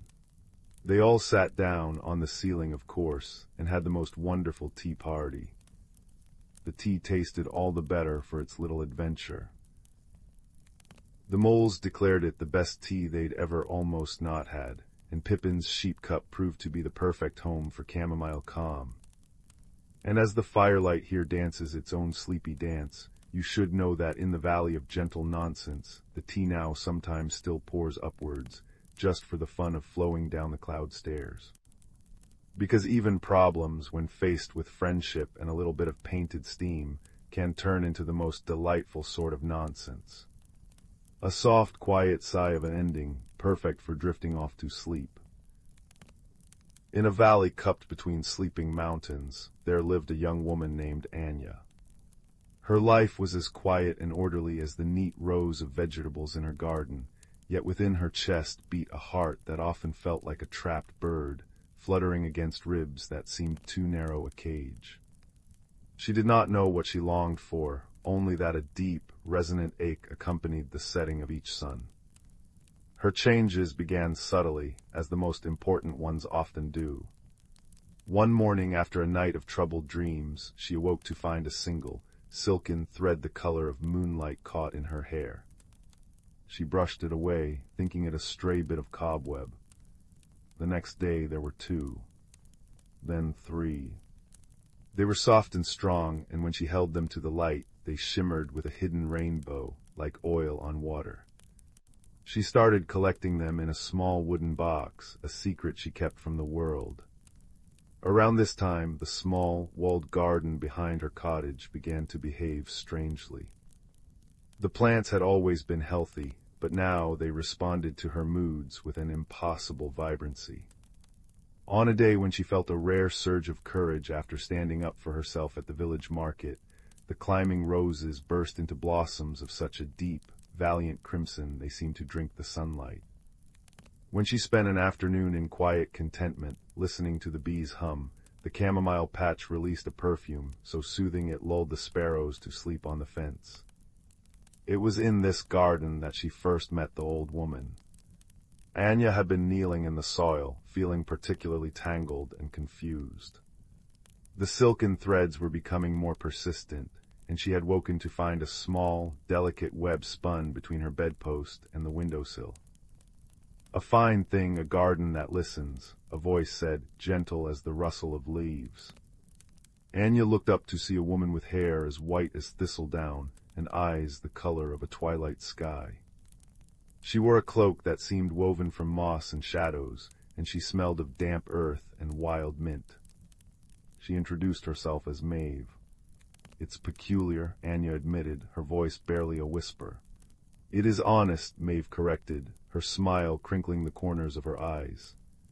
"It shows you what you often cannot see in yourself. This," she said, gesturing to the brilliant red roses, "is your strength, and this," she touched a velvety petal of a purple iris that had bloomed overnight, "is your growing wisdom. The garden is merely translating the music of your soul into color and scent." Maeve did not visit every day, but she always appeared when Anya needed her most. She became a quiet mentor, a steady presence who spoke in metaphors of seeds and seasons. She never gave direct answers, only gentle observations that settled in Anya's mind like seeds in fertile soil, waiting for the right conditions to sprout.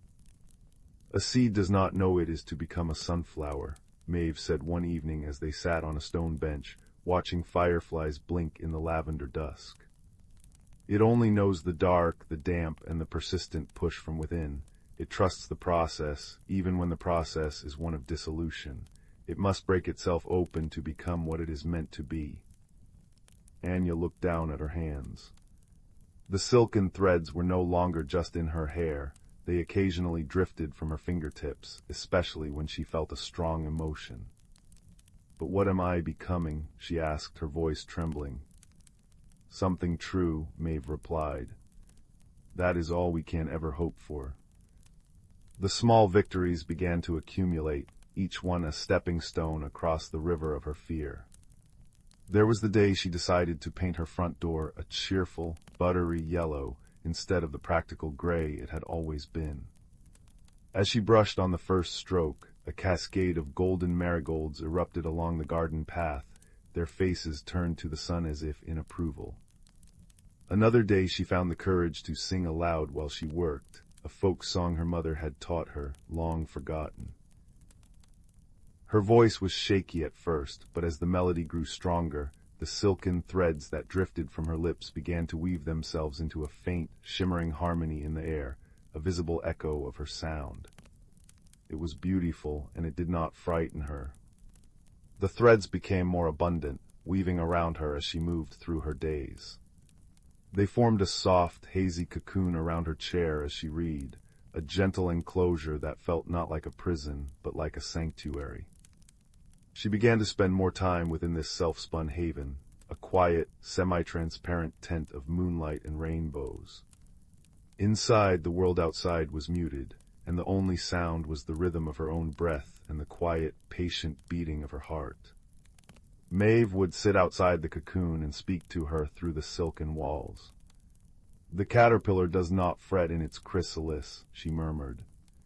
"It does not struggle to be the butterfly before its time. It rests, it dissolves, It allows its own magnificent ruin, trusting that its deepest blueprint knows the way. Inside her soft enclosure, Anya let herself dissolve.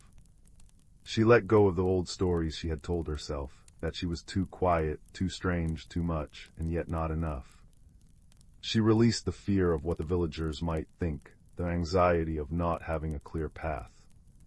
She sat in the quiet dark and simply was. And in that being she began to remember things, the feeling of flying in her dreams, the weightlessness of joy, the intricate patterns of starlight that felt like a native language. One morning, after a soft rain had pattered on her cocoon all night, she felt a profound sense of readiness. It was not a frantic need to escape, but a gentle, firm knowledge that it was time. She took a deep, slow breath, mirroring the rhythm of the natural world outside, and pressed a hand against the silken wall. It gave way without resistance, parting like a curtain of mist. She stepped out into her garden. The change was not a shocking, sudden thing. It was a completion. The silken threads were gone, but in their place was a soft, luminous quality to her skin, as if she had learned to carry her own inner moonlight with her. From her shoulders, delicate wings had unfolded, not the wings of a bird or a common butterfly, but something entirely her own. They were the color of a dawn sky, etched with patterns that resembled the veins of leaves and the constellations of faraway stars. They were not for frantic flight, but for gentle, drifting journeys on the warm breath of the world. Her garden had erupted into a celebration. Flowers of every imaginable hue and shape nodded in the breeze, and the air was thick with the scent of jasmine, honeysuckle, and rich, dark earth. The colors shifted as she walked among them, reflecting her newfound understanding, deep blues of profound peace, vibrant greens of vibrant growth, and soft pinks of a gentle, unconditional affection for herself.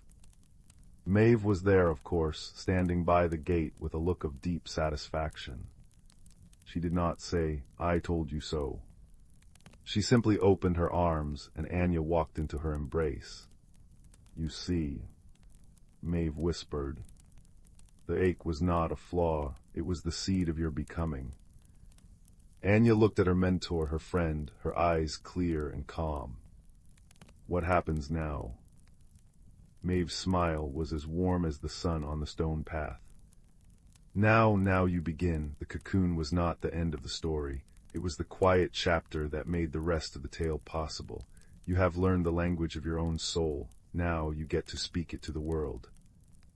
Anya turned her face to the sky.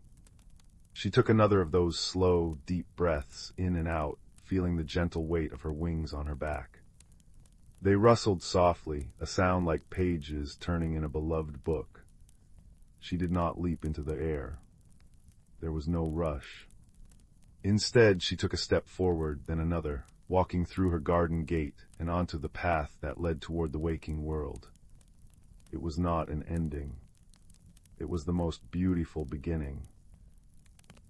The first step of a journey taken not by a woman who was afraid of her changes, but by one who had learned to wear her transformation like a cloak of starlight, ready to see what wonders her new wings would help her discover, one gentle, breathing moment at a time.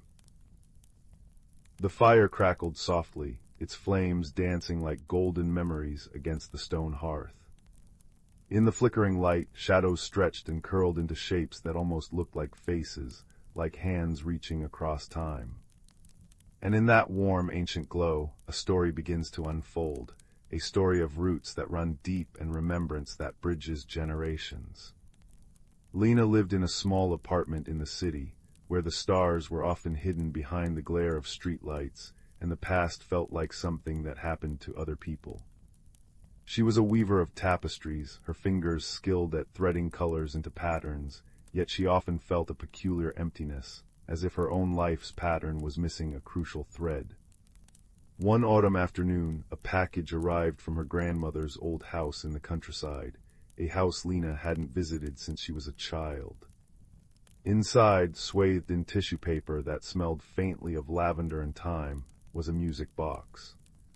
It was carved from dark, rich wood, inlaid with mother-of-pearl that shimmered like captured moonlight. Tucked beside it was a note in her grandmother's elegant script, "For you, my dear. May it help you find your song." Lena lifted the lid. Instead of a melody, the box played a soft, rhythmic ticking, like a heartbeat or the gentle fall of rain on leaves. And with that sound came a whisper, so faint it might have been the wind sighing through an unseen crack. "Remember, remember." That night, Lena dreamed. She stood in a forest she somehow knew, though she had never walked there in waking life. Ancient oaks stretched toward a sky scattered with stars clearer and brighter than any she had ever seen. A woman was waiting beneath the largest tree, her form woven from dappled moonlight and shadow. She wore a dress patterned with constellations, and her eyes held the patient depth of roots delving deep into the earth. "You've come," the woman said, her voice like the rustle of leaves. "I am Lena. I have been waiting." Waiting for what? Lena asked, her own voice small in the vast, quiet wood. "For you to listen," Lena replied. "The music box does not play a tune, it holds time. It holds stories, and it is time for you to hear them." She placed a hand on the oak's bark, and the tree seemed to hum in response. "Our family has always been keepers of stories," Lena said. "We are the rememberers, but remembering is not about holding on to old things. It is about understanding why they mattered and carrying their meaning forward." Then she began to sing, her voice low and soothing, a melody that wove through the dream like a silver thread. "Where the roots run deep and the memories sleep, listen close, dear heart, and you shall keep the tales of old in actions bold. A story lived is a story told." When Lena woke, the words of the lullaby lingered in her mind, gentle and persistent. The music box sat on her bedside table, silent now. But she could still feel the forest's cool breath, still see Lena's starry eyes. Over the following days, Lena found herself drawn to the music box. Sometimes, when the light hit it just right, she would catch glimpses in the mother of pearl, not her own reflection, but other faces, other places. A young woman stitching a quilt under a lantern's glow, a man charting stars onto parchment, a child learning to knead dough for bread that had been made the same way for generations. One evening, as the first winter frost painted her windowpane, Lena opened the music box once more. The rhythmic ticking began, and this time she felt herself slipping not into sleep, but into a waking dream. She was no longer in her apartment. She stood in a cozy kitchen where the air smelled of yeast and honey. A woman with kind eyes and flour-dusted hands was teaching a little girl how to braid a loaf of bread. The woman hummed as she worked, and Lena recognized the melody, the same lullaby from her dream. "Now, my dove," the woman said to the child, "remember, the bread is not just flour and water. It is patience. It is care. It is the warmth of your hands giving life to the dough. This is your great-grandmother's recipe, but it becomes yours each time you make it with love." Lena watched, mesmerized, as the woman shaped the dough with practiced hands, her movements a dance of grace and purpose. She sang softly, "Knead the dough with gentle hands, as time itself like hourglass sands. Through generations does softly flow. What we make with love will grow." Then the scene shifted. Lena was in a garden at twilight, where an old man was showing a boy how to plant seeds. "Every seed holds a story," the man said, his voice raspy but warm. "It remembers the rain that fell, the sun that shone, the hands that saved it from last year's harvest. When you plant it, you are not just growing food, you are continuing a conversation that began long before you were born." He touched the soil reverently. "This is how we speak to the future, not with words alone, but with actions, with planting, with nourishing."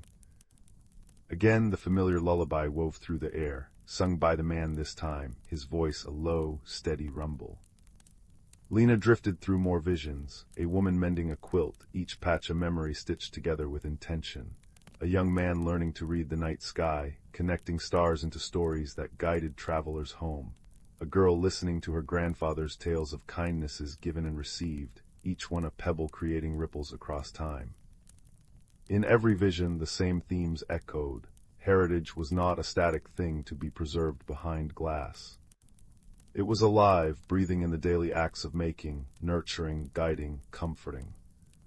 It lived in the bread shared with a neighbor, in the seeds planted for a season not one's own, in the stories told to soothe a fearful child. And always the lullaby was there, a thread connecting them all. Where the roots run deep and the memories sleep. Listen close, dear heart, and you shall keep. One night, Lena found herself back in the moonlit forest with Elena. This time other figures stood among the trees, the bread maker, the gardener, the stargazer, the quilt mender. They were all smiling, their eyes holding the same gentle light. You see, Elena said, her voice blending with the whisper of the leaves. We are not just memories, we are the choices we made, the love we gave, the wisdom we passed on. The music box does not hold our voices, it holds the echo of our actions, and now it is your turn.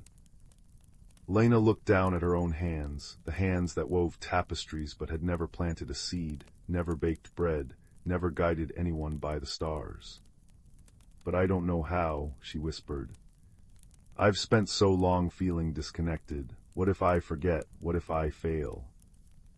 The bread maker stepped forward. You already remember, she said. You have been listening. The remembering is in the doing. The gardener nodded. You do not need to live in the past to honor it. You need only live with purpose in the present. Then from among them, a figure emerged that made Lena's breath catch. It was her grandmother, looking just as she had when Lena was small, her eyes crinkled with warmth. My dear Lena, her grandmother said, I always feared you would feel alone in the city, cut off from where you came from. That is why I sent you the music box, not to tie you to the past, but to show you that you carry it with you, in your hands, your heart, your choices. She reached out and touched Lena's cheek, her fingers cool and real. I regret that I did not teach you these things myself while I had the chance. I thought there would be more time, but see, the stories find their way, the love finds its way. Lena felt a tear trace a warm path down her cheek. I miss you, she said softly. And I you, her grandmother replied. But I am not gone. I am in the bread you will bake, the seeds you will plant, the stories you will tell. I am in the lullaby you will sing to your own child one day. She began to sing, and the others joined her, their voices weaving together into a tapestry of sound that filled the forest, filled Lena's heart. Where the roots run deep and the memories sleep. Listen close, dear heart, and you shall keep. The tales of old in actions bold. A story lived is a story told. When Lena opened her eyes, she was back in her apartment, the first light of dawn tinting the sky. The music box was silent, but she could still feel the warmth of her grandmother's hand on her cheek. She rose and went to the kitchen. She found a recipe for honey oat bread, one she had never made before, and began to measure and mix. As she kneaded the dough, she hummed the lullaby, her hands learning the rhythm of emotion that was both new and ancient. She planted herbs in pots on her windowsill, whispering blessings into the soil as she had seen the gardener do. She began a new tapestry, weaving into it patterns of stars and seeds, trees and bread loaves, and all the stories she had been given. And that evening, as the fire crackled in her hearth, she opened the music box one last time. The ticking began soft and steady, but now it felt like a companion rather than a mystery. She knew she didn't need the box to remember. She carried the memories in her actions now. She closed the lid and the ticking faded. But the lullaby remained, singing softly in her heart. Years later, Lena would sit with her own daughter on her lap before a fire, weaving stories of star-guided travelers and bread that tasted of love. And she would sing the lullaby, the words now as familiar as her own breath. And sometimes in the flickering light she would see faces in the flames. Aelina, the bread maker, the gardener, her grandmother, all smiling, all nodding, their legacy alive not in objects, but in the warm, daily acts of remembering and nurturing. For heritage is not a thing to be stored away. It is a seed planted in the soul, tended by love, and blooming in every kind choice, every shared story, every passed-down song. And so the roots grow deeper. And so the remembering continues. The old house had a way of settling around Leo as he climbed the creaking stairs to the attic, each step releasing the scent of cedar and forgotten summers. Outside, rain whispered against the window panes like a gentle secret, and the distant chime of the town clock tower drifted through the air, marking the hour with a soft, bronze hum. Leo held a flickering lantern before him, its warm light pushing back the shadows that clung to the eaves and corners of the spacious attic. It was his grandmother's house, full of memories tucked into drawers and stacked in dusty boxes. Leo had always been a quiet boy, thoughtful and observant, with a heart that noticed things others often overlooked. Tonight, while searching for a book of pressed flowers his grandmother had mentioned, his fingers brushed against something unexpected nestled beneath a stack of embroidered linens, a small wooden compass. But it was unlike any compass he had ever seen. Its face was carved from pale birch, and instead of north, south, east, and west, its points were marked with symbols, a heart, a key, a feather, and a star. At its center, the needle was not of magnetized metal, but of delicate, darkened silver, shaped like an arrowhead. It lay perfectly still, as if waiting. Curious, Leo lifted it into the lamplight. As he did, the needle gave a soft shiver and began to turn, not toward any earthly direction, but pointing insistently toward a large, shrouded shape in the farthest corner of the attic. With careful steps, Leo approached and drew away the dusty cloth to reveal an ancient grandfather clock, its wood dark with age, its face etched with intricate patterns of vines and moons. It was silent and still, as if holding its breath. Tick. The sound was so faint Leo thought he might have imagined it. But then it came again, a little stronger. Tick-tock. A slow, deep rhythm began to emanate from within the clock, like a heartbeat returning to life. Then a voice, rich and resonant as a cello note, spoke from the clock's interior. "It has been a long time since the compass of clarity has awakened," the clock said. "You must be the one it has chosen." Leo, though startled, felt more wonder than fear. "Who are you?" he asked softly. "I am Horologius, the keeper of moments," the clock replied. "And you, child, have been called because something in this house is out of balance. A sorrow has settled in the walls, a quiet sadness that slows the flow of joy. The compass will guide you, but the journey is one of heart, not feet." Just then, a fluffy orange cat emerged from behind a stack of hatboxes, yawning widely before fixing Leo with wise, golden eyes. "About time someone showed up," the cat said in a voice like rustling silk. "I'm Marigold, I nap, I observe, and occasionally I offer advice. Usually I nap, though." Leo blinked. "You can talk." "Only to those who listen properly," Marigold replied, licking a paw. "Now the compass is pointing toward the heart symbol. That means we follow the thread of feeling. Lead on, little hero."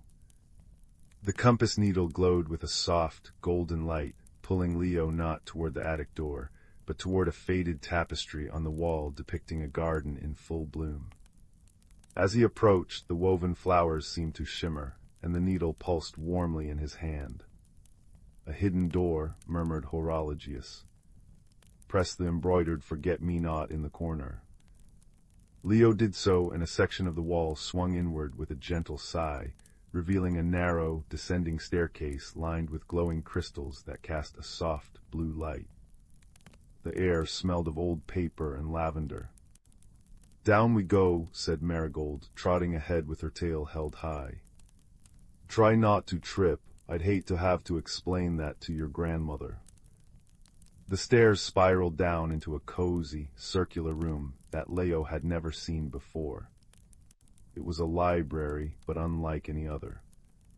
Books lined the walls not by title or author, but by color and feeling, warm hues of joy, cool tones of solace, bright sparks of inspiration. In the center of the room sat a small, nervous-looking candle, its flame flickering uncertainly. "Oh dear," the candle wisped, its light trembling. "Visitors, I'm Lumina. I'm supposed to illuminate the stories, but lately, I can't seem to keep them bright." Leo knelt down. "What's wrong?" "A draft of doubt has been blowing through," Lumina explained. "It makes the stories fade, words lose their meaning, memories grow dim." The compass in Leo's hand now pointed toward the key symbol. He looked around, thinking, maybe we need to find the source of the draft. Marigold leaped gracefully onto a shelf. "There's a loose stone near the ceiling," she announced. "I've seen a faint shimmer of cold air slipping through." But the stone was too high for any of them to reach. Leo bit his lip, thinking. Then he remembered the patience his grandmother always showed him when he struggled with his lessons. Kindness, not force. "Lumina," he said gently, "if we work together, maybe we can help. Marigold, if you climb onto my shoulders, you might be able to nudge the stone back into place. Lumina, can you light our way?" The candle's flame steadied slightly. I can try." With careful movements, Leo lifted Marigold onto his shoulders. The cat stretched upward, her paws delicately probing the loose stone. "A little to the left," she directed, and Leo shifted accordingly. Lumina glowed brighter, casting a warm, steady light that pushed back the shadows. With a soft click, the stone settled back into place. The draft ceased immediately. The room seemed to sigh in relief, and the books on the shelves glowed with renewed warmth. "Well done," Lumina whispered, her flame now burning bright and clear. "The stories are safe." But the compass needle had shifted again, now pointing toward the feather. It tugged Leo toward a large, leather-bound journal resting on a reading stand. The pages were blank. "The Journal of Whispers," Horologius's voice echoed down the staircase, gentle and approving. "It records what the heart needs to remember, but it only reveals its words to one who listens with compassion." Leo placed his hand on the open page. He thought of his grandmother, her gentle hands, her stories, the way her eyes sometimes grew distant with memories she seldom shared. He thought of the quiet sadness that had seeped into the house since his grandfather had passed away. "She misses him," Leo said softly. "She doesn't say it, but she does." As he spoke, words began to appear on the page, written in shimmering ink, not sad words, but joyful ones. Stories of laughter in the garden, of dances in the kitchen, of secrets shared under the stars. The journal was filling with light. The compass needle now turned one last time, settling on the star. It glowed so brightly that the entire room was bathed in soft, starlit radiance. And in that light Leo saw not just a library, but a pathway of connection, between past and present, memory and hope, loss and love. He understood then. The journey was not about fixing something broken, but about remembering what was always whole. The courage was not in braving dangers, but in tending gently to the quiet places of the heart. When Leo emerged from the hidden staircase, the compass was still in his hand, but its needle was now still and peaceful. Marigold curled at his feet, purring like a little engine of contentment. From the grandfather clock came a deep, soothing chime, not marking the hour, but celebrating the moment. Leo returned to his grandmother's sitting room, where she dozed by the fire. He didn't show her the compass or speak of talking cats or hidden libraries. Instead, he opened the Journal of Whispers and began to read one of the stories aloud. His grandmother's eyes opened and she smiled, a real, full smile that reached her eyes and lit the room more brightly than any flame. And outside the rain continued to fall softly, the wind hummed a lullaby through the trees, and the world felt, for a little while, perfectly at peace. The storm had raged for 3 nights, pounding the cliffs of Pebbleton with fists of salt and wind. When dawn broke on the 4th morning, the sea lay exhausted, surrendering treasures it had swallowed centuries ago. Among the splintered wood and barnacled chains, young Finn discovered the compass. Not brass or iron, but carved from driftwood as pale as moonlight, its glass face clouded like a sleepy eye. When Finn touched it, warmth spread through his fingers, and a voice like wind chimes whispered, "Seek what is hidden." Finn lived in a cottage where the chimney smoke curled like gray cats into the sky. His grandfather, a fisherman with hands like knotted ropes, warned of the sea's hunger. "It swallows dreams," he'd rumble, mending nets by firelight. But the compass pulsed against Finn's palm, humming a melody only he could hear, a song of caves where starfish glowed and tides danced to moon song. That night, as waves lulled the village to sleep, the compass glowed. Its needle spun wildly before settling not on north, but on the jagged silhouette of Devil's Maw, a sea cave where children dared each other to venture, and none ever did. Gathering his courage and a lantern, Finn crept past sleeping cottages. The path to Devil's Maw was treacherous, slick with kelp and secrecy. At the cave's entrance, waves hissed like angry serpents. Yet the compass glowed brighter, casting liquid gold light on the walls. Deeper he went, through tunnels dripping with phosphorescent algae, until the air turned sweet with salt blossoms, flowers that bloomed only in eternal darkness. Here the needle quivered and stilled. Before him yawned an abyss, but not of rock. It was a curtain of liquid sapphire, shimmering like a mirage. The compass whispered, "Trust." Heart drumming, Finn stepped through. Cold kissed his skin, yet he breathed easily. He stood in an underwater cathedral. Coral spires rose in candied pinks and blues, schools of fish like living jewels darted through kelp forests, and lantern jellies bobbed, casting soft bioluminescent blooms. This was the Sea of Whispers, where currents carried secrets and anemones sang in chorus. Yet something felt amiss. The coral bore gray scars, the fish moved sluggishly, and the water hummed with a discordant note, a deep, grieving thrum. A shadow darted behind a brain coral. Finn followed, compass aloft, until he cornered a creature unlike any he'd imagined. It had the slender body of an otter, but shimmering scales instead of fur, and wings like spun sea foam. Eyes like liquid amber widened in fear. "You're dry," it gasped, voice like bubbles rising.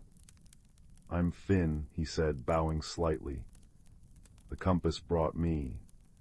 He showed the driftwood artifact. The creature tilted its head.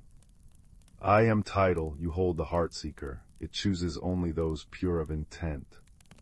She explained the Sea of Whispers was dying. The pearl of tides, a living stone that pulsed in harmony with the moon, had cracked. Its 3 shards, scattered by a quake, dimmed the sea's magic. Without them the coral would bleach, the songs fade, and the sea would become a silent tomb. Finn's journey unfolded in 3 trials. The first shard lay in the Garden of Echoes, where sentient anemones guarded it with hypnotic songs. "They reflect your fears," Tidal warned.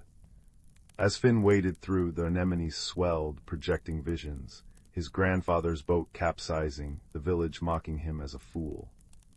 The compass warmed, whispering, "Courage is truth," sung loud. Finn sang back, a simple shanty about mending nets under stars. The anemones stilled, then harmonized, revealing the shard nestled in a conch shell. The second shard rested in the Grotto of Lost Things, guarded by Kaelen, a giant crab whose shell was crusted with centuries of shipwrecked treasures. "Many come to take," he clacked, pincers snapping. None listen. The compass murmured, "Wisdom is in stillness." Instead of fighting, Finn sat, recounting tales of surface world wonders, how autumn leaves blazed, how snow silenced mountains. Kaelen's eyes softened. I had forgotten beauty, he rasped, gifting the shard, a chip of opal fire, from his hoard. The third shard proved hardest.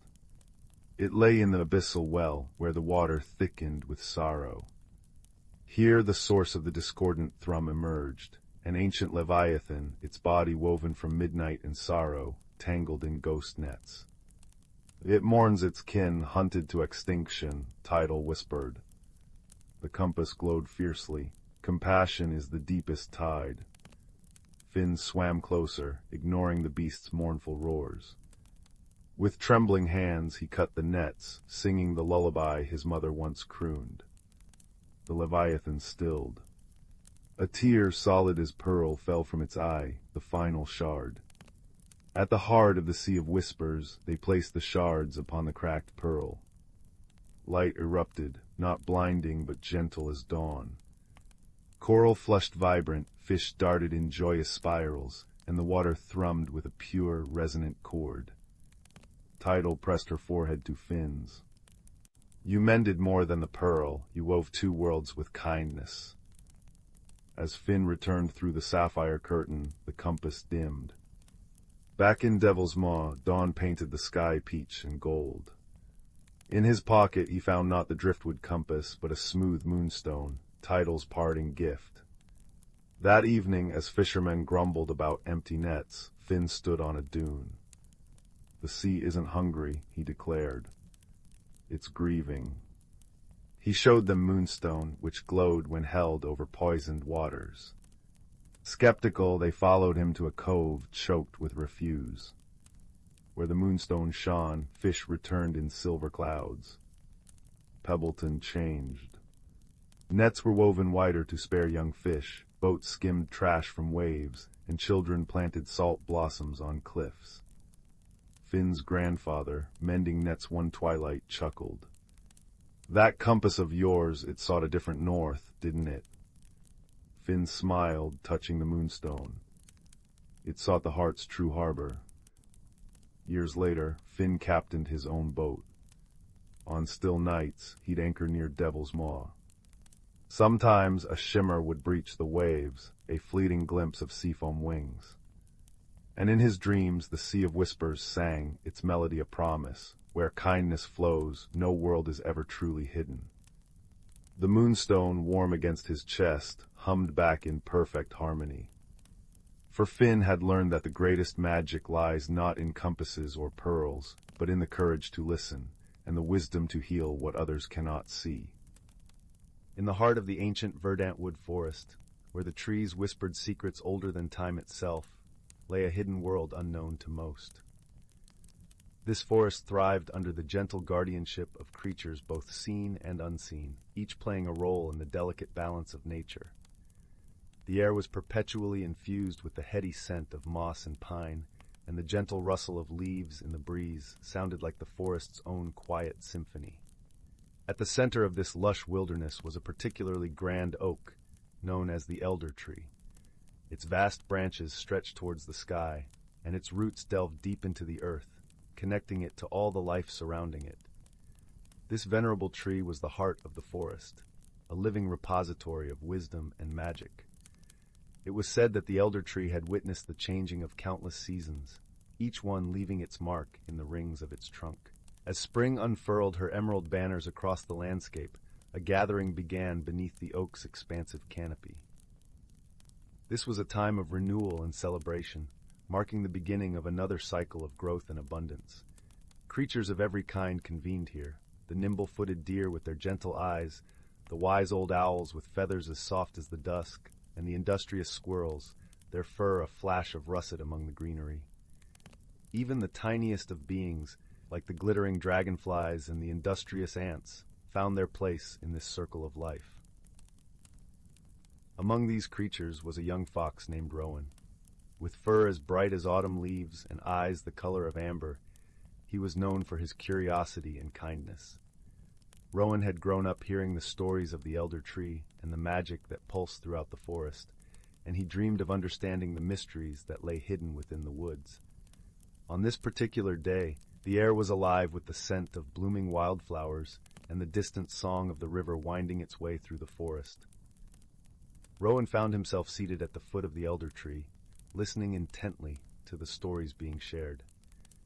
The forest elders, wise creatures who had lived through many seasons, spoke of the importance of harmony and balance, of how every creature, no matter how small, contributed to the whole. As the sun dipped lower in the sky, casting a warm, golden light across the forest floor, an unexpected visitor arrived. It was Zephyr, a gentle spirit of the wind, who often roamed the skies and danced among the treetops. Zephyr's presence was as light as a whisper, and whenever he appeared, the leaves would shimmer and sway, as if greeting an old friend. "Rowan," Zephyr called softly, his voice barely more than a breeze. "Come walk with me." Intrigued, Rowan rose to his paws and followed the wind spirit. They moved through the forest, Zephyr guiding him with a playful gust here, a gentle nudge there. The world around them seemed to come alive with vibrant colors and sounds, the call of a distant owl, the trickle of a nearby brook, the soft crunch of leaves underfoot. As they wandered deeper into the woods, Zephyr began to share stories of the seasons and the magic they carried. "Each season brings its own gifts," Zephyr explained. "Spring brings renewal and hope, summer warmth and abundance, autumn wisdom and reflection, and winter rest and resilience. The forest thrives because each season knows its place and purpose." Rowan listened intently, his heart swelling with understanding. He realized that just as the seasons worked together, so too did the creatures of the forest, each with their own role to play in maintaining the harmony of their home. Their journey led them to a clearing where the ground was carpeted with soft, fragrant moss and the sky above was a canvas of twinkling stars. Here Zephyr paused, allowing Rowan to take in the beauty of the world around him. "Remember this, young Rowan," Zephyr continued, his voice gentle and wise.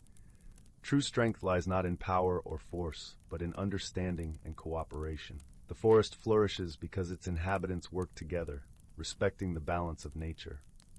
Rowan nodded, feeling the truth of Zephyr's words resonate deep within him. He understood now that his own small acts of kindness and curiosity could contribute to the greater good of the forest. He felt a renewed sense of purpose, ready to play his part in this intricate dance of life. As Zephyr prepared to depart, he left Rowan with one final message. "Cherish the stories of the elders, for they are the threads that weave the tapestry of our world. Pass them on, and you will keep the magic of the forest alive for generations to come." With that, Zephyr took to the skies once more, a gentle breeze rustling through the treetops. Rowan watched him go, feeling a serene sense of peace settle over him. He knew that he was part of something much larger than himself, a timeless cycle of life and magic. Returning to the elder tree, Rowan rejoined the gathering of creatures, his heart full of newfound wisdom. As the stars twinkled above and the night wrapped the forest in its tranquil embrace, the stories continued to be shared, each one a testament to the enduring harmony of the natural world. And so, under the watchful gaze of the elder tree, the forest thrived, a sanctuary of life and wonder, where creatures great and small lived in balance with the seasons and with one another. Rowan, with his bright eyes and gentle heart, became a guardian of the forest's secrets, ensuring that the wisdom of the past would light the path for all who followed. In the quiet of the night, as the last embers of the day faded into darkness, a sense of comfort and resolution settled over the forest. It was a place where magic and reality entwined, a haven of peace and possibility, forever cradled in the arms of nature. In the heart of the world, where the sun's final golden rays surrendered completely to the velvety indigo of night, there lay the ancient forest of Lumenwood. This was no ordinary woodland. Here the moonlight did not merely shine. It pooled in silver puddles between gnarled roots, it dripped from the tips of pine needles like liquid mercury, and it wove itself into the very fabric of the air, making the darkness feel not empty, but full of soft, luminous potential. The forest was a sanctuary for those who thrived in the hush of night. Fireflies like living embers drifted in slow, blinking constellations. Moths with wings of crushed velvet danced silent waltzes in the glades. And the creatures who called this place home were gentle souls, keepers of quiet truths and starlit secrets. On this particular night, a young barn owl named Orin was feeling a profound and unsettling restlessness. He perched on his usual branch, high in the arms of a grandfather oak, but his heart was not in his quiet vigil. A change was in the air, a subtle shift that whispered of endings. The vibrant, buzzing life of summer was beginning to slow its pulse. The leaves, though still mostly green, carried the faintest hint of gold at their edges, and the wind, when it stirred, had a new, crisp note to its song. Orin's restlessness was a quiet thrum in his bones. He felt an urge to fly, not for hunting, but for understanding. Pushing off from the branch, his wings made a soft whoosh that blended seamlessly with the sigh of the wind through the oak's countless leaves.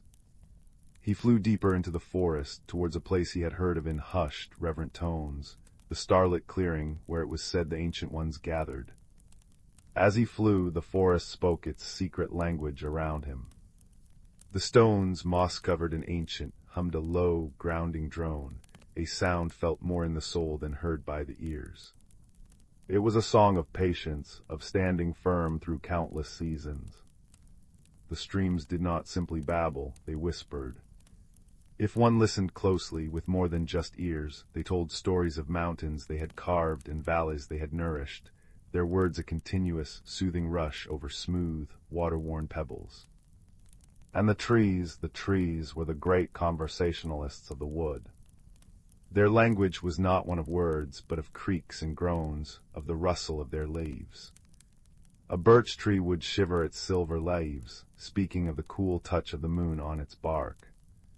A weeping willow would sway its long, trailing branches, sharing tales of the dreams it had caught in its green net. Orin flew through this symphony of silent sound, his heart beginning to quieten just from being immersed in it. He arrived at the starlit clearing, and the breath caught in his chest. It was a perfect circle, carpeted in moss so soft and deep it looked like a plush, emerald rug. In the very center stood the most magnificent tree Orin had ever seen. It was a great silverwood, its bark like polished moonlight, and its leaves, even in the dark, seemed to hold a glow of their own. But the true wonder was the flora that thrived here. Glowing mushrooms in hues of ethereal blue and soft grain clustered around the tree's roots like tiny, luminous stools. Ghost flowers with petals as pale and translucent as mist pulsed with a gentle, internal light, their fragrance a delicate blend of vanilla and cold night air. The entire clearing was bathed in this soft, bioluminescent radiance, over which the sharp, bright pinpricks of real stars winked in the velvet sky above. Perched on a low, smooth branch of the silverwood was an owl so old his feathers were the color of weathered ash, and his eyes held the depth of 1,000 starry nights. This was Alaric, the elder of Lumenwood. Orin landed softly on the moss before him, dipping his head in respect. The only sounds were the gentle patter of a light, misting rain beginning to fall on the canopy high above, and the quiet drip, drip, as it filtered down to the forest floor. "Your flight was troubled, little brother," Alaric said, his voice not a hoot, but a soft, resonant rumble, like distant thunder that promised not a storm but peace. "The wind brought the tremor in your wings to me long before you arrived."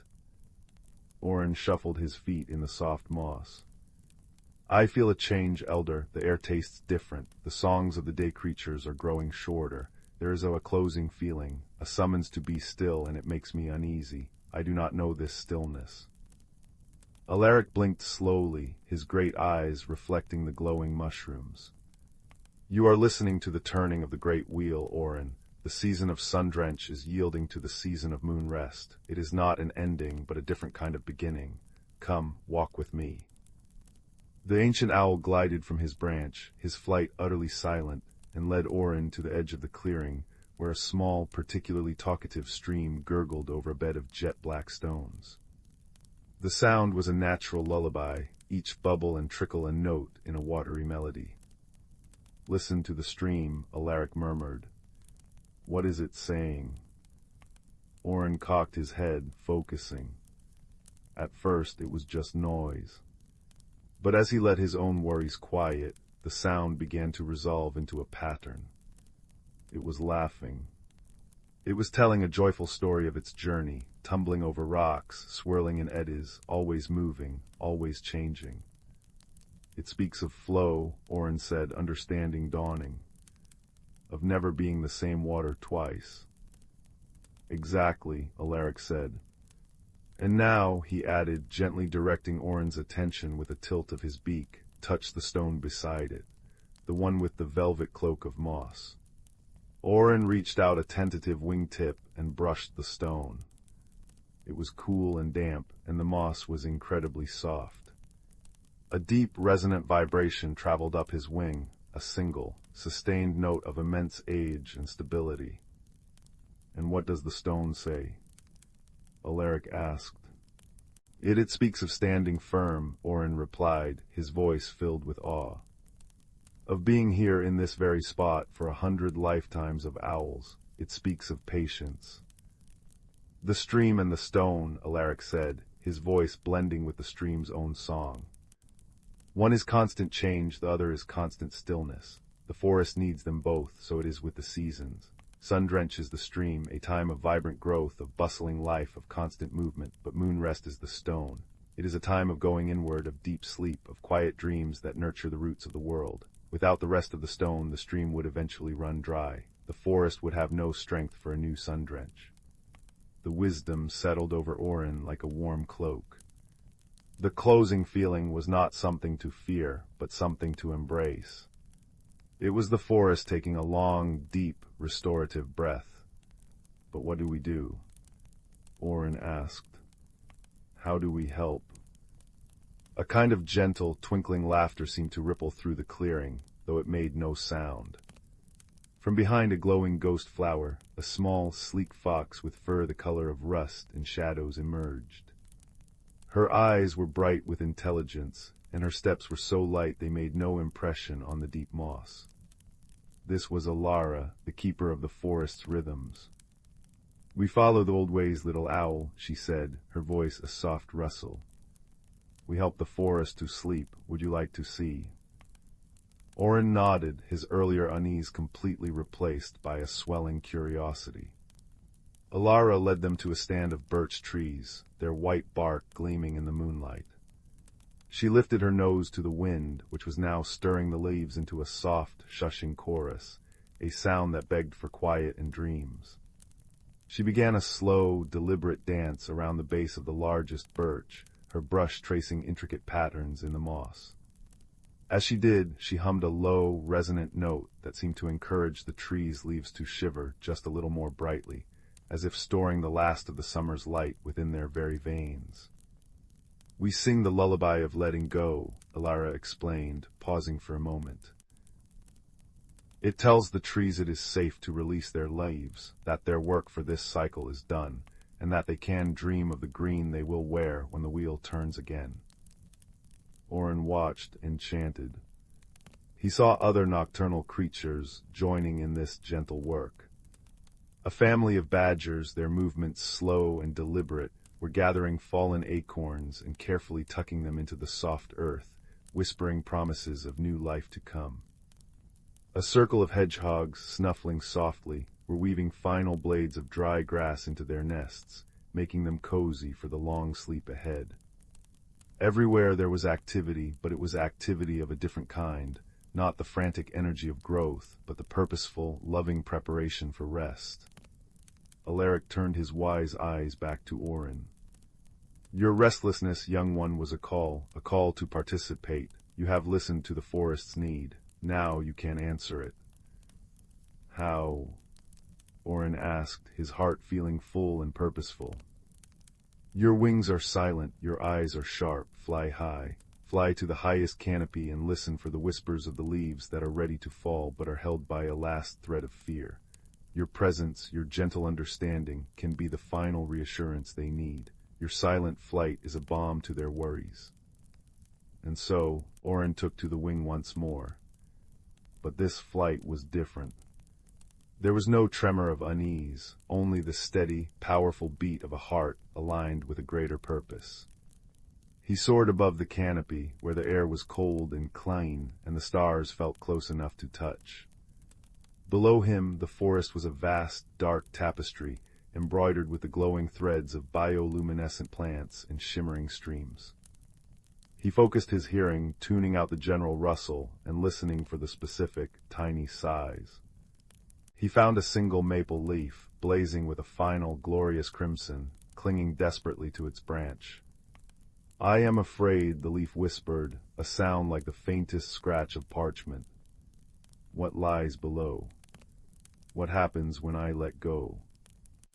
Oren did not speak, for he had no words the leaf would understand. Instead, he poured his newfound understanding into his presence.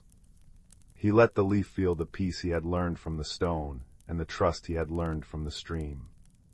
He hovered nearby, a silent, feathered guardian in the moonlight, his own stillness a mirror of the forest's deepening quiet. And then, a miracle. The leaf's fear seemed to melt away. With a final soft sigh, a sound of release, not sorrow, it detached. It didn't fall so much as it drifted, spinning and dancing on a gentle updraft, a final, beautiful dance in the silver moonlight before settling silently onto the soft, waiting earth below. One by one, Oren visited the trembling leaves. He was a living embodiment of Alaric's lesson, a bridge between the anxiety of letting go and the peace that lay beyond it. He worked through the night until the misting rain ceased and the first, faint hint of pearly gray light touched the eastern horizon. Exhausted but filled with a deep, profound joy, he returned to the starlit clearing. The scene had transformed. The bioluminescent glow of the mushrooms and flowers was fading, their light retreating as the sky began to brighten. The clearing was now carpeted not just in moss, but in a breathtaking mosaic of freshly fallen leaves, crimson, gold, amber, and bronze. Alaric and Alara were waiting for him.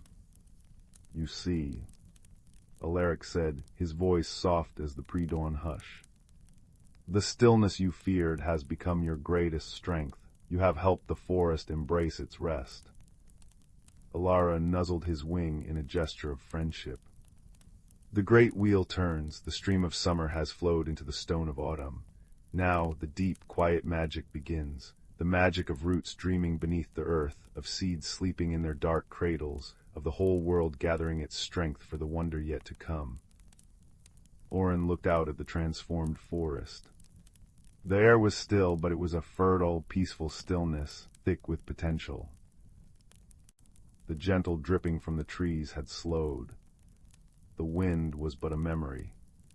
The only sound was the eternal, soft whisper of the stream, now telling a new story, a story of quiet and waiting.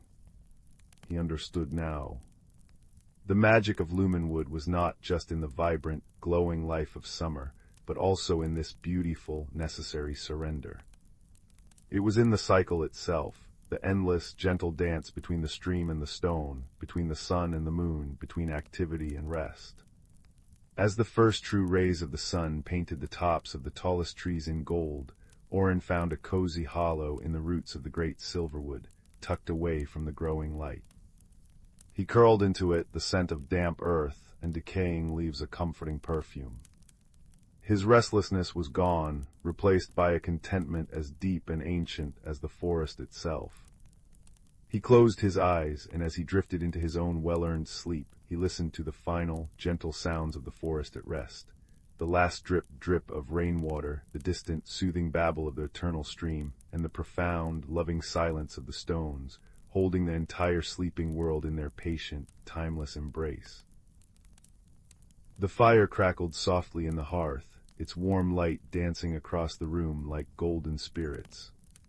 Outside, the wind whispered through the pine trees, but here, nestled in this cozy space, all was safe and still. Listen closely now, for I have a tale to tell, a story about a boy who learned that the greatest warmth often comes from the most unexpected places.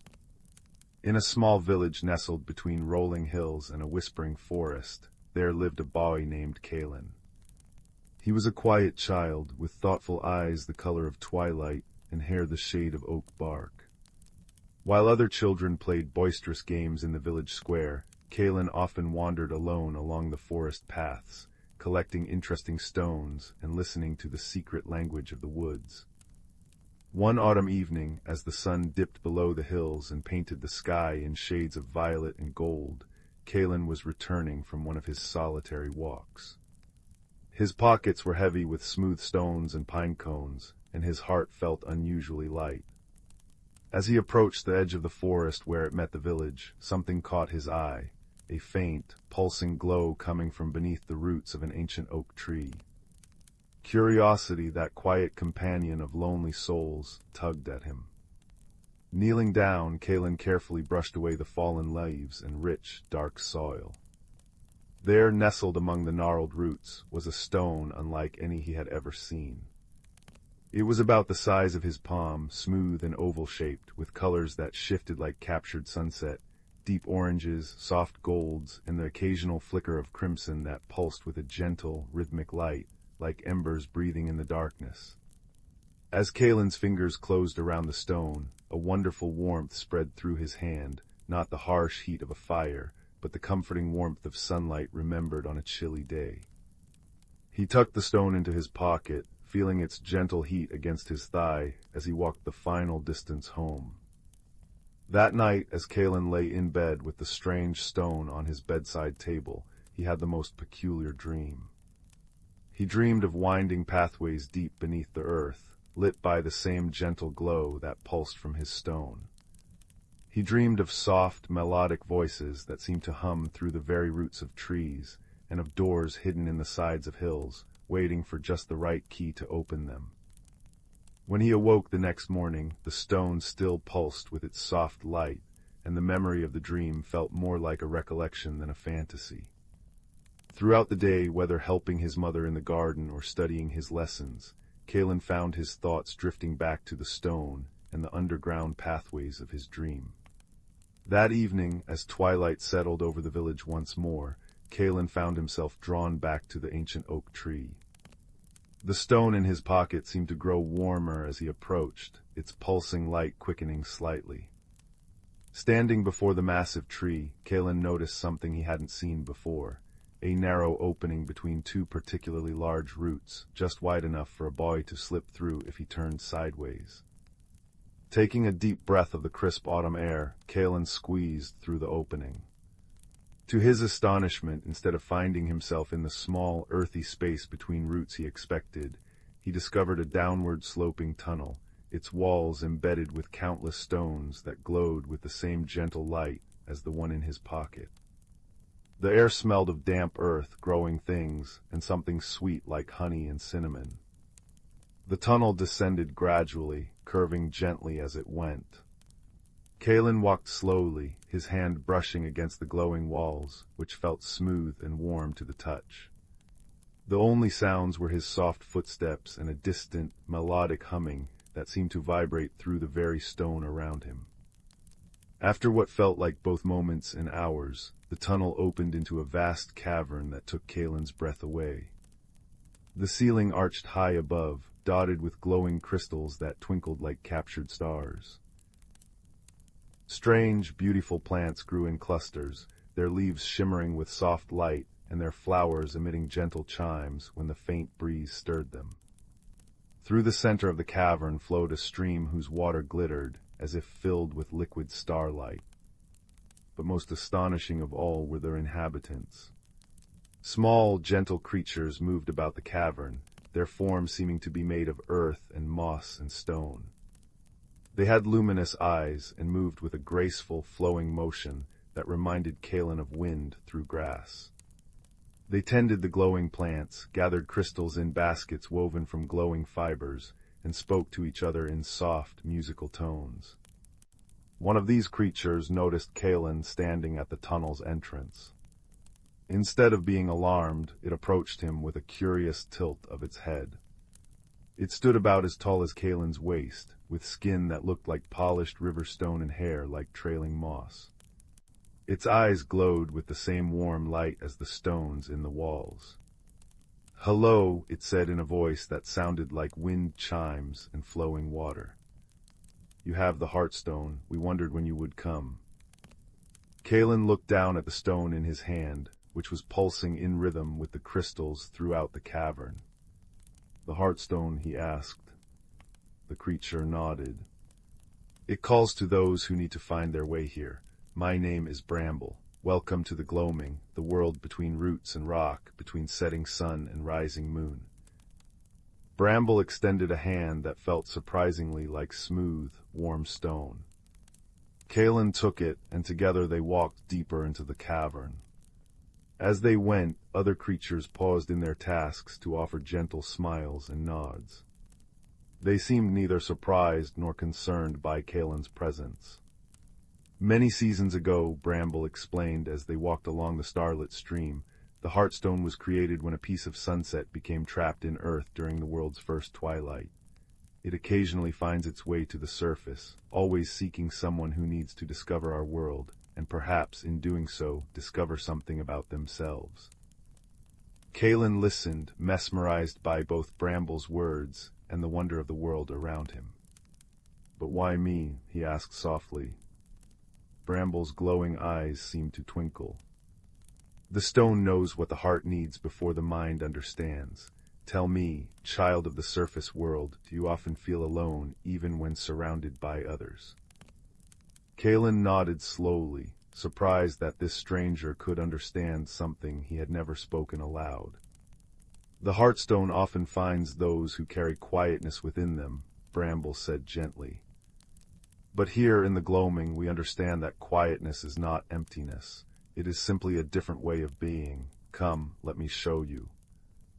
Over what felt like days but might have been only hours, Bramble introduced Kaelen to the wonders of the gloaming. They visited gardens where flowers sang soft lullabies, libraries where stories were stored in crystals that played them like music when touched, and kitchens where food was prepared that tasted like comfort and contentment. Kaelen met other inhabitants, a creature named Moss who taught him how to listen to the stories stones could tell, another named Shale who showed him how to weave light into patterns that could calm anxious thoughts, and a particularly ancient being called Deeproot who spoke in rumbles that vibrated through the earth and told tales of times when the world was young. With each new experience, Kaelen felt something within him unfolding, like a flower opening to morning sun. The quietness that had often felt like loneliness began to feel like peace. The thoughtful nature that sometimes made him feel separate from others now felt like a gift. One evening, or what passed for evening in the timeless gloaming, Bramble took Kaelen to a quiet pool at the edge of the starlit stream. The water's surface was perfectly still, reflecting the glowing crystals above like a second sky. "Look deeply," Bramble said softly. As Kaelen gazed into the water, the reflection began to change. He saw himself back in his village, but different somehow. He saw himself sharing stories with other children, not as the center of attention, but as a quiet listener who knew just when to offer a word of comfort or understanding. He saw himself helping neighbors with tasks, his quiet observation making him notice needs others overlooked. He saw himself content in his own company, but also capable of connection when he chose it. "The stone showed you the way here," Bramble murmured, "not so you could escape your world, but so you could learn to live in it more fully. Your quiet nature isn't a barrier to connection, it's a different path to it." Kaelen looked from the pool to Bramble, understanding dawning in his eyes. "I thought I needed to become different to belong," he whispered. Bramble's stone-like face seemed to soften. "The world above has many voices, and they are all needed, the boisterous and the quiet, the speakers and the listeners. You need not change your nature to find your place, only to understand how your particular nature fits into the greater pattern." As these words settled into Kaelen's heart, he noticed the heartstone in his pocket had begun to glow less brightly. Its pulses were slowing, its warmth diminishing. "It is time for you to return," Bramble said gently. "The Heartstone's work is nearly done." A feeling of sadness washed over Kaelen. "But will I remember this place? Will I be able to return?" Bramble placed a warm, stone-like hand on Kaelen's shoulder. You will remember, though in the way one remembers a vivid dream, more feeling than detail. And as for returning... Bramble smiled, a cracking of stone that revealed inner light. You carry the gloaming within you now, its peace, its acceptance, its understanding that different natures have different beauties. Whenever you need to remember, simply find a quiet moment, close your eyes, and feel for that warmth we've shared. Together they walked back through the glowing tunnels, the journey feeling much shorter than before. At the entrance beneath the oak tree, Bramble paused. Remember, child of two worlds, Bramble said softly, that transformation is not about becoming someone different, but about becoming more truly who you are meant to be. Like wood transformed by gentle fire into lasting embers, your experiences here have lit a steady glow within you. Tend it well. With those final words, Kaelen stepped back through the roots and into the cool night air of his own world. The stars above glittered coldly compared to the warm glow of the gloaming, but as he walked home, Kaelen realized a new warmth was growing within him, a steady, peaceful light that had nothing to do with the stone in his pocket. When he reached his room and took out the heartstone, he found it had turned into an ordinary, though beautifully smooth, stone. Its glow had faded completely, its warmth gone. But Kaelen didn't feel loss. Instead, he placed the stone on his windowsill where moonlight could touch it, a reminder that transformation often leaves behind the shell of what was, while the essence moves inward. The next day, and in the days that followed, Kaelen found that something had indeed shifted within him. He still enjoyed his solitary walks, but now he also found himself noticing opportunities for small connections, helping a younger child reach a ball stuck in a tree, listening patiently when an elderly neighbor wanted to share a story, offering a quiet smile to someone who looked lonely. He discovered that his thoughtful nature allowed him to see things others missed, and that when he did speak, people often listened carefully, sensing the weight of his considered words. The children who had once seemed too boisterous for him now seemed simply different, not better or worse, and he found ways to interact with them that felt comfortable for him. One afternoon, he noticed a new girl sitting alone at the edge of the village square, watching the other children play with a look of hesitant longing that reminded him of his own former feelings. Remembering the acceptance he had found in the gloaming, Kaelen walked over and sat beside her quietly. After a moment, he took a smooth stone from his pocket, not the heartstone, but one he had found that morning, and offered it to her. "It has interesting lines if you look closely," he said softly. The girl looked surprised, then took the stone, turning it over in her hands. "It looks like a tiny landscape," she said after a moment, her voice quiet like his. Kaelen nodded. "I sometimes imagine the story stones could tell if they could speak." The girl smiled, a small but genuine expression. "I'm Lyra, we just moved here." "I'm Kaelen," he said. "Would you like to see where I find the best stones?" And so began a friendship built not on loud games or constant talking, but on comfortable silences, shared curiosity, and the understanding that sometimes the deepest connections are woven from quiet threads. As seasons turned, Kaelen grew into a young man known for his quiet wisdom and gentle presence.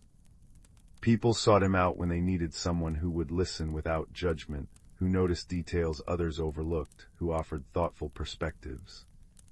He never told anyone about the gloaming. Some experiences are too precious to be captured in words, but he carried its lessons in how he moved through the world.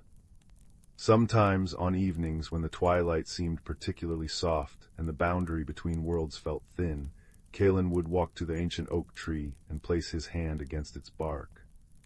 He would close his eyes and remember the warmth of the gloaming, the musical voices of its inhabitants, the peace of that underground world. And in those moments, he would feel an answering warmth pulse within him, a steady glow that reminded him that he belonged exactly as he was.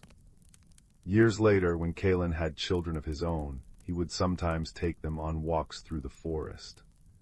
He taught them how to listen to the language of trees, how to find beauty in ordinary stones, how to appreciate both companionship and solitude. One evening, as they sat beneath the ancient oak tree sharing a simple meal of bread and cheese, his youngest daughter reached between the roots and pulled out a smooth, oval stone that pulsed with a soft, warm light. "Papa," she whispered, her eyes wide with wonder. "Look." Kaelen smiled, a deep, peaceful joy spreading through him as he recognized the glow of a heartstone. Taking his daughter's hand, he said softly, "That is a very special stone. It has a story to tell if you're ready to listen." And as twilight settled around them, the boundary between worlds feeling thin once more, Kaelen began to share not the story of the gloaming itself, but the lessons it had taught him. About acceptance, about the value of different natures, about the warmth that comes from understanding your own heart. The fire in the hearth crackles softly now, its embers glowing with the same steady light as the heartstone in our story. Can you feel that warmth spreading through you, gentle listener? Can you feel the peace that comes from understanding that we each have our own nature, our own gifts, our own way of belonging? Remember, as you drift towards sleep, that transformation is not about becoming someone different, but about becoming more truly who you are meant to be. Like wood transformed by gentle fire into lasting embers, may you carry your own steady glow within you. The night is deep and quiet now, filled with possibilities and peace. Let the warmth of this story wrap around you like a soft blanket as you journey into dreams, where perhaps you too might discover hidden worlds and unexpected friendships. Sleep well, dear listener. Sleep well. In a quiet valley nestled between two sleeping mountains, there lived a young person named Rowan who felt they were made of mismatched pieces. While others in their village seemed to fit together perfectly, like completed puzzles, Rowan carried a persistent sense of being unfinished, like a story missing its middle chapters. Rowan's small cottage stood at the edge of the whispering woods, where the trees murmured secrets to those who knew how to listen. Their home was simple, with a garden that reflected their inner state, neither thriving nor dying, but simply existing. The flowers bloomed in muted colors, the vegetables grew to adequate sizes, and the herbs released faint scents when crushed between fingers. One evening, as Rowan sat watching the sunset paint the sky in watercolor hues, they noticed something peculiar happening to their hands. Where their fingertips touched the wooden bench, tiny luminescent moss began to grow, emitting a soft, silver light that pulsed gently like a heartbeat. When they pulled their hands away, the moss faded back into ordinary green. Rowan tucked their hands into their pockets, uncertain whether to be frightened or fascinated. The next morning brought another surprise. While preparing tea, Rowan's anxious thoughts about the day ahead made the steam rising from their cup form intricate, crystalline patterns that hovered in the air before dissolving. When they laughed in wonder, the remaining steam swirled into shapes resembling tiny dancing figures. That afternoon, feeling overwhelmed by these strange occurrences, Rowan retreated to their garden. Kneeling between the rows of vegetables, they began weeding with more frustration than care. Tears of confusion made dark circles in the soil. It was then that an elderly woman appeared at the garden gate, though Rowan hadn't heard anyone approach. "Good afternoon," the woman said, her voice like the rustle of autumn leaves. "Your garden has interesting energy today." Rowan looked up, wiping earthy hands on their trousers. "I'm not much of a gardener, I'm afraid." The woman smiled, her eyes holding the wisdom of countless seasons. "Every garden reflects its caretaker, may I?" She gestured to a weathered stone bench near the rosemary bush. As they sat together, Rowan found themselves sharing things they'd never spoken aloud, the feeling of being incomplete, the recent strange occurrences, the longing to understand what was happening to them. The woman, who introduced herself as Hazel, listened with the deep attention of someone who understands the weight of unspoken stories. When Rowan finished, Hazel placed a gentle hand on their arm. "What you're experiencing isn't brokenness, my dear, it's metamorphosis." Hazel explained that some people are like seeds containing entire forests, or caterpillars carrying the blueprint for wings. Your body is simply learning to express what your soul already knows. Over the following weeks, Hazel visited often, always appearing when Rowan needed guidance most. She taught Rowan to pay attention to how their emotions affected the world around them. Anxiety might make the air shimmer like heat rising from pavement, while contentment could cause flowers to tilt toward them as if seeking sunlight. One rainy afternoon, Hazel arrived with a small velvet pouch. This contains seeds that will only grow when planted by someone ready to transform. She placed the pouch in Rowan's palm. Don't plant them until your heart tells you the time is right. Rowan kept the pouch on their windowsill, watching it through the changing light of days. Sometimes it seemed to hum with potential energy, other times it rested silently, as if waiting. Meanwhile, small changes continued to manifest. When Rowan felt particularly self-conscious while talking to villagers, their shadow would sometimes separate into multiple silhouettes, each performing a different activity. One reading, one gardening, one simply gazing at the sky. At first this embarrassed Rowan, until Hazel suggested, "Perhaps your shadow is showing you the many people you contain. There's beauty in that multiplicity."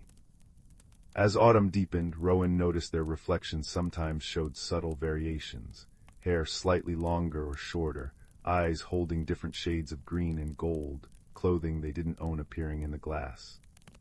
Instead of looking away, Rowan began greeting these reflections with curiosity, wondering what each version might teach them. The garden became Rowan's sanctuary and classroom.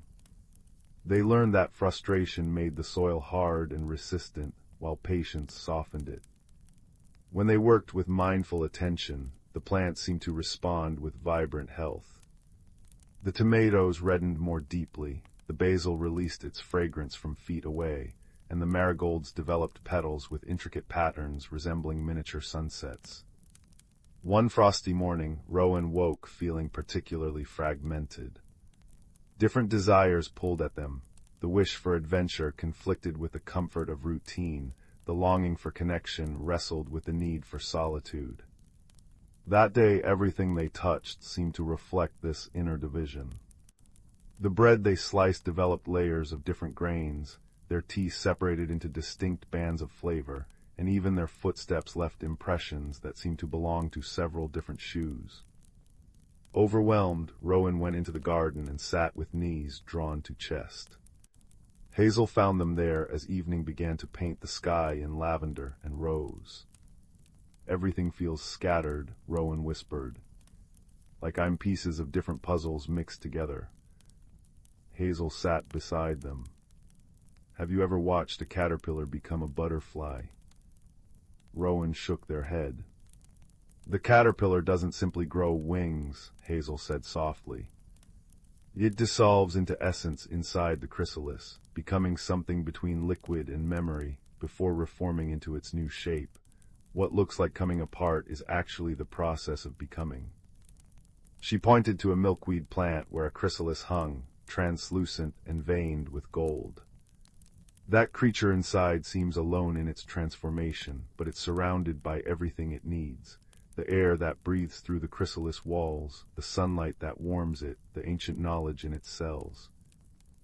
That night, Rowan dreamed of being wrapped in something soft and luminous, like being held in moonlight. In the dream, they weren't frightened by the dissolution Hazel had described, but curious, watching their own edges soften and blur with wonder rather than fear. The next morning, Rowan knew it was time to plant the special seeds. Their hands didn't shake as they carefully made small holes in the rich soil and placed each seed with intention. As they covered the last one, a sense of peace settled over them, the kind that comes not from having all the answers, but from trusting the questions. Winter arrived, wrapping the valley in silence and snow. Rowan spent the quiet months learning to befriend their changing nature. They noticed that self-criticism caused the air around them to grow cold and still, while self-compassion made their skin emit a gentle warmth that could melt the frost on window panes. Some days Rowan would sit before a candle and watch how their breathing affected the flame. When they breathed with acceptance of their changing nature, the flame burned steady and bright. When they fought against it, the flame flickered uncertainly. This became their practice, learning to breathe with the changes rather than against them. One evening Hazel arrived as Rowan was attempting to knit by the fire. The yarn kept changing colors and textures with Rowan's shifting moods, resulting in a scarf that was simultaneously wool, silk, and something that shimmered like starlight. Hazel chuckled. "That may be the most honest piece of knitting I've ever seen." They sat together sipping mint tea as snow fell outside. "The seeds you planted," Hazel said, "they're sleeping now, gathering strength from the cold and dark, just as you are." As winter deepened, Rowan began to notice patterns in their transformations. The changes often correlated with moments of emotional significance. Speaking their truth caused their voice to sometimes carry echoes, like multiple people speaking the same words in harmony. Moments of particular clarity made the world appear sharper, colors more vibrant, sounds more distinct.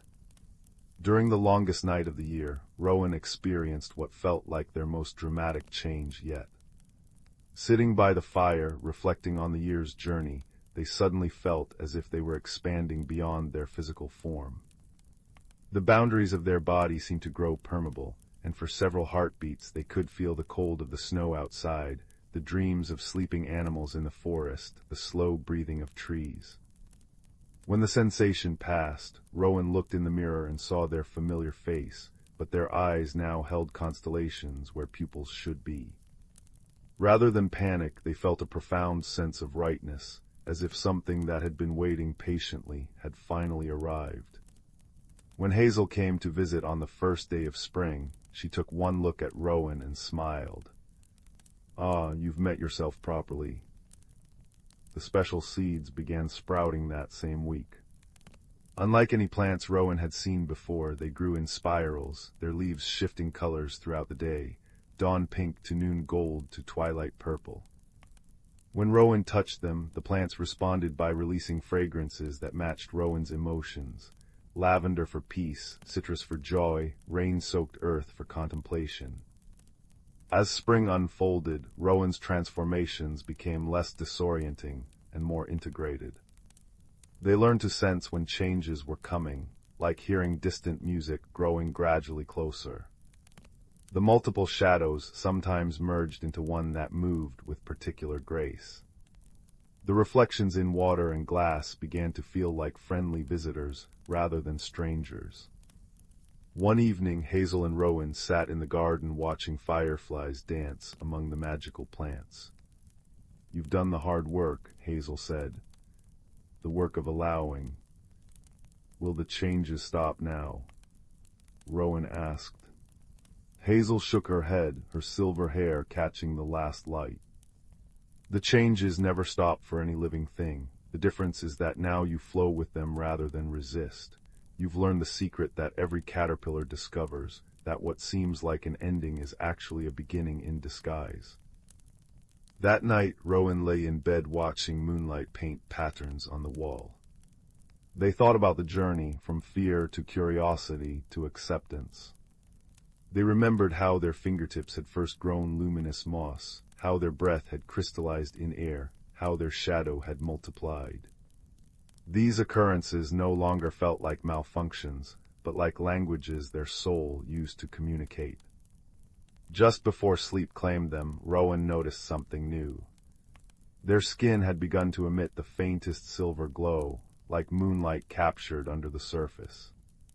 Instead of worrying, they simply watched the gentle radiance pulse in time with their heartbeat, a visual representation of the life moving through them. Outside, the magical plants in the garden began to open their flowers for the first time. Each bloom contained shifting patterns that told stories of growth and transformation. They released a fragrance that smelled like possibility itself, fresh rain on dry earth, the first breath of spring, pages of unread books. Rowan slept deeply that night, wrapped in the quiet understanding that they were both the garden and the gardener, the question and the answer, the caterpillar and the butterfly. And in their dreams, they saw themselves walking toward a horizon that constantly renewed itself, not with fear but with wonder, ready to discover what new transformations awaited in the unfolding dawn. In a quiet valley nestled between two sleepy mountains, there lived a young boy named Kaelen, who often felt as small and unnoticed as the pebbles along the riverbank. While other children his age raced through meadows with boisterous laughter, Kaelen preferred the company of mossy stones and whispering pines. His heart beat in time with the gentler rhythms of the world, the patter of rain on leaves, the distant hoot of an owl, the way morning mist clung to the hillsides like a soft gray blanket. One evening, as the sun dipped behind the western ridge and painted the sky in shades of lavender and peach, Kaelen sat by the crackling hearth in his family's cottage. The fire popped and sighed, sending dancing shadows across the room. His grandmother, her hands busy with knitting, smiled at him over her spectacles. "You look thoughtful tonight, little one," she said, her voice like the rustle of dry leaves. "I was wondering," Kaelen began, tracing the grain of the wooden floor with his finger, "if there are places in this world where quiet things become important." His grandmother's needles stilled. "Oh, there are, but one must know how to look." She leaned closer, the firelight catching the silver in her hair. "Have I ever told you about the Glimmerwood?" Kaelen shook his head, curling closer to the warmth. "It's said that deep in the oldest part of the forest there grows a tree whose leaves hold the last light of day. They say that if you find it, and if the tree finds you worthy, it might grant you a single ember that never goes out, a little piece of perpetual twilight."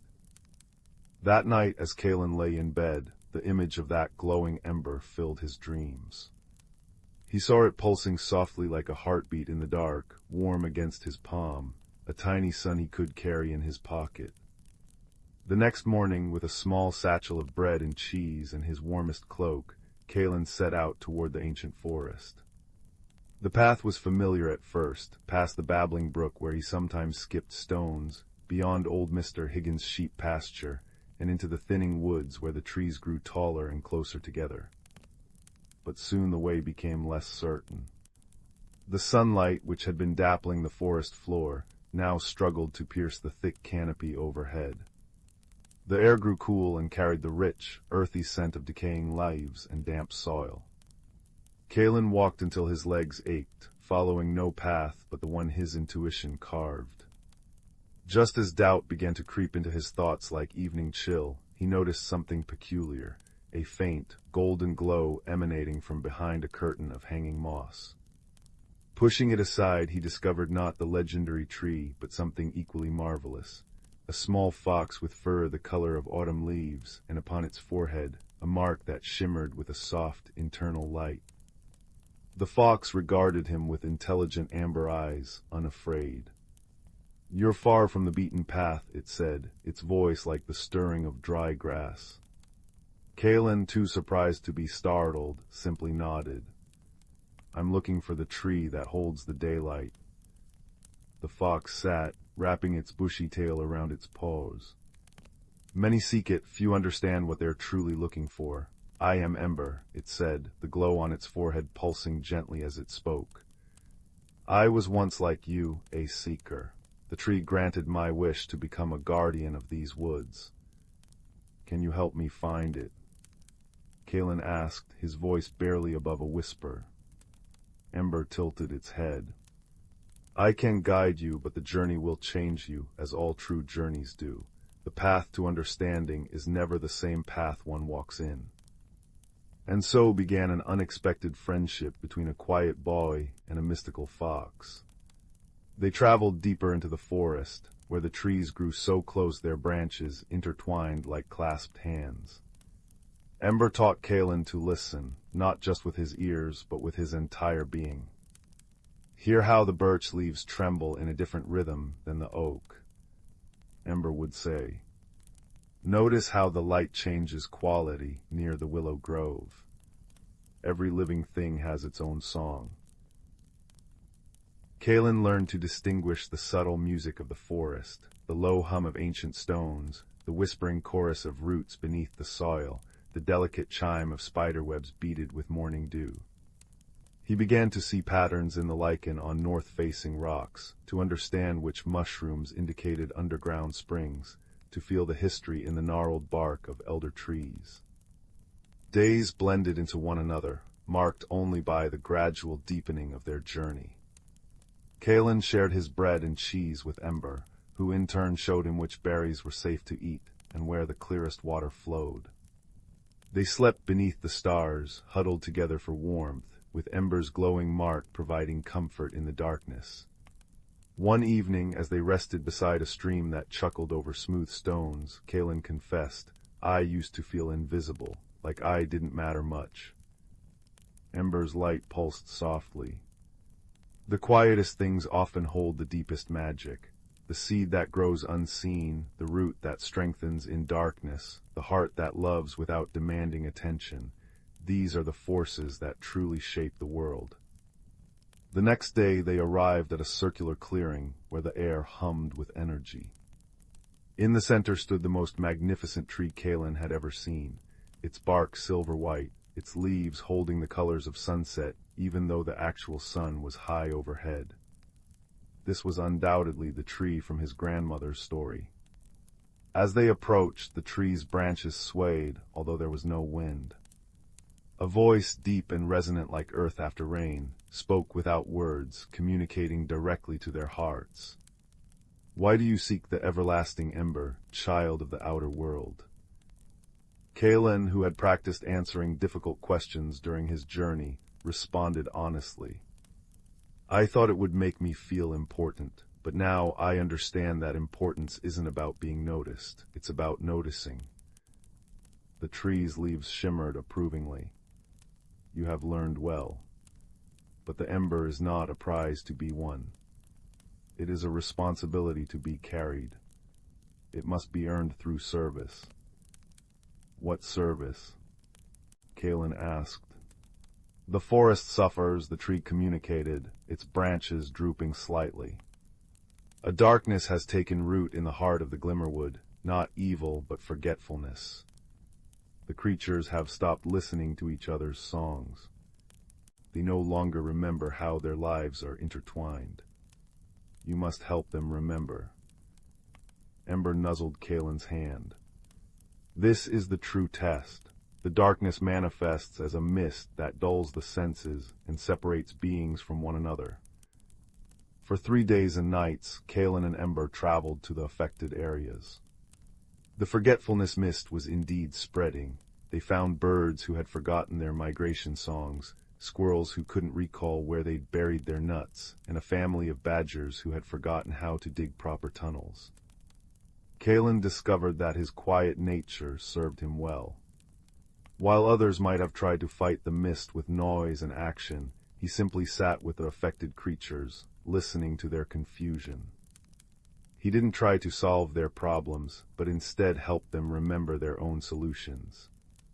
To the birds, he hummed the melodies he'd learned from listening to the wind through pine needles. Gradually they began to join in, their own songs returning like dawn after a long night. For the squirrels, he drew maps in the dirt based on patterns he'd observed in their behavior, helping them rediscover their hidden stores. With the badgers, he patiently demonstrated digging techniques he'd seen other animals use, until their muscle memory returned. Each small victory pushed the mist back slightly, but the source remained.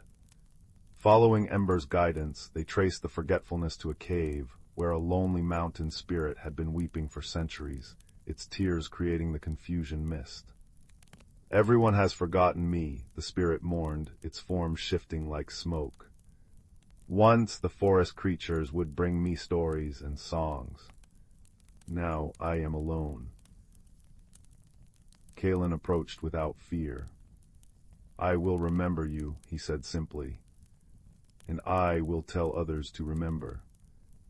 He sat at the cave entrance and began to sing, a simple song about the interconnectedness of the forest, about how every creature, every plant, Every stone had value and was remembered by the world.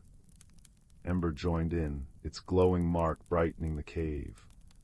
One by one the creatures they had helped arrived, adding their voices to the chorus.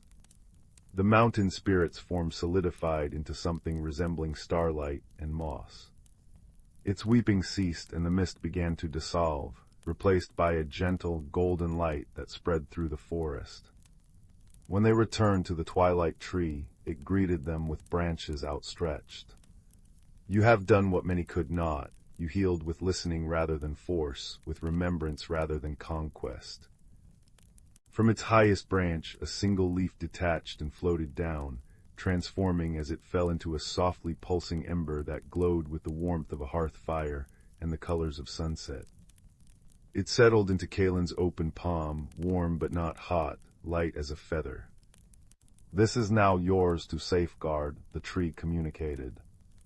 "It will light your way, but its true purpose is to remind you, and those you share it with, that even the smallest light can hold back the darkness, and that remembering one another is among the most powerful magics." The journey back felt both the same and entirely different. The forest Kaelen had helped heal now seemed to recognize him.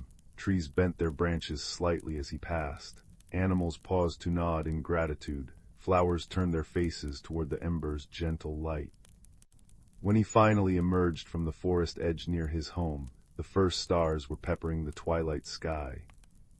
His grandmother was waiting on the porch, a knowing smile on her face. "You found it," she said, her eyes on the glowing ember in his hand. "I found more than that," Kaelen replied, Ember sitting faithfully at his side. That night, as Kaelen lay in his own bed, the ember pulsed softly on his bedside table, casting warm, shifting patterns on the walls. He realized the journey had indeed transformed him, not by making him important in the way he'd imagined, but by teaching him that importance grew from connection, from listening, from remembering. Ember curled at the foot of his bed, its glowing mark synchronizing with the ember's rhythm. "The forest will always remember you," the fox whispered, "and I will always be your friend." Kaelen smiled, feeling a peace deeper than any he'd known. He understood now that the magical object wasn't the destination, but the reminder, a tangible representation of the light we carry for each other, the memories we preserve, the friendships that warm us from the inside out. As sleep gently pulled at his consciousness, the ember's glow seemed to fill the room with soft, golden warmth. The last thing Kaelen heard was the distant, familiar crackle of the hearth downstairs, and Ember's contented sigh as the fox too drifted into dreams. And in that space between waking and sleeping, in the gentle embrace of the light he'd earned not through conquest but through compassion, Kaelen understood that the greatest journeys aren't measured in distance traveled, but in the depth of connection forged, and that sometimes the quietest among us hold the most luminous magic of all. Once upon a time, nestled in the quiet village of Willowbrook, there was a little cottage with a thatched roof and ivy-covered walls. The cottage belonged to an elderly woman named Granny Willow, who was known for her kindness and the twinkle in her eye that suggested she knew more than the average person. But the real secret of Granny Willow's cottage was not the woman herself, but a simple, unassuming object that lay amidst her collection of trinkets, a silver spoon. This spoon was unlike any other. It had been passed down through generations, and its handle was etched with intricate patterns that seemed to shimmer when touched by the light of the moon. Many who visited Granny Willow would admire the spoon for its beauty, but only a few knew of its true magic. When held with a heart full of wonder, the spoon revealed a hidden world, a place where dreams could be tasted and where the impossible seemed possible. One brisk autumn evening, a young girl named Clara visited Granny Willow. Clara was a curious child, with eyes the color of the clearest morning sky and a heart eager for adventure. As she warmed her hands by Granny's crackling fireplace, the elderly woman offered Clara a cup of hot cocoa, stirring it gently with the silver spoon. Clara watched, mesmerized by the way the spoon caught the firelight, and she could not help but reach out to touch it. As her fingers brushed the cool metal, Clara felt a gentle tingling sensation spread through her hand and up her arm. Suddenly, the room around her seemed to blur, and she found herself standing in a forest unlike any she had ever seen. Towering trees with leaves of gold and silver swayed gently in a breeze that carried the scent of wildflowers and honey. It was a place both foreign and familiar, a place where magic felt as real as the earth beneath her feet. "Welcome, dear Clara," a melodious voice greeted her. Turning, Clara saw a small creature perched on a branch, a tiny bird with feathers of the deepest blue and eyes that sparkled with intelligence. "I am Leora, your guide in this enchanted place." Clara marveled at the bird, her heart swelling with excitement and curiosity. "Where am I?" she asked, her voice barely above a whisper. "You are in the land of whimsy, where the imagination knows no bounds," Leora replied, fluttering down to Clara's shoulder. "Here, you will find answers to questions you haven't yet asked, and perhaps discover things you didn't know you were seeking." Intrigued and a little daunted, Clara set off through the forest with Leora by her side. Along the way, they encountered a variety of creatures. A wise old tortoise named Humphrey, who spoke in riddles and had a shell that shimmered like the night sky. A playful fox named Finn, whose laughter was as infectious as a summer breeze, and a gentle deer named Seraphina, who moved with such grace that she seemed to float above the ground. Each new friend shared with Clara a piece of wisdom wrapped in a tale, teaching her about the importance of patience, the value of laughter, and the beauty of gentle strength. Clara listened intently, her mind and heart open to the lessons of this magical realm. Their journey through the land of whimsy was not without its challenges. At the heart of the forest lay a glade where time stood still, guarded by an ancient riddle that had puzzled even the wisest of creatures. It was said that the answer to the riddle would unlock the path to one's deepest desires and truths, but only those pure of heart could solve it. Clara approached the glade, her mind swirling with thoughts. The riddle echoed in her ears, a melody of words that seemed to dance just out of reach. What is that which, without being seen, guides us through the darkest of nights and the brightest of days? She pondered the question, her thoughts drifting to the friends she had made, the lessons she had learned, and the feeling of wonder that had filled her since she first touched the magical spoon. Then, with a dawning realization, she whispered, "Hope." As the word left her lips, the glade transformed, the trees shimmered with a golden light, and a pathway opened before her, leading to a clearing bathed in the soft glow of moonlight. In that moment, Clara understood that hope was the thread that wove through every story, every lesson, and every heart. With a sense of peace and fulfillment, Clara bid farewell to her new friends, promising to carry their wisdom back to her world. As she stepped onto the path, the forest began to dissolve, and she found herself once again in Granny Willow's cozy cottage, the silver spoon warm in her hand. Granny Willow, her eyes twinkling with understanding, smiled gently at Clara. "Did you find what you were looking for, my dear?" she asked. Clara nodded, her heart full of gratitude and newfound perspective. "I found more than I ever imagined," she replied, her voice filled with wonder. And so, Clara's journey through the land of whimsy came to an end, but the lessons she learned stayed with her, guiding her through the days and nights to come. She cherished the silver spoon and the magic it held, knowing that its true power lay not in the enchantment of a distant land, but in the hope and friendship it had awakened within her own heart. As the fire crackled softly and the shadows danced on the walls, Clara drifted into a peaceful sleep, her dreams filled with golden forests and the laughter of newfound friends. And somewhere in the quiet village of Willowbrook, a wise old tortoise, a playful fox, and a graceful deer watched over her, their spirits forever part of her story. And thus, the magic of ordinary things continued to weave its gentle spell, reminding all who listened that true wonder lies within the simplest of moments, waiting to be discovered by those who dare to dream. The fire crackled softly in the hearth, casting dancing shadows on the worn rug. Outside, the wind whispered through the old oak tree beside the cottage, where young Ben lived. Ben wasn't particularly loud or adventurous, but he noticed things. He noticed the way sunlight caught dust motes, making them look like tiny stars. He noticed the different songs the wind sang through the chimney. And one chilly autumn afternoon, while helping his grandfather clear out the dusty attic, Ben noticed something else entirely. Tucked away in a forgotten corner, behind a box of moth-eaten scarves and a broken rocking horse, sat a small, unassuming wooden crate. Inside, nestled in yellowed tissue paper, was a teacup. It wasn't grand or gilded, it was simple porcelain, painted with delicate, faded blue forget-me-nots. But as Ben carefully lifted it, a strange warmth spread through his fingers, not the warmth of the sun, but a gentle, comforting glow that seemed to hum softly against his skin. "Granddad," Ben called softly, his voice echoing slightly in the dusty space. "Look at this teacup, it feels different." His grandfather, wiping grime from his spectacles, peered at it. "Ah, the forget-me-not cup, belonged to your great-aunt Millicent. Always said it was special, but never said why. Bit of an odd duck, Millicent, bless her. Probably just like the pattern." He chuckled, returning to his sorting. Ben wasn't so sure. He carried the cup downstairs, washed it gently, and set it on his windowsill.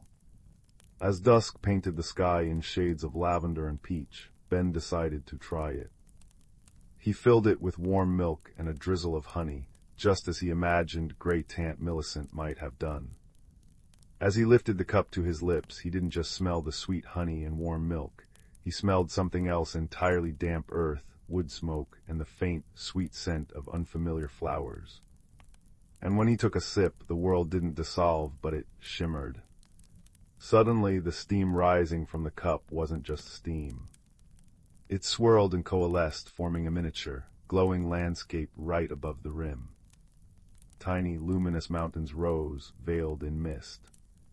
A path no wider than a thread of silk wound through a forest of impossibly small, glittering trees. And standing on that path, looking impossibly real yet impossibly tiny, was a creature. It resembled a badger, but its fur shimmered like moonlight on snow, and it wore a tiny, worried frown. "Hello," Ben whispered, utterly astonished. The tiny badger jumped, clutching a minuscule satchel. "Oh, you can't see, most can't, you know, not unless the cup truly chooses. I'm Thistle." His voice was like the rustle of dry leaves, yet clear as a bell. "And you, big one, you hold the cup of echoes." "The cup of echoes," Ben breathed. "Indeed," Thistle nodded gravely. "It doesn't hold tea, not really. It holds echoes of places lost or forgotten, echoes of journeys not taken. Right now it holds the echo of the Whispering Glen, my home. But—" his small shoulders slumped. "The glen is fading, the great echo is weakening. Without it, the glen will vanish entirely, and all its echoes, memories, stories, little bits of quiet magic will be lost forever." Ben felt a pang of deep sadness, as if he'd heard a beloved story end too soon. The great echo, what is it? How can it fade? "It's the heart song of the glen," Thistle explained, pacing the tiny path in the steam. "A deep, resonant sound that holds everything together, but it's grown faint, muffled. Something is silencing it. We need to find the source and restore the song. But the path is perilous for one so small, and the silencer, well, it's big and loud and terribly unlistening." Ben understood the unspoken plea.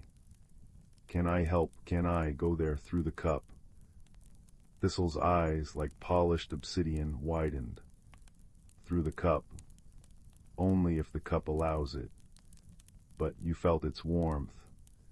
You saw the echo. Perhaps you are allowed. Take another sip, Ben. Think of the glen, think of helping." Ben closed his eyes, picturing the tiny mountains, the glittering trees, the worried badger. He took another sip of the honeyed milk. This time the warmth wasn't just in his hands, it spread through his whole body. The room seemed to stretch and blur. When he opened his eyes, he was standing on the thread-like path, surrounded by towering, luminous ferns that hadn't been there a moment before. He was Ben-sized, but the world around him was thistle-sized. The trees soared like skyscrapers, the pebbles were boulders. Thistle, now reaching Ben's knee, beamed.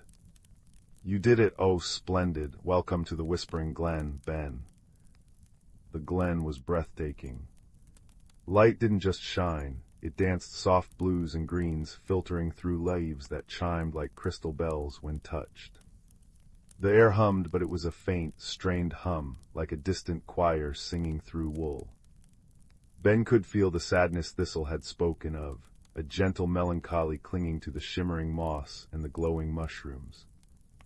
We need to follow the fading song to its source, Thistle said, leading the way down the winding path. But we shouldn't go alone. Echo places are tricky. We need friends. Their first helper appeared near a brook that sang with the voices of 1,000 tiny chimes. A creature like a large, iridescent dragonfly perched on a glowing reed. Her wings were stained glass mosaics, and her large, multifaceted eyes sparkled with curiosity.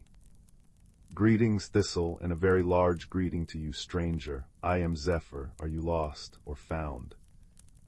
Both, perhaps, Zephyr, Thistle chuckled. This is Ben. He's come to help restore the great echo. We need to find what's silencing it. Zephyr buzzed excitedly. Silence, how dreadful. I know all the currents of the glen, the paths the winds take. The silence feels thickest near the old stone bridge where the deep roots gather, but it's guarded by Grumble, the stone toad. He hasn't listened to anyone in ages, too busy being grumpy. She fluttered onto Ben's shoulder, her touch light as dandelion fluff. I can guide you. Further along, beneath a canopy of luminous weeping willow fronds, they met their second helper. Moss, a creature resembling a very old, very wise tortoise, moved with deliberate slowness. His shell was covered in glowing lichen that pulsed softly. He blinked slowly at Ben. A groundwalker in the glen, how curious and troubled. I feel the echo's pain. His voice was the deep rumble of shifting earth. We seek the source of the silence, Moss, Thistle explained. Moss pondered, the lichen on his shell dimming and brightening. The deep roots beneath the old stone bridge hold ancient memories. They might know, but Grumble guards the bridge fiercely. He fears noise, you see, thinks it cracks the stones. Moss sighed, a sound like pebbles tumbling. He forgets that silence can crack the soul. I know the old ways, the language of stone and root. I will come. The journey through the Whispering Glen was wondrous and strange. Zephyr darted ahead, her wings humming, scouting paths and whispering warnings about patches of shimmer quicksand or gloom vines that tried to dampen sound. Moss plodded steadily behind, his deep voice occasionally murmuring to the earth, causing glowing stepping stones to rise from glowing streams or stubborn roots to gently lower themselves. Thistle kept up a constant, reassuring chatter, pointing out echo fireflies that carried snippets of forgotten lullabies and whispering blossoms that sighed stories into the air. Yet, the underlying hum remained distressingly faint. Finally, they reached the old stone bridge. It arched over a chasm filled not with water, but with swirling, silent mist. And sitting squarely in the center of the bridge, blotting out the soft light, was Grumble. He was immense, a toad carved from rough, dark granite, his eyes like dull, heavy pebbles. A low, continuous grumble vibrated from him, a sound that seemed to actively push away the glen's gentle music. Go away. Grumble boomed, the sound waves making the bridge tremble. Too much noise, cracks the stones, silence is safe. He shifted his massive bulk, blocking their path completely. Ben felt the grumble in his bones, a physical pressure trying to force him back. Fear prickled him. How could they move this mountain of grumpiness? Zephyr buzzed anxiously near Ben's ear. See, told you, all boom and no listen. Moss slowly moved forward, placing a gentle, clawed foot on the bridge stone. Grumble, old friend, he rumbled, his voice a counterpoint to Grumble's harsh tone, deep but soothing. The stones are strong, they remember the song. Song is vibration, vibration is cracks. Grumble bellowed, refusing to look at Moss. Silence is solid, safe. Ben watched, his heart pounding. Force wouldn't work. Shouting back would only make Grumble louder, more stubborn. Thistle had said the challenge required wisdom. Ben remembered the cup's warmth, the feeling of listening to an echo. He thought of Grey Tant Millicent, who everyone thought was odd but who had known this cup was special. He thought about how sometimes the quietest things held the deepest truths. Grumble wasn't just guarding the bridge, he was guarding his fear. Ben took a deep breath. Instead of speaking, he knelt down on the bridge, ignoring the vibration through his knees. He placed his hand flat on the cool stone, just like Moss had done. He closed his eyes, trying to push aside his own fear, trying to truly listen, not just to the grumble, but to the stone beneath it. He felt the deep, slow pulse of the earth Moss had spoken of, a rhythm far older and steadier than Grumble's fear. He felt tiny vibrations, not cracks, but the gentle thrum of the deep roots Moss had mentioned, far below, like a slow, sad heartbeat. And beneath Grumble's oppressive grumble, Ben sensed something else. A deep, aching loneliness. He didn't shout. He didn't argue.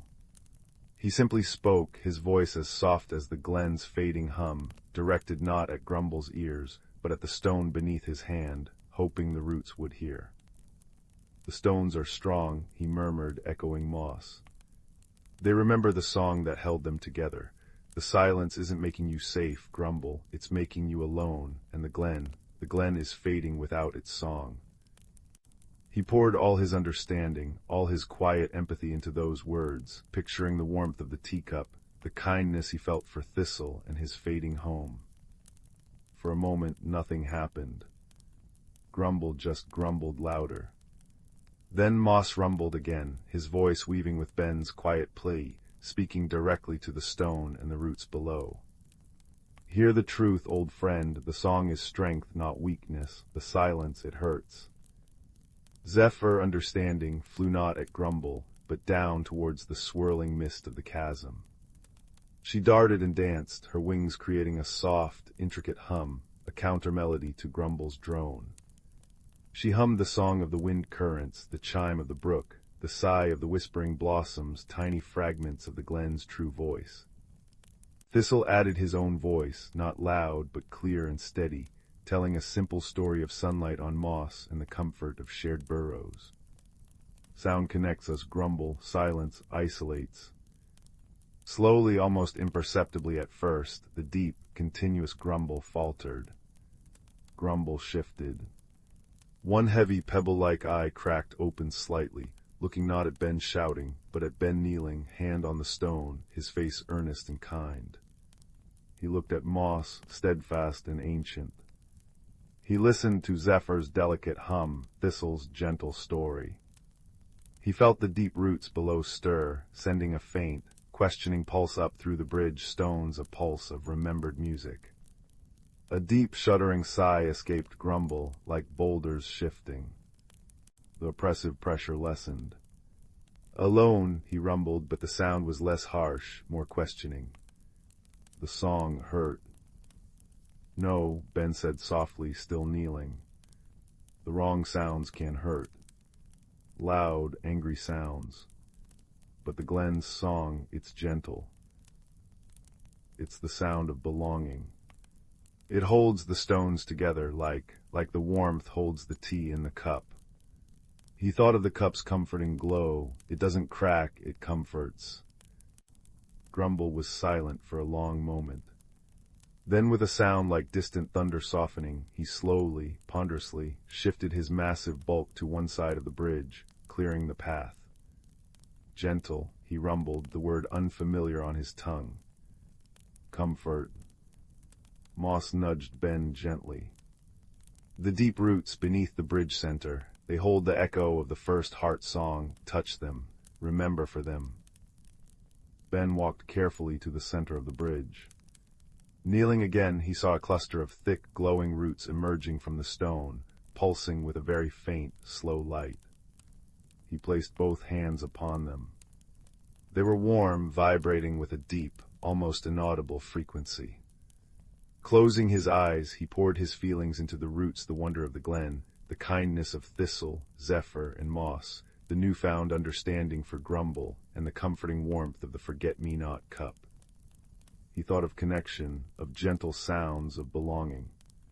He didn't force a song, he offered a memory of what song felt like. The roots beneath his hands began to glow brighter. The faint pulse grew stronger, steadier. From deep within the earth, a sound began to rise.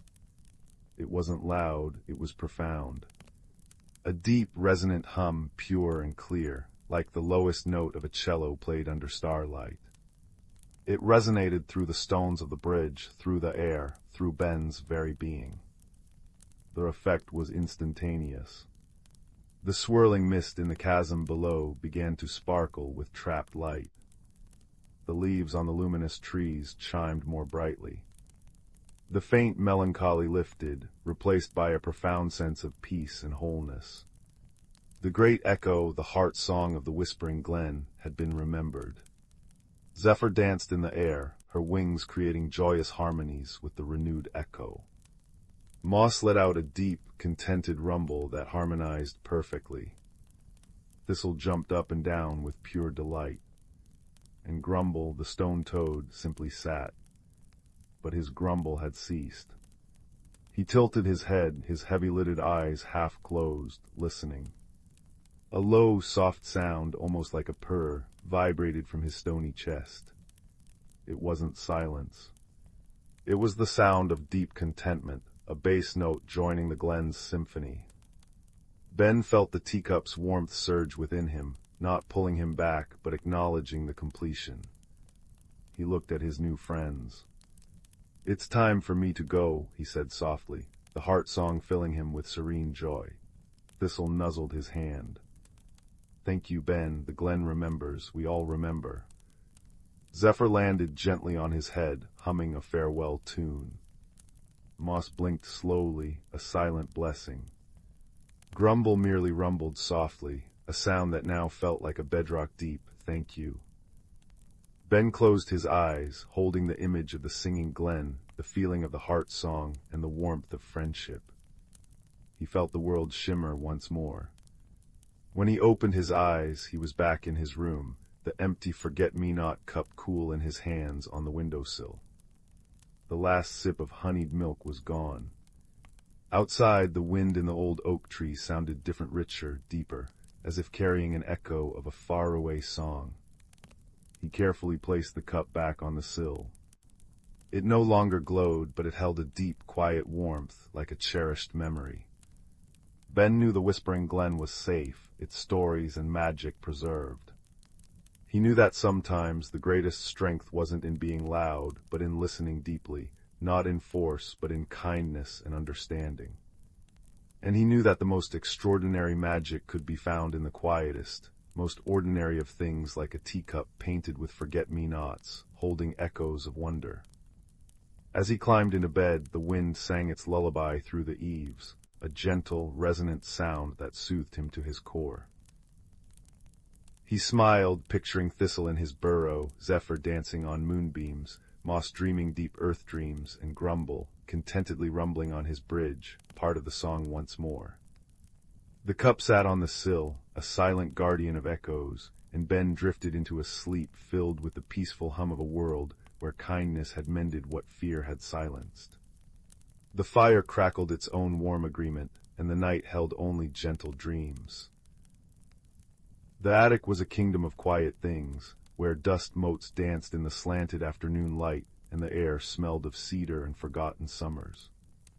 It was there, on a day when the rain whispered secrets against the roof, that a young girl named Clara found the snow globe. It was tucked away in an old sewing basket, nestled between a pincushion shaped like a tomato and a tangle of faded ribbons. It wasn't grand or flashy. Its base was simple, polished wood, worn smooth by time. Inside the glass dome was a miniature forest, so intricately carved that Clara could see the delicate veins on each tiny leaf and the rough bark on the lopsided oak tree at its center. A little wooden bench sat beneath the oak, and on that bench sat two even smaller figures, a boy and a girl, their painted smiles forever fixed. There was no snow inside, only a stillness that felt deep and ancient. Tap, tap, tap went the rain on the attic windowpane. Clara carefully picked up the globe. It was heavier than it looked, solid in her hands. She gave it a gentle shake. Instead of a blizzard, a soft, golden light bloomed from within the little forest, and a sound, faint and sweet, like the ringing of a distant silver bell, drifted into the quiet attic air. It was a single, clear note that hung for a moment before fading away, leaving behind a sense of profound peace. That evening, after the house had settled into its nighttime rhythms, the click of the thermostat, the soft hum of the refrigerator, Clara took the snow globe to her room.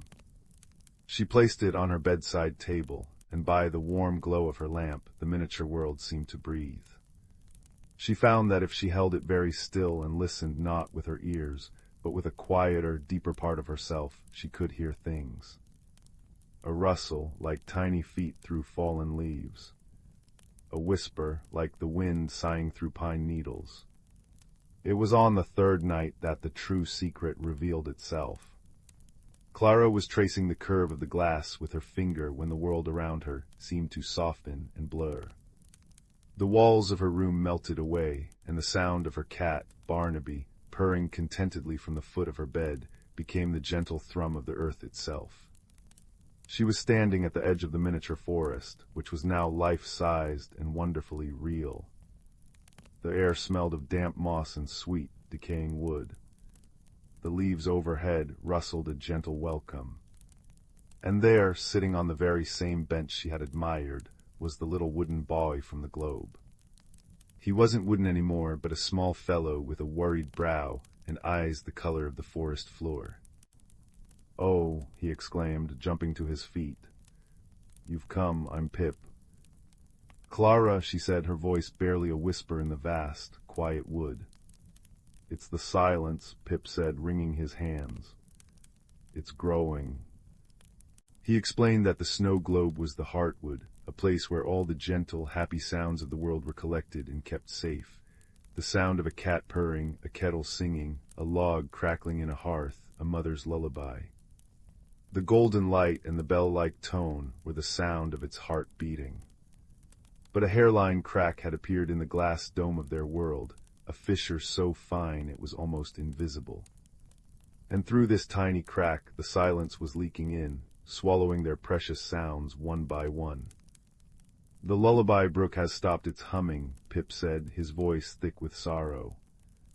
"The chuckling stones by the meadow have gone quiet. If the heartwood's own sound is lost, the silence will become permanent. Our world will be frozen, not in snow, but in utter quiet." Clara's own heart felt heavy. "What can I do?" "You found us," Pip said, his eyes hopeful. "That means you can't help. We must take a drop of the first dew to the heartwood tree. It's the only thing that can mend a crack made by silence. But the journey is not measured in steps, but in courage. The silence preys on fear. It makes the path confusing and the shadows long." Their first helper appeared as they set off down a path of soft, brown pine needles. A small, velvety mouse with whiskers that twitched nervously scurried out from behind a toadstool. "Hello," the mouse stammered. "I'm Mallow. I heard you talking about the silence. It's very loud in its own way." Mallow was a map maker, but his maps were not of places, but of safe sounds. He could point them toward the last patches of the forest where warmth and noise still huddled together. His constant, anxious shivering was counteracted by his incredible knowledge. "Avoid the whispering dell," he'd whisper, pointing a tiny paw. "The rest silence has settled there like a fog, but listen, you can still hear the firefly glade blinking. It's this way. Their little lights go fizz-pop, and it's a lovely sound." So they followed the faint fizz-pop of the fireflies, a trail of tiny, sonic breadcrumbs in the growing hush. The woods grew darker, the path less certain. The silence wasn't empty, it was a presence, a heavy blanket that muffled their footsteps and made their own breaths sound terrifyingly loud. Clara felt a prickle of fear. What if they were lost? What if the silence swallowed them too? Just as her courage began to waver, a deep, rumbling voice spoke from the shadows. "The path is not lost, little traveler. You have merely forgotten to listen to your feet." A large, kindly badger emerged. He was called Torben, and he moved with a slow, deliberate grace. "The silence feeds on hurry," he rumbled, his voice a comforting, earthy sound. "It wants you to rush, to panic. Then it tangles your thoughts. Be patient, like the roots of the great oak." Torben taught Clara to walk not with fear, but with intention, to feel the solid ground beneath her feet, and to listen to the steady, reassuring thump-thump of her own heart. He walked with them for a time, his calm presence a shield against the pressing quiet, until they reached the edge of a wide, silent meadow. "The first dew collects on the petals of the moonshadow blossom," Pip said, pointing to a single, luminous flower glowing in the center of the meadow. "But the meadow is where the silence is strongest."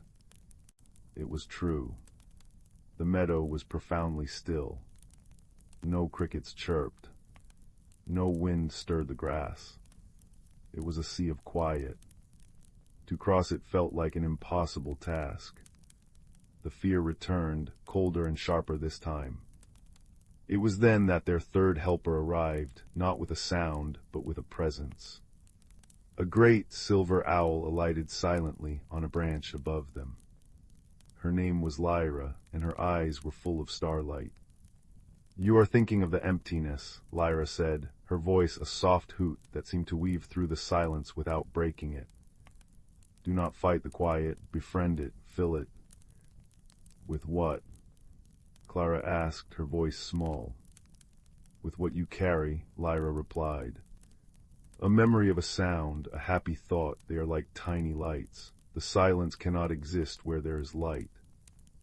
So, as Clara stepped into the meadow, she didn't try to run. She walked slowly, as Torben had taught her. And she began to remember. She remembered the crackle pop of the fireplace downstairs. She remembered the soft purl of her mother knitting in the evening. She remembered the cheerful ding-ailing of the bell on the bakery door. She held these sounds in her mind, painting them against the canvas of the silence. With each remembered sound, the path ahead seemed a little clearer, the oppressive weight a little lighter. Pip walked beside her, humming a little tune his grandmother had taught him, a tune about baking sunbeam pies. They were not loud, these tiny, brave noises in their minds, but they were bright. They were a string of lanterns guiding them through the dark.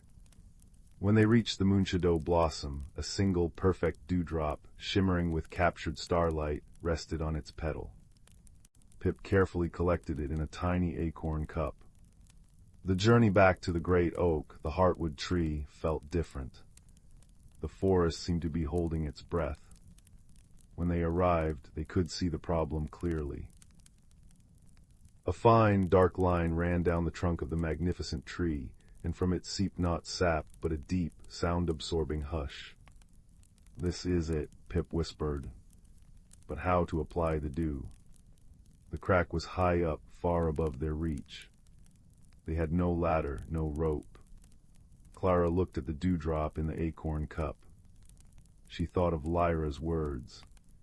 The solution wasn't about force or height, it was about gentleness and precision. She noticed a slender, flexible branch of a willow tree nearby, its tip fine and brush-like.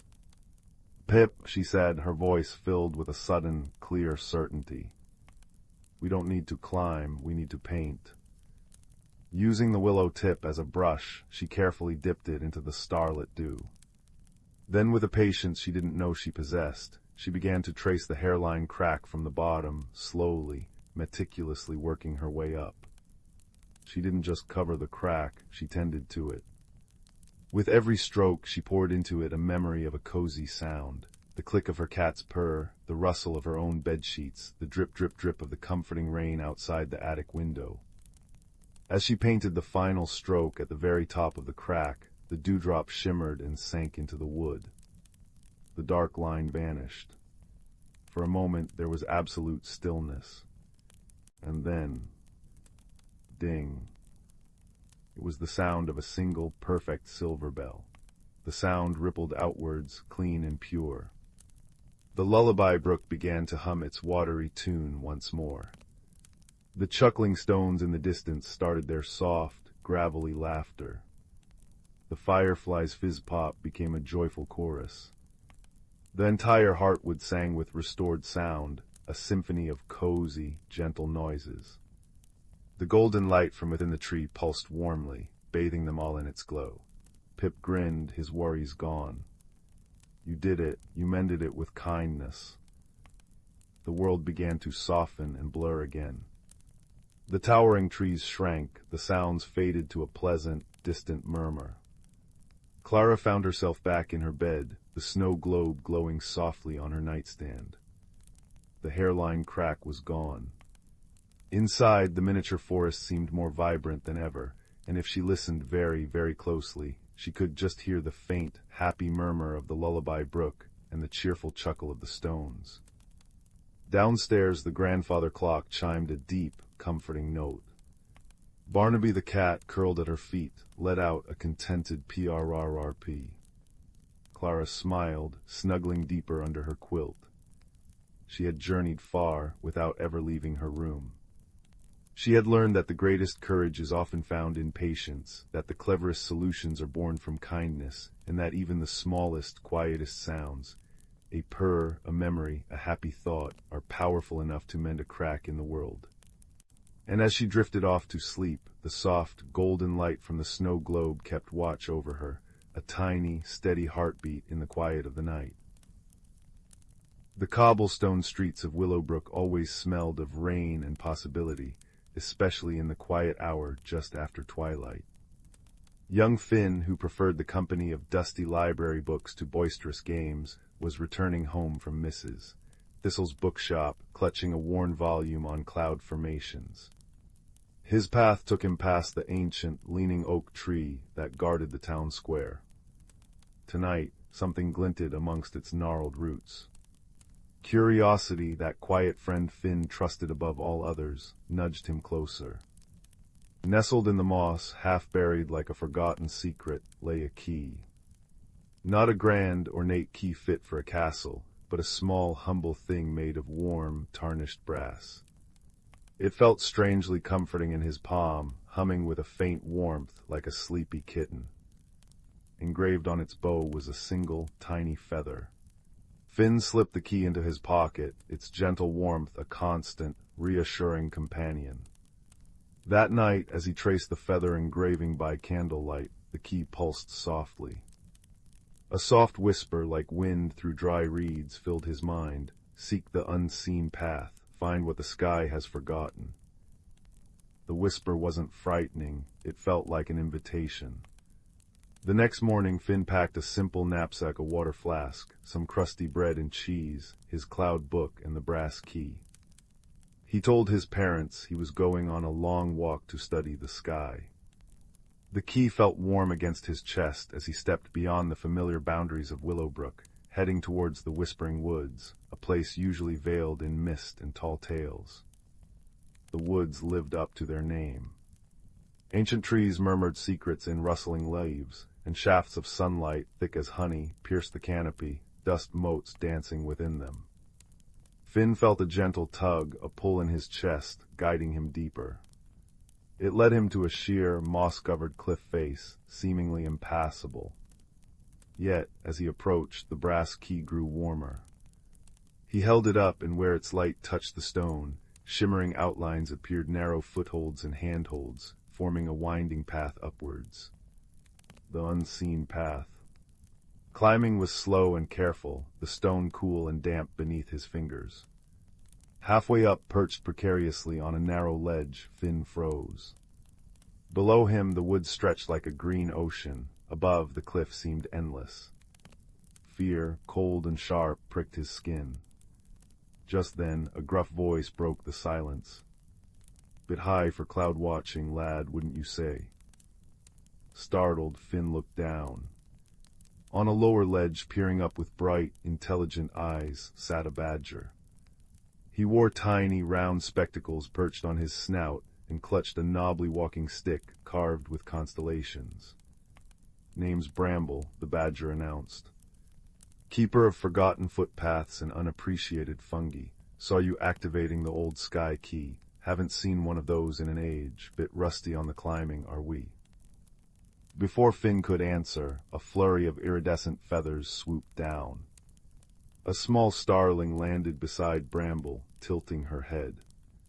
"He doesn't look rusty, Bramble. He looks scared, like when Pip saw the big owl." Her voice was like chiming bells. "I'm Pip. I remember things, especially shiny things in high places. Can I help?" Bramble sighed, adjusting his spectacles. "Wisdom and wings, lad. You'll need both where you're going. That key doesn't light the way for just anyone. What's it telling you to seek?" Finn, heart still pounding but comforted by their presence, explained the whisper. "Find what the sky has forgotten." "Ah," Bramble nodded sagely, tapping his stick. "The sky forgets nothing lightly, but sometimes things fall, get lost in the cracks between clouds and earth." He pointed his stick upwards. "The summit glade. That's where the sky touches the land most gently. But the path gets tricky near the top. Needs a different kind of seeing." With Bramble offering steadying advice, "Plant your foot there, lad, see that sturdy root," and Pip darting ahead, scouting the safest route and chattering encouragement. "Almost there. Ooh, look at that butterfly." Finn climbed higher. The air grew thinner, cooler, smelling of pine resin and distant rain. Finally, they pushed through a curtain of hanging vines into the summit glade. It was a place of breathtaking serenity. Soft, silver-green grass carpeted a natural amphitheater, surrounded by ancient, wind-sculpted pines. In the very center, bathed in pure, liquid sunlight, stood a pedestal of smooth, milky quartz. But instead of a forgotten treasure, the pedestal held only a small, perfectly round hole, about the size of Finn's fist. The air above it shimmered faintly, like heat haze. "The sky's memory well," Bramble whispered reverently. "But it's empty. That can't be right." Pip fluttered nervously. "It feels sad, like a nest without eggs." Finn felt the brass key grow hot in his hand. He approached the well. The shimmering air above the hole wasn't empty. It felt thick, resistant, like trying to push through heavy velvet. He reached out, but his hands simply stopped, meeting an invisible, yielding barrier. He pushed harder, but it only gave slightly before pushing back. "Force won't work here, lad," Bramble murmured, studying the barrier. "This isn't a lock to be broken, it's a sorrow to be understood." Finn sat cross-legged before the well, the key resting warm in his lap. He closed his eyes, not to see with them, but to feel. He remembered the whisper, "Find what the sky has forgotten." Forgotten implied it was once remembered. Lost. He thought of his cloud book, how clouds changed form but never truly vanished. He thought of the warmth of the key, like captured sunlight.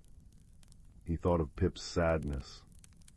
"The sky hasn't forgotten something out there," Finn murmured, opening his eyes, a dawning understanding warming him. "It's forgotten something about itself. The memory well isn't empty, it's holding on to something the sky can't bear to lose, but it's trapped by its own grief, like a tear that won't fall." He looked at the shimmering barrier. It wasn't a wall, it was a held breath. A stifled sigh. The sky was holding its sorrow inside the well. "It needs to let go," Finn whispered. "But gently, to remember that even sadness can be beautiful when it's shared." He didn't try to push through the barrier again. Instead, he took the brass key. Not to unlock, but to connect.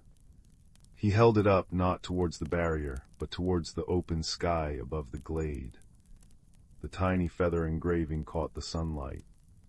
Finn focused on the feeling of the key warm, comforting, a small, solid thing holding a promise. He thought of gentle rain after a drought, of mist clearing to reveal the sun, of the quiet comfort of sharing a burden.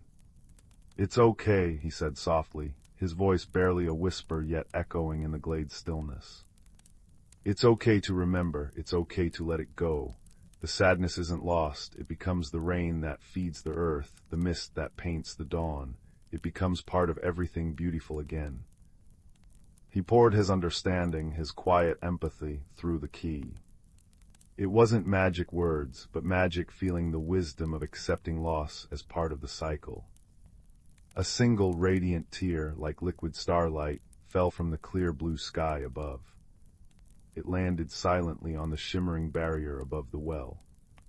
Where it touched, the resistant shimmer softened, dissolved, and flowed like liquid silver down into the hole in the pedestal.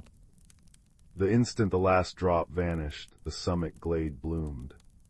Flowers Finn hadn't seen before unfurled in a burst of impossible colors, their scent like moonlight and dew. The air hummed with pure, resonant joy, a sound felt more than heard.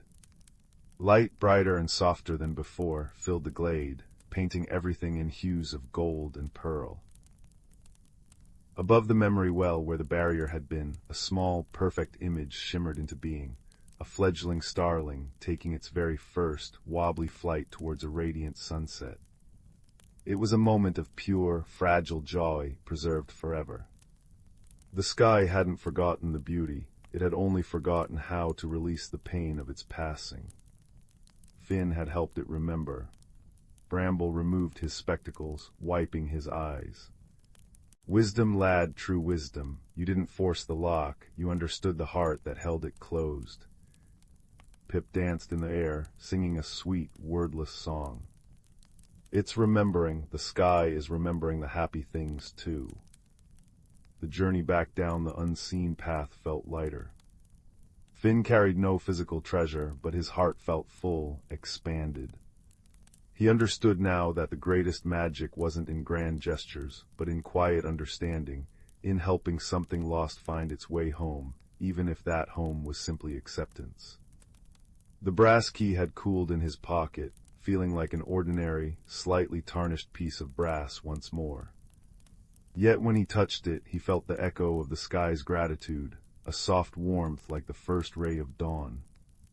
Back in Willowbrook, under a sky now streaked with the gentle pinks and oranges of sunset, Finn stopped beneath the old oak tree.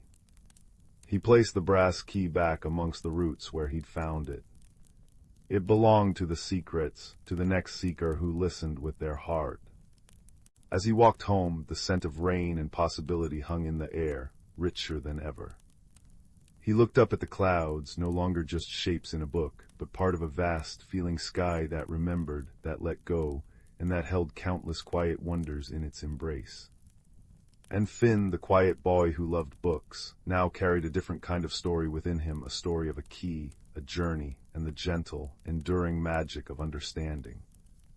The world felt softer, kinder, and infinitely more full of unseen paths, waiting for a kind heart to find them. The comforting warmth of that knowledge settled over him like a well-loved blanket as the first stars began to twinkle, silent promises in the darkening blue. The first frost of the season had just begun painting silver lace across the windowpane when young Cora discovered the acorn. Not an ordinary acorn, mind you, but one that glowed with a soft, buttery light from within its polished shell, nestled among fallen leaves in the crook of Grandmother Rowan's garden wall. When Cora cupped it in her mittened hands, warmth spread through her fingers like sipping hot cider, and a faint melody hummed against her palms, a song of rustling ferns and distant waterfalls. "Forest's heartbeat," Grandmother had murmured that evening, stirring honey into chamomile tea while firelight danced in her wise, crinkled eyes. Lost long ago when shadows grew jealous, the woods grow thin without it. Cora knew the stories, how the whispering woods bordering their village once shimmered with shared dreams between trees and townsfolk, how children used to follow foxfire lanterns to dance with mushroom-ring sprites. Now the forest stood silent and watchful, paths twisting into gloom. That night, as wind sighed through eaves like a lonely breath, the acorn pulsed against Cora's pillow. Not a demand, but an invitation. By dawn, with the acorn secured in a velvet drawstring pouch round her neck and grandmother's knitted scarf smelling of rosemary and courage, Cora slipped through the garden gate. Winter's breath hung crisp in the air, turning each footstep on frosted grass into a tiny crunching symphony. The deeper she wandered, the stranger the woods became, not menacing but deeply alive. Birch trunks gleamed like polished bone in slanting sunlight, while ice-encased spiderwebs glittered like chandeliers. Yet an ache lingered beneath the beauty, brittle branches, two silent clearings where no birds sang, and a scent like forgotten rain. After hours of following the acorn's gentle tug, a compass in her chest, Cora stumbled into a clearing veiled by weeping willow tendrils. There, grumbling fiercely as he wrestled a thorny vine ensnaring his burrow entrance, was a badger. Blasted brambles, he huffed, his charcoal-striped fur fluffed in indignation. Grew overnight, thick as thief's lies. His name, he grumpily admitted when Cora offered help with her little pruning shears, was Thorn. And no, I don't need a human clattering about, especially one wearing a... He froze, black nose twitching toward her glowing pouch. Is that? It can't be. Wonder smoothed his gruffness like a stone worn by a river.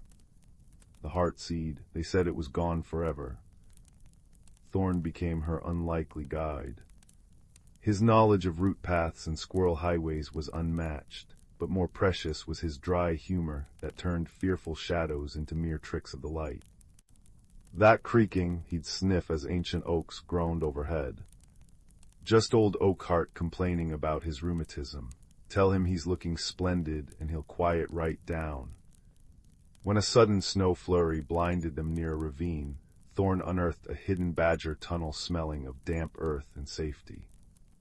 Inside, bioluminescent moss coated the walls like emerald stardust, guiding their way. Forest remembers its own, Thorn murmured, his gruff voice softened.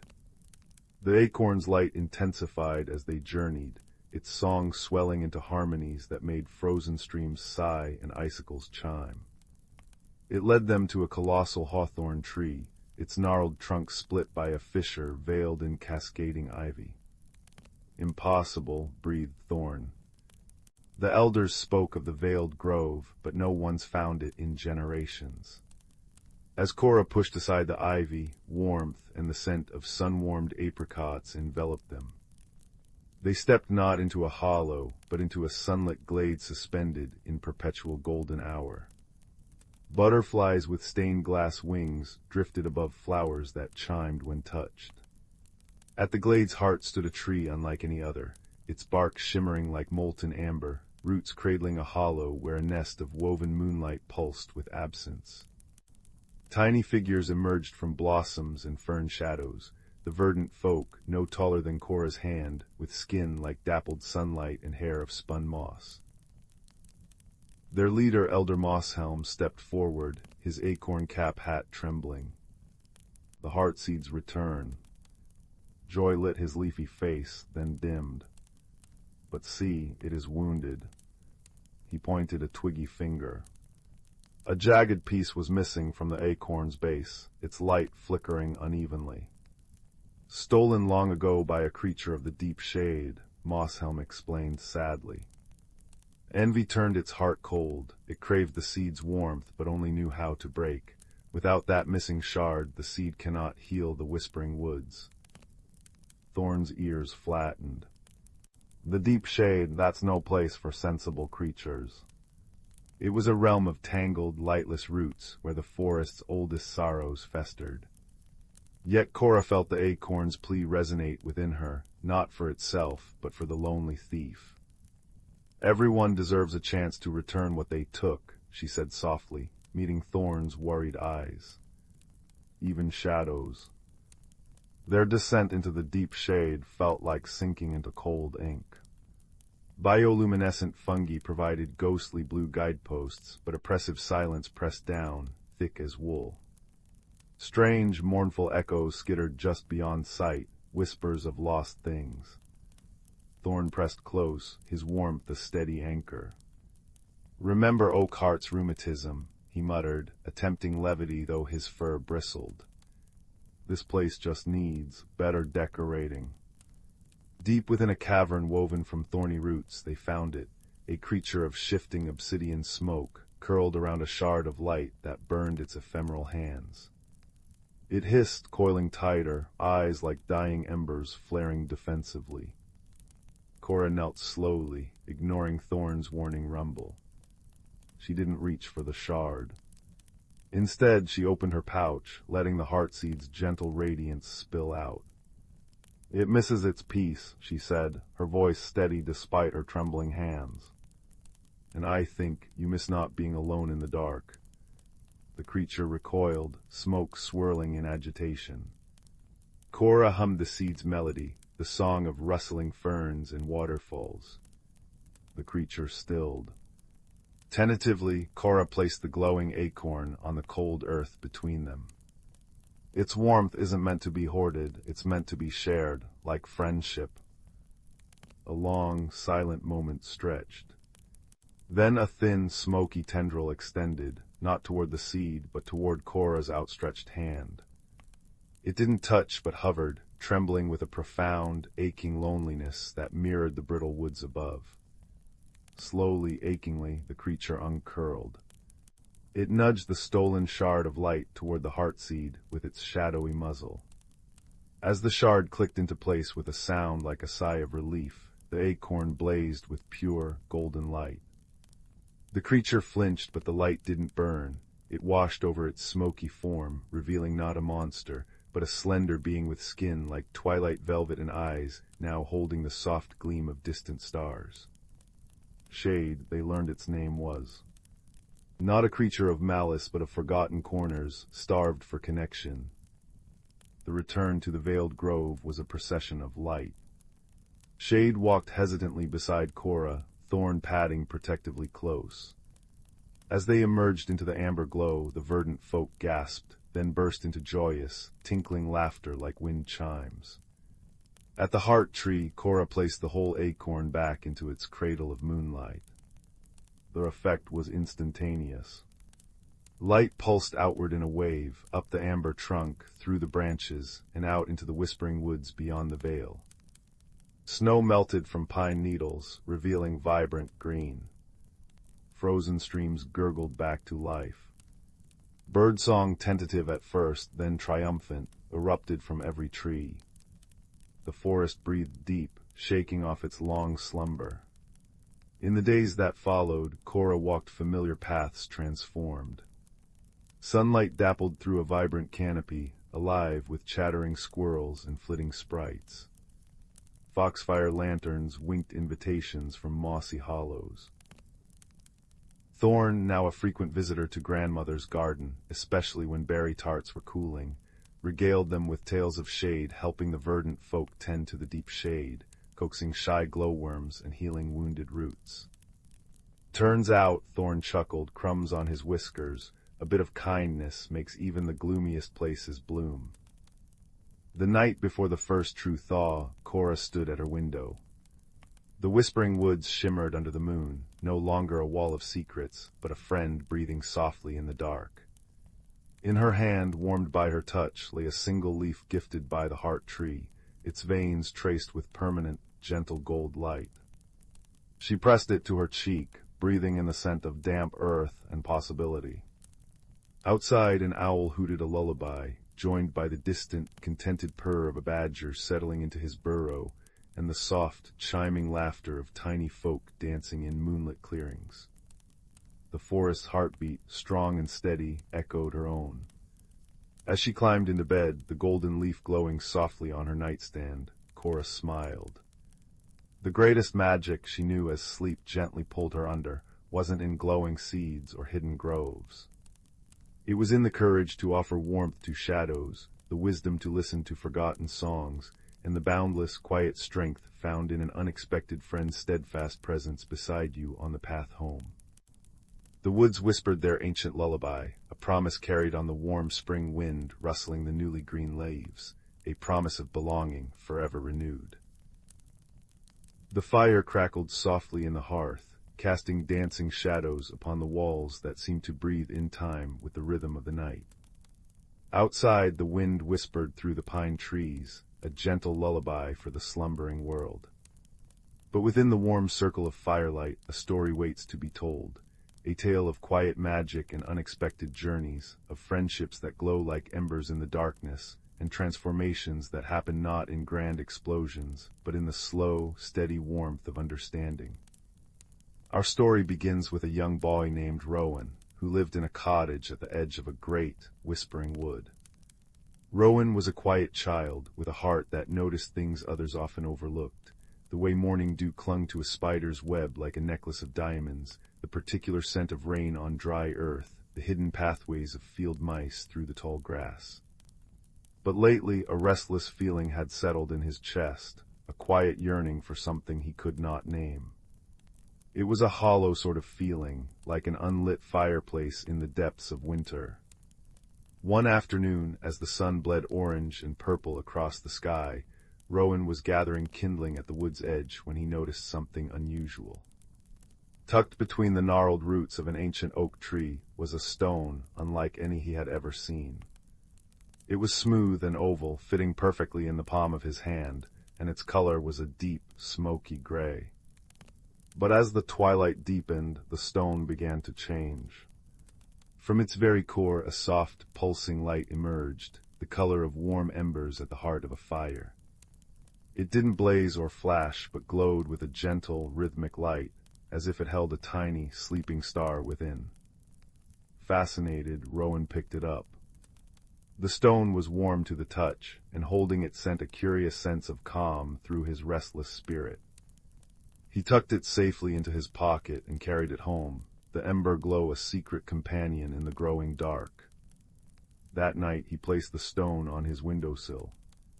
As he lay in bed, its gentle pulse painted his ceiling with soft, shifting patterns of light, and for the first time in weeks he felt a flicker of peace.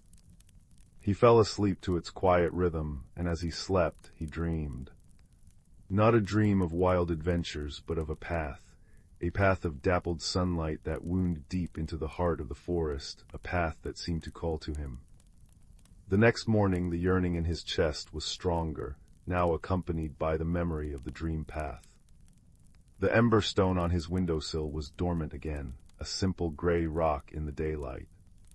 But Rowan knew with a certainty that settled deep in his bones that he had to follow that path. He packed a small satchel with a crust of bread, a wedge of cheese, and a flask of cool water, and with the ember stone tucked securely in his pocket, he stepped into the woods. The air was cool and fragrant with the scent of damp moss and pine resin. Sunlight filtered through the dense canopy overhead, creating pools of gold on the forest floor. Rowan walked for what felt like hours, the only sounds the crunch of his own footsteps and the cheerful chirping of unseen birds. He had no map, but he felt a strange pull, an internal compass guided by the memory of his dream and the faint, reassuring warmth of the stone in his pocket. Just as he began to wonder if he had been foolish, he saw it, a narrow, almost hidden trail, exactly as it had appeared in his dream. Ferns bowed over it, and it was carpeted with a thick layer of bronze pine needles. Taking a deep breath, Rowan stepped onto the path. The further he walked, the more the world seemed to change. The light grew softer, tinged with a golden-green hue. The trees were older here, their trunks wide and wise, their branches woven together like the vaulted ceiling of a great, natural cathedral. He heard the gurgle of a hidden stream and felt the temperature shift to a perfect, gentle coolness. He had entered a part of the forest he had never known existed, a hidden world nestled deep within nature's embrace. It was here in this enchanted stillness that he heard a sound that was out of place, a soft, distressed chittering. Pushing aside a curtain of hanging ivy, Rowan found the source. A small, fox-like creature was trapped. Its back leg was caught in a tangle of thorny vines that seemed to have grown around it, tightening their grip. The creature's fur was the color of autumn leaves, and its eyes were large and intelligent, now wide with fear and pain. Around its neck was a delicate collar of woven bark, from which hung a single, polished acorn that gleamed in the dappled light. Rowan's heart ached for the little animal. He approached slowly, his hands held open to show he meant no harm. "SHHH," he whispered, his voice as soft as the rustling leaves. "It's all right. I'm going to help you." The creature stilled, watching him with a wary but hopeful gaze. Rowan worked carefully, his fingers gentle as he began to untwist the tough, prickly vines. The thorns scratched his hands, drawing tiny beads of blood, but he didn't stop. He spoke to the creature in a low, soothing murmur, telling it about the ember stone, about his cottage, about the restless feeling in his chest. He didn't know if it understood his words, but it seemed to understand his tone, its panicked breathing slowly calming. After what felt like a long time, the last vine snapped free. The creature scrambled back, shaking its freed leg.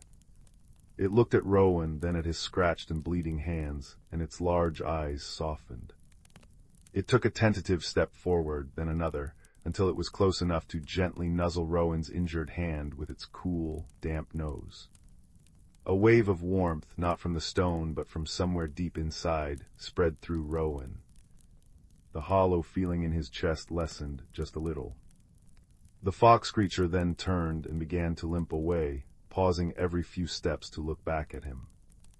Rowan understood. He was being invited to follow. Their journey continued, but now it was different. He was no longer alone. His new companion, whom he decided to name Pip for its small, chittering voice, led him deeper into the hidden world. Pip's limp soon vanished, and it moved with a graceful, silent fluidity, its bushy tail held high.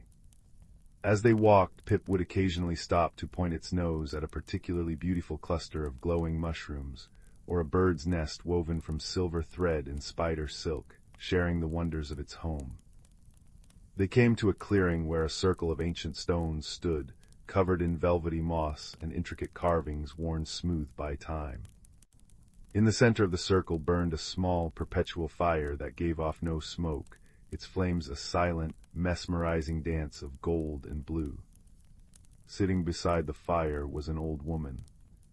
Her hair was long and silver, flowing over her shoulders like moonlight, and her eyes held the deep, knowing calm of the forest itself. She was weaving a basket from river reeds, her fingers moving with a practiced, peaceful rhythm. She looked up as they approached, and a smile touched her lips, as gentle as a sunbeam. "Ah," she said, her voice like the sound of wind through pine needles. "The boy with the quiet heart and the ember stone, and you found Pip. I see you've already begun your journey." Rowan was startled. "You know about the stone." The woman gestured for him to sit by the fire. The warmth it gave off was not just for the skin, but seemed to seep into his very bones, soothing his tired muscles. Pip curled up at her feet, looking completely at home. "I am a keeper of this wood," she said. "And I know the signs. The emberstone does not glow for just anyone. It awakens for those who are on the cusp of a change, whose inner light is ready to burn more steadily. Tell me, Rowan, what is it you are seeking?" Rowan looked into the silent flames, trying to find the words for the feeling that had plagued him. I don't know," he admitted softly. "It's just a feeling, like I'm waiting for something, or like a part of me is missing." The keeper nodded slowly. "A mystery of the heart," she mused. "They are the most gentle and the most persistent of mysteries. They do not shout, they whisper. They do not unravel in a day. They unfold like the petals of a night-blooming flower, or the patterns in smoke rising from a fire." She pointed a long, graceful finger at the stone in his pocket, which had begun to glow again, its ember light pulsing in time with the silent fire. "The stone is a guide, not an answer. It responds to the light you carry within. The restlessness you feel is the friction of your own spirit, growing. Like a seed pushing through the soil, it is uncomfortable, but it is necessary." She told him then of the Glimmerwood, the true name of this hidden realm. It was a place where the boundary between the world of things and the world of feelings was thin as a dragonfly's wing. Here inner light could manifest as soft glows, and sorrow could make the streams run slow and quiet. Your journey is not to a place but through yourself, she explained. The path you are on will show you what you need to see. Pip will be your guide, for he knows the hidden trails of the heart, and then Emberstone will be your lantern, showing you the way when the path seems dark. But remember, its light is fed by your own courage and kindness. As she spoke, Rowan felt the truth of her words settle over him.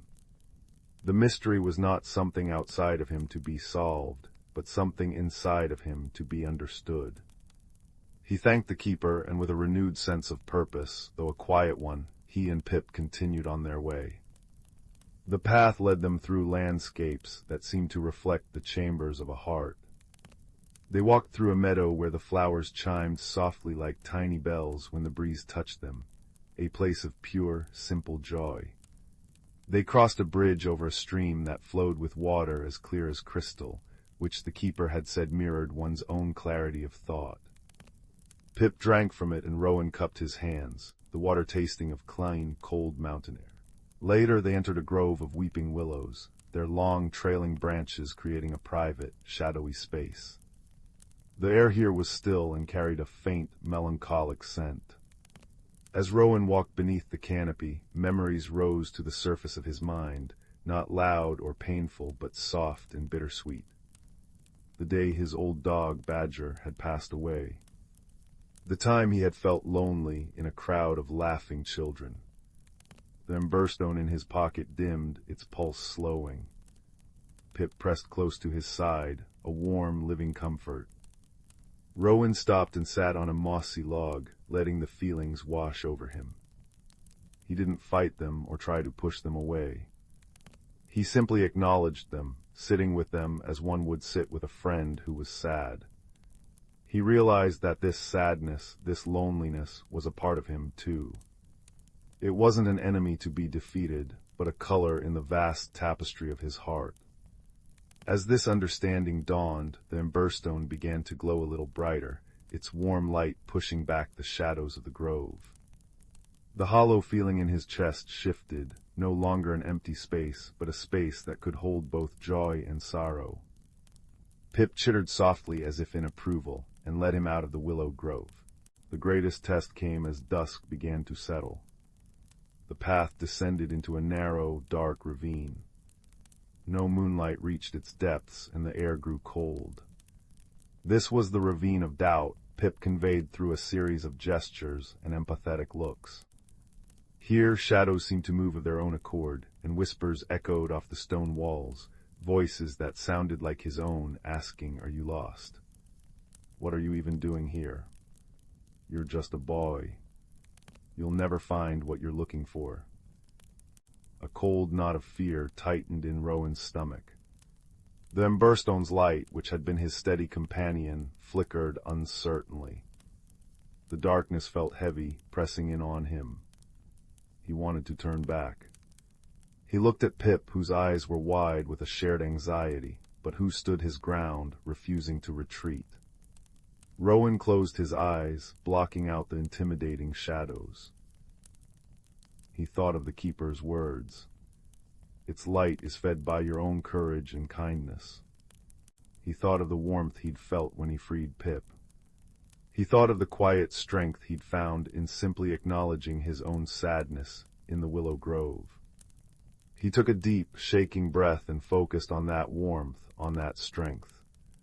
He pulled the Emberstone from his pocket and held it in his cupped hands, not as a magic tool, but as a focus for the light he carried inside. "I am not lost," he whispered to the darkness, his voice small but firm. "I am on my path." As he spoke, the Emberstone responded. It did not flare into a blinding beacon, but its glow grew steady and strong, pushing back the immediate darkness around them in a firm, unwavering circle of warm, ember-like light. The whispering voices faded into silence. The shadows ceased their menacing dance. The light was just enough to see the path forward, one step at a time. Pip let out a happy chirp and nudged his hand, and together they walked through the ravine, protected by the steady, true light of Rowan's own spirit. When they emerged on the other side, they found themselves at the shore of a vast, still lake. The water was a perfect mirror, reflecting the first stars peppering the twilight sky. And in the center of the lake, on a small island, grew a single, magnificent tree. Its bark shimmered with a soft silver light, and its leaves were not green, but 1,000 shades of gold, crimson, and orange, as if it captured an eternal autumn sunset. It was the heartwood tree, the keeper of the Glimmerwood's deepest peace. A small wooden boat, seemingly carved from a single piece of driftwood, was tied to a post at the water's edge.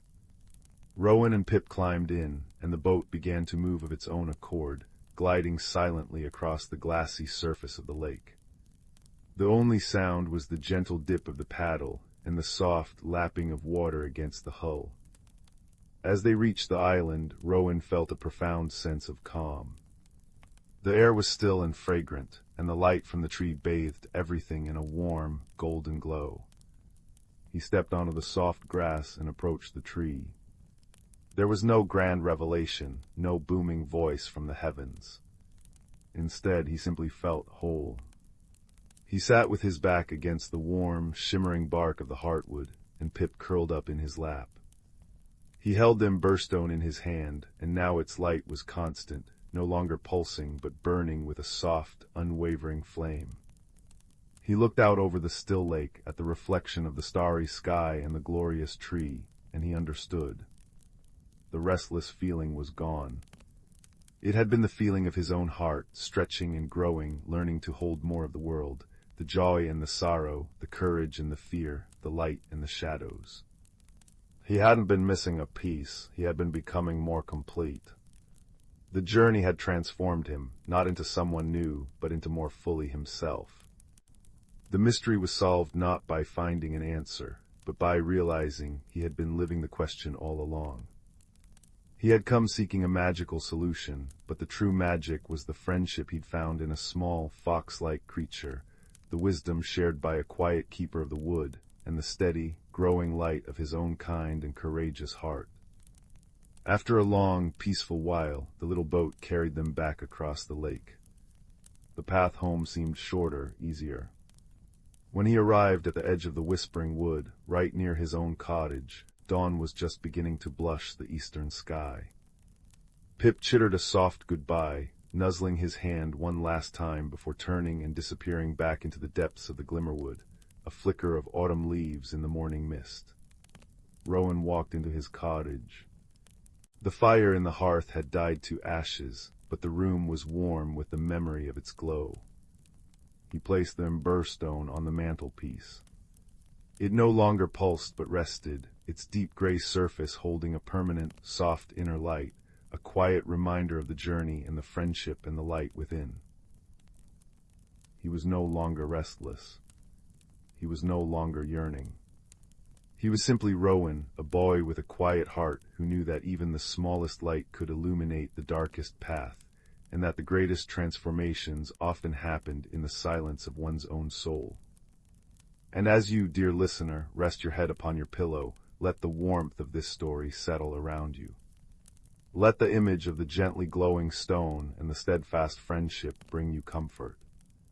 Remember that within you, too, burns a steady and true light, a quiet ember that can guide you through your own journeys, both waking and in dreams. The fire in the hearth has burned low now, its whispers growing softer, its light fading to a warm, dark red. The story is told. The world is quiet. It is time to close your eyes, to let your breathing grow slow and deep, and to drift into a restful sleep, carried on the gentle currents of the Glimmerwood and the peaceful, resolved heart of a boy named Rowan. Sleep well. The distant star system of Lyra 7 held worlds as different as snowflakes in a nebulous storm. On the frozen, crystalline plains of Xylos, where auroras sang in silent ribbons of blue and silver, lived Vel. Vel was a Xylosian, tall and slender, their bodies seemingly carved from living ice that shimmered with internal light. Their thoughts were precise, logical, and flowed like glacial rivers, slow, deep, and immensely powerful. Communication for Vel was a series of intricate light patterns emitted from their core, a language of pure information. On the opposite side of the system, bathed in the perpetual golden hour glow of twin suns, orbited Florin. It was a world of immense, whispering forests, bioluminescent flowers, and warm, humid air thick with the scent of alien pollen. Here lived Kip, a Florinite no taller than Vel's knee, covered in soft, moss-green fur with large, luminous eyes the color of amethysts. Kip communicated in chirps, whistles, and expressive vibrations that resonated through their fur, conveying a kaleidoscope of feelings instantly. Fate, or perhaps a bureaucratic error in the Interstellar Exploration Guild, threw them together. Both were junior researchers assigned to survey the uncharted moon, Elysium Drift, a place of serene meadows, floating islands, and ancient, silent ruins. Their transport pod malfunctioned upon entry, crash-landing them gently but decisively in a field of giant, soft-glowing mushrooms that pulsed with a gentle lavender light. Vel emerged first, their crystalline form clicking softly as they scanned the unfamiliar, warm environment. The air felt thick and damp, uncomfortable against their normally frigid skin. Kip tumbled out next, chirping excitedly, immediately captivated by the glowing fungi and the sweet, honey-like scent on the breeze. Kip vibrated with pure delight, a low hum filling the air. Vel emitted a sharp, staccato burst of light, equals query, status. Damage assessment protocol initiated. Kip, mistaking the bright flashes for a friendly greeting, bounced closer, emitting a cheerful series of high-pitched whistles, equals friend. New place. Beautiful. Safe. Vel took a step back, their internal light flickering with confusion. The Florinite's proximity radiated uncomfortable warmth, and their chaotic sounds lacked any discernible data structure. Equals alert, unidentified organism, exhibiting erratic behavior. Maintain distance. Kip, sensing the retreat, tilted their head, their large eyes dimming slightly.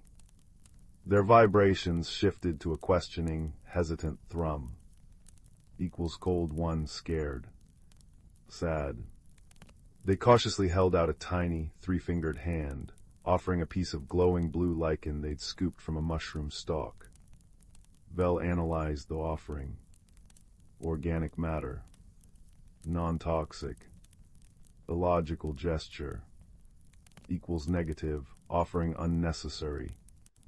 Priority, repair communication array.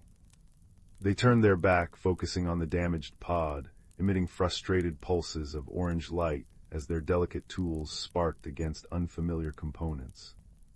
The silence felt heavy, punctuated only by the soft hum of the mushrooms and Kip's quiet, confused chirps. The misunderstanding deepened as they tried to work.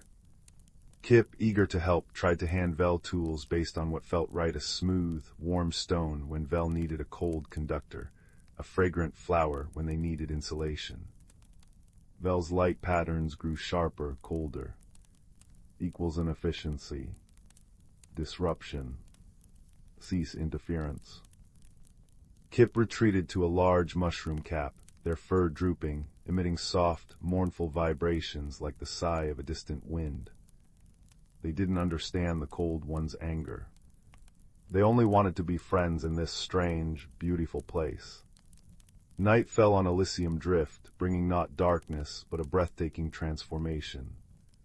The floating islands above began to glow with soft internal light, casting shifting patterns on the meadow below. The air cooled slightly, carrying the scent of night-blooming crystal vines. Then, a low rumble echoed through the valley. Not thunder, but something deeper, more resonant. The ground vibrated. Vel's sensors spiked. Equals warning, seismic activity detected. Origin, subterranean geothermal vent instability. Probability of surface rupture, 87.4%. As if on cue, the ground nearby cracked open with a sound like shattering glass. Steam hissed out, superheated and dangerous. Glowing orange fissures snaked across the meadow towards their pod.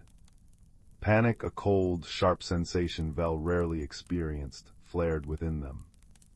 Their logical mind calculated escape routes, all too slow. A frantic chirping erupted. Kip. The small florinite was dashing towards the largest cluster of glowing mushrooms near the encroaching fissure. Equals foolishness.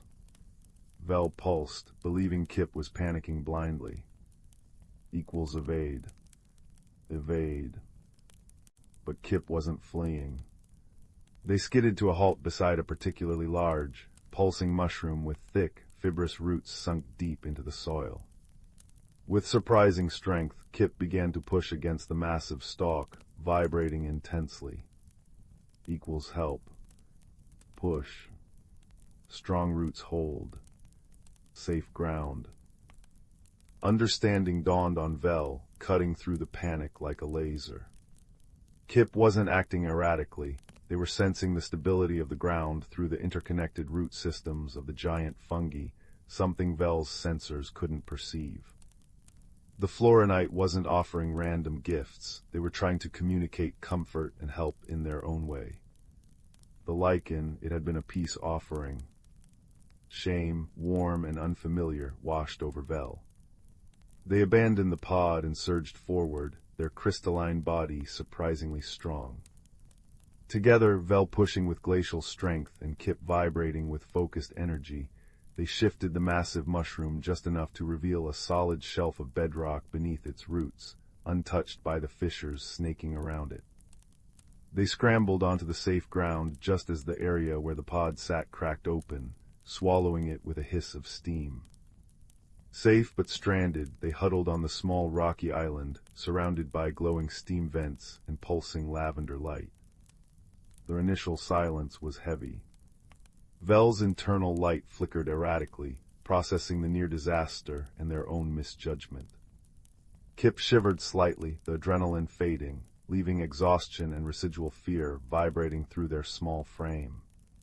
Slowly, hesitantly, Vel extended one crystalline hand. Not a tool, not a demand. Just an open gesture. They emitted a soft, steady pulse of pale blue light. Equals gratitude. Assistance acknowledged. Error, misinterpretation. Kip looked up, their large amethyst eyes wide. They cautiously reached out a small, furry hand and placed it gently on Vel's cool, smooth surface. A wave of warmth, not physical, but emotional relief, forgiveness, and tentative understanding flowed through Kip's vibrations into Vel's perception. Equals friend. Kip chirped softly. Equals affirmative, equals Vel pulsed, the light warming to a gentle gold. Equals friend. The shared challenge had shattered the walls of misunderstanding. In the days that followed, working to salvage what they could and signal for rescue, their communication transformed. Vel learned to interpret the subtle shifts in Kip's vibrations, the quick trill of discovery, the low hum of concentration, the soft purr of contentment. Kip learned to recognize the meaning in Vel's light patterns, the steady blue of focus, the soft green of approval, the warm gold of reassurance. Vel used their logical mind to devise solutions. Kip used their innate connection to the moon's vibrant life to find edible glowing berries that replenished energy and soothing sap from the crystal vines that healed minor scrapes from salvaging. One chilly evening, as they huddled under a makeshift shelter woven from giant, flexible fern fronds, Kip's design, Vel's structural reinforcement, Kip shivered violently. The florinite body built for Florin's warmth struggled with Elysium Drift's cooler nights. Vel observed, their core light dimming with concern. Logic dictated preserving their own energy. But something else, a new warm current flowing beside the glacial rivers of thought, prompted action. Vel carefully positioned themselves beside Kip. Then with a deep, resonant hum, they focused their internal energy. Slowly the air immediately around Vel warmed, radiating gentle, dry heat like sun-warmed stone. Kip's shivering subsided. They looked up, their eyes glowing softly, and emitted a deep, resonant vibration of pure, profound gratitude and comfort. Equals warm, safe, a thank you, friend. They leaned gently against Vel's side. Vel pulsed a soft, steady gold. Equals preservation of vital unit, friend. Priority. When the rescue ship finally descended, drawn by the homing beacon they'd painstakingly repaired together, the guild officers found them sitting side by side on a sun-warmed rock. Vel was patiently holding components steady while Kip, vibrating with focused intensity, used their natural resonance to fuse microscopic fractures in a salvaged communicator circuit, a technique Vel had calculated and Kip instinctively executed. Back on the guild station, they became something of a legend, the ice and the moss. Where Vel went, Kip was often perched on their shoulder or tucked into a specially woven pouch, radiating warmth. Where Kip explored vibrant hydroponics gardens, Vel was a steady, watchful presence nearby, their cool light a comfort in the artificial heat. They had discovered the true meaning of friendship not in their similarities, but in the beautiful, challenging space between their differences. It was the warmth offered in the face of cold logic, the steady light provided in moments of chaotic fear, the patience to learn a new language of the heart, and the profound understanding that sometimes the strongest bonds are forged not in ease, but in the shared warmth of a campfire on a strange, glowing moon, where an open hand and a soft pulse of light said more than any shared language ever could. Their friendship, like the singing auroras of Xylos and the honey light of Florin, became a beacon, a quiet testament to the universe that understanding, kindness, and warmth could bridge any distance, melt any ice, and make even the vast, starry unknown feel like a place called home. And as they sat together in the station's observation deck, watching the swirling colors of the Lyra Nebula, Vel's core pulsed a serene gold, and Kip snuggled closer, purring a soft, contented vibration that echoed the peaceful hum of the stars themselves. Deep in the whisperwood, where ancient oaks wore cloaks of moss thicker than winter quilts and sunlight dappled the forest floor like scattered gold coins, lived creatures unseen by hurried human eyes. Here the air hummed with a quiet magic, older than the stones in the creek bed.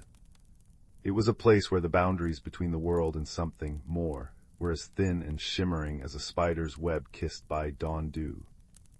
Among the gnarled roots of a grandfather oak named Old Man Thistle lived a community of mosskin. Small folk barely taller than a buttercup, they wore tunics woven from spider silk dyed with crushed berries and lichen. Their leader was a gentle elder named Birch, his face as lined and wise as the bark of his home tree. Birch's granddaughter, a bright-eyed sprite named Fern with hair the color of sun-dappled ferns, was known for her boundless curiosity about the Whisperwood's deepest secrets. The Whisperwood thrived on a delicate balance, a symphony conducted by the seasons. In spring, the lumina petals bloomed, their soft, internal light painting the forest floor with constellations that mirrored the sky above. Their sweet, honeyed scent summoned the dreamwing butterflies, whose iridescent wings scattered pollen carrying whispered wishes and gentle dreams. Summer brought the rain singers, tiny frog-like beings who lived in the crystal-clear pools. When clouds gathered, they climbed onto lily pads and sang complex, rhythmic songs that coaxed the rain down gently, drop by drop, ensuring no seedling thirsted.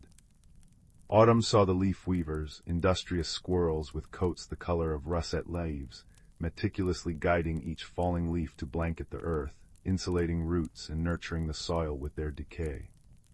Winter belonged to the frost sprites, ethereal beings formed from the first breath of cold air. They danced silently on the frozen streams, tracing intricate, glittering patterns that held the promise of spring's return deep within their icy hearts. Fern loved listening to Birch recount the old ways beside their glowing hearth mushroom. The warm, earthy smell of the mushroom mingled with the comforting scent of cedar bark burning low. Birch's voice, soft as rustling leaves, wove tales of the great heartwood tree, rumored to stand at the very center of the Whisperwood.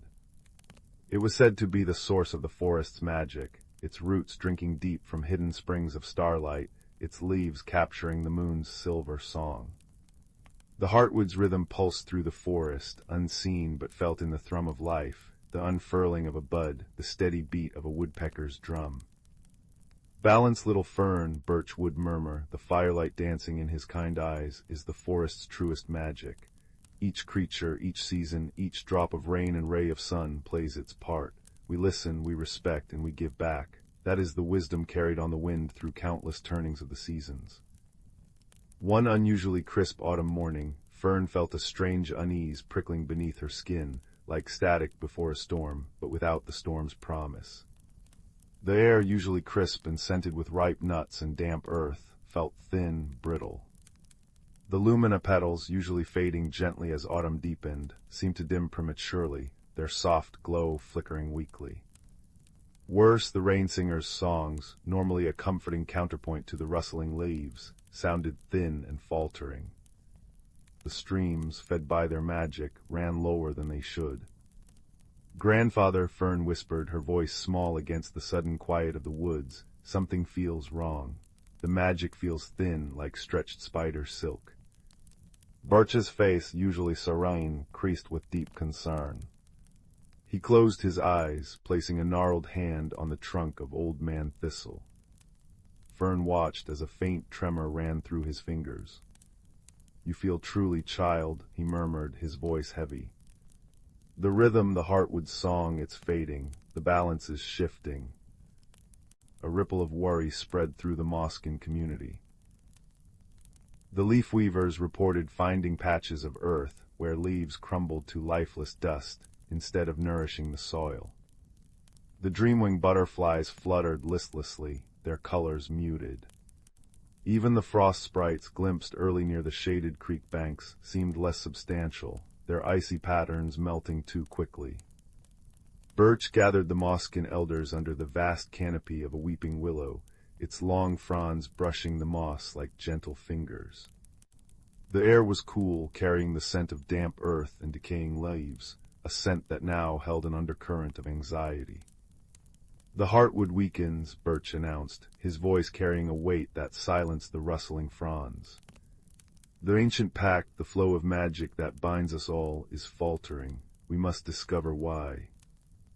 Fern stepped forward, her small frame trembling but her voice surprisingly steady.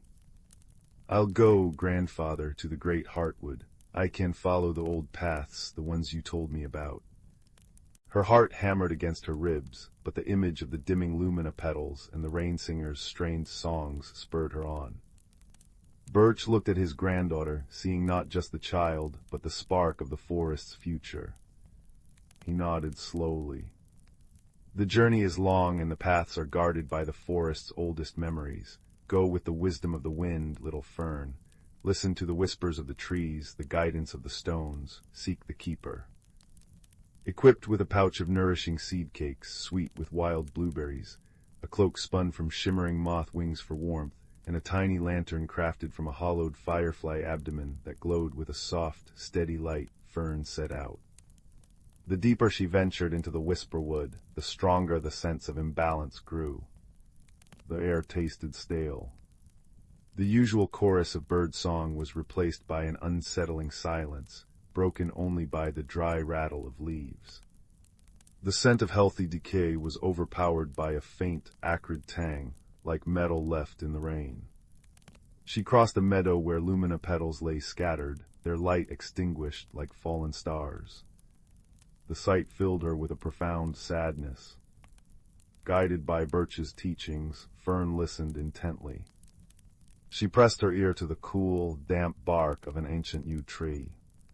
A deep, sorrowful groan vibrated through the wood, speaking of choked roots and poisoned soil deeper within the forest.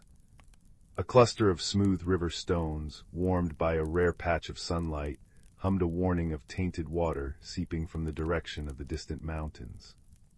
A family of badgers, their faces etched with worry, spoke of strange, bitter smells carried on the wind from the north, where human settlements edged the forest. After days of travel, guided by the fading pulse of the forest's magic, and the subtle signs Birch had taught her to read the way moss grew thicker on one side of a tree, the specific constellation of mushrooms pointing the way Fern reached a hidden valley. It was shielded by towering, impossibly old sequoias whose bark felt like warm, living stone beneath her tiny hand. The air here was still thick with unease, but beneath it, Fern sensed a deep, resonant thrumming, weak but persistent. It was the heartbeat of the heartwood. In the center of the valley stood the great heartwood tree. It was magnificent beyond words, its trunk wider than a dozen Moskin homes, its branches reaching towards the sky like open arms, cradling the clouds. But Fern gasped. Great swaths of its bark were cracked and gray, like parched earth. Its leaves, normally a vibrant tapestry of emerald and silver, hung limp and dull, many already fallen, carpeting the ground in a sorrowful blanket. The air around it vibrated with a palpable sense of exhaustion and pain. The scent here was complex, the rich, ancient smell of deep wood, overlaid with the sickly sweetness of decay and a harsh, metallic tang that made Fern's eyes water. At the base of the immense trunk sat the keeper. Not a towering giant, but a figure woven from living vines, moss, and shifting shadows, shaped vaguely like an ancient, wise badger. Its eyes were pools of deep, still water reflecting the fading light. It radiated immense age and profound weariness. Little listener, the keeper's voice was the sound of wind sighing through deep canyons, low and resonant, echoing slightly in the quiet valley. You feel the fading song, you have journeyed far. Fern bowed low, her heart pounding. Keeper, the whisperwood is ill. The lumina dims, the rain singers falter, the balance breaks. We felt the heartwood's pain. What harms it? The keeper shifted, vines rustling like dry parchment. Its watery eyes seemed to gaze far beyond Fern.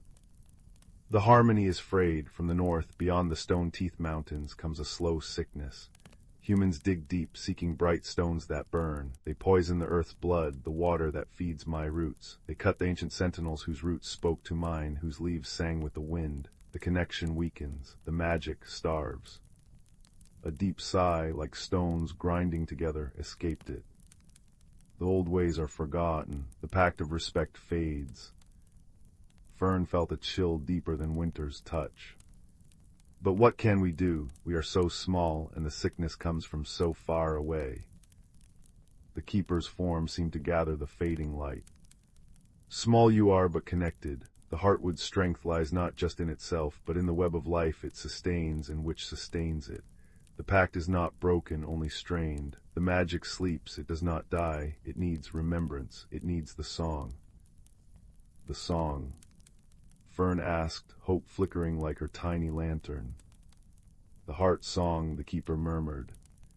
The song of belonging, of gratitude, of connection, sung not by one but by all. Sung with pure intent, it resonates with the heartwood's core, reminding it of the life that depends on its rhythm, strengthening the frayed threads. It is the oldest magic, passed down since the first leaf unfurled. Your elder knows the seed of it. Fern remembered. Birch on quiet evenings would hum a simple, wordless melody, a tune that felt like roots sinking into cool earth, like sunlight warming moss. He called it the forest's lullaby. But how can all sing? Fern wondered, looking at the vast, suffering tree. The creatures are scattered, frightened. The song starts small, the keeper whispered, its voice growing fainter, its form seeming to blend more with the shadows at the heartwood's base. Like a single raindrop finding the stream, it needs a conductor, a focus of pure heart. Carry the seed back, plant it with belief. Let the forest remember its own voice. Go now, little listener. Time flows like the tainted stream. Fern didn't hesitate. She turned and ran, the image of the dying heartwood burning in her mind, the keeper's words echoing, remembrance. The song. All. The journey back felt longer, the forest's distress more acute. The metallic tang seemed stronger, the silence heavier. When she finally stumbled into the Moskin hollow beneath Old Man Thistle, weary and coated in forest dust, Birch was waiting. The worry on his face deepened as he saw her expression, but also a flicker of hope. Fern poured out her tale, the dying heartwood, the poisoned earth's blood from the north, the forgotten pact, and the keeper's words about the heart song. A heavy silence fell over the gathered mosskin, the only sound the crackle of the hearth mushroom and the sigh of the wind through thistle's branches, carrying the scent of distant decay. The heart song. Birch breathed, his eyes distant. I remember the tune passed from my grandmother's grandmother, but it is a whisper, Fern. How can a whisper reach the heartwood now? The keeper said it needs to start small, Fern insisted, her voice firm despite her exhaustion. But it needs to grow. It needs all of us. And it needs belief. We need to remind the forest who it is, what it means to be connected. Birch looked at his granddaughter, then at the worried faces of his people. He saw the dimming light of their own hearth mushroom. He saw the resolve in Fern's eyes, mirroring the determination he'd carried in his youth. He nodded slowly, a spark rekindling in his own gaze. Then we begin, here now, we sing the seed. Gathered under the protective boughs of Old Man Thistle, as the first true snowflakes of winter began to drift down like frozen whispers, the mosskin formed a circle. Birch closed his eyes, took a deep breath of the cold, pine-scented air, and began to hum. It was the simple, ancient melody, the forest's lullaby. It started soft, hesitant, a fragile thread of sound in the vast, troubled woods. Fern joined in, pouring all her love for the whisperwood, all her hope, all her belief in the keeper's words into the notes. Her clear voice wove around Birch's deeper hum. One by one, the other mosskin added their voices, timidly at first, then stronger. The song wasn't loud, but it was pure. It spoke of cool moss underfoot, the scent of rain on hot earth, the taste of wild strawberries, the comforting darkness of a tree hollow, the joyful dance of fireflies on a summer night. It was a song of home, of belonging, of gratitude for the sheltering branches and the nourishing soil. As they sang, something remarkable happened. The hearth mushroom's glow brightened, casting warmer, steadier light. The falling snowflakes seemed to dance gently to the rhythm. A family of field mice, drawn by the sound, peeked from their burrow, their tiny eyes wide. A weary robin huddled on a branch, puffed out its chest, and added a tentative, sweet trill to the melody.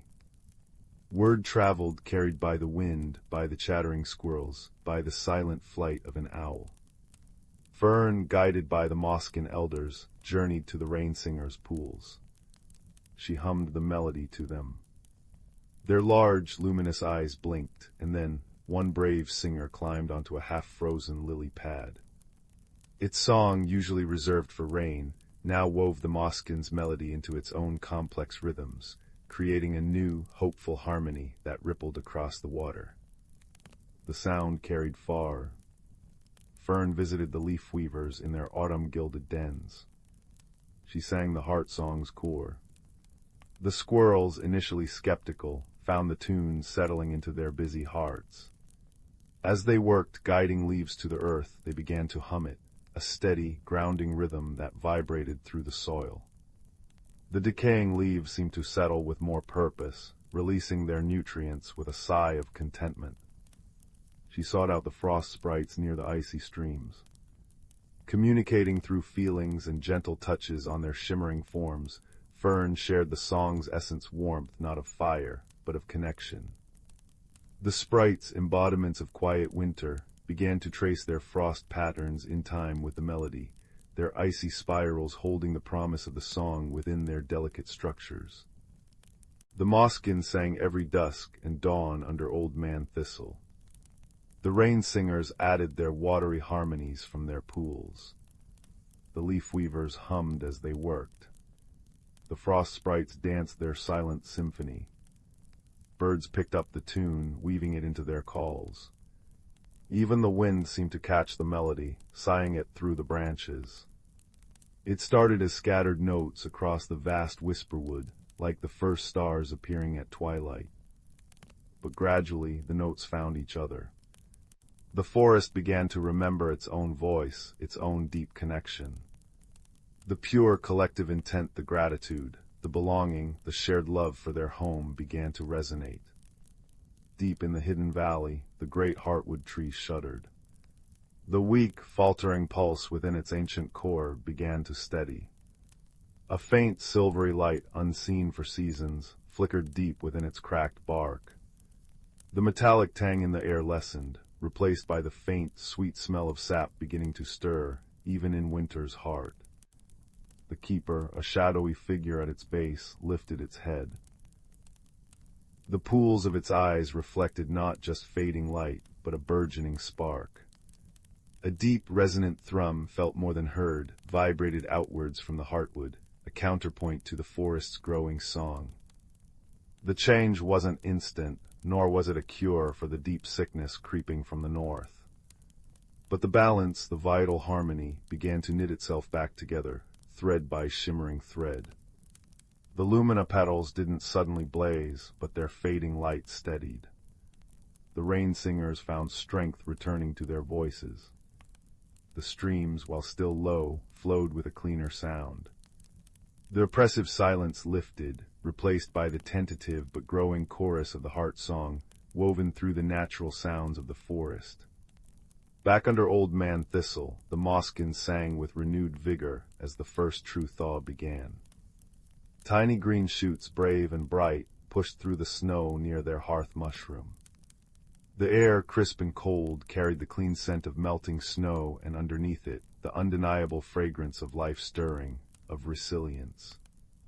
Birch placed a gnarled hand on Fern's shoulder as they sang, their voices blending with the drip of melting ice and the distant chorus of the forest. He looked not just at the returning green, but at his granddaughter, whose courage and belief had carried the seed of the song. The wisdom of generations, whispered under mossy roots, had found fertile ground in a young heart. The magic of the whisperwood hadn't died. It had merely been sleeping, waiting to be remembered, waiting for the pure, shared song of belonging to awaken it once more. The heart song continued, a gentle, constant hum beneath the rustle of leaves and the babble of streams.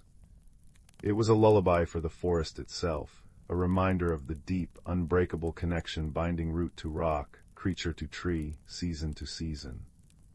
And as the first fireflies of the coming spring blinked their tiny lanterns in the velvet dusk, they blinked in time with the song, a constellation of hope echoing the ancient rhythm of the great heartwood tree, strong and steady once again. The whisperwood breathed its magic, a soft, resilient glow in the gathering twilight, a testament to the enduring power of harmony, remembrance, and a song sung together. In the velvet expanse where star systems swirl like sugar dust in cosmic tea, there drifted a small, forgotten observatory station known as Starlight Haven. It was not a grand place by any galactic standard, but it possessed a gentle magic.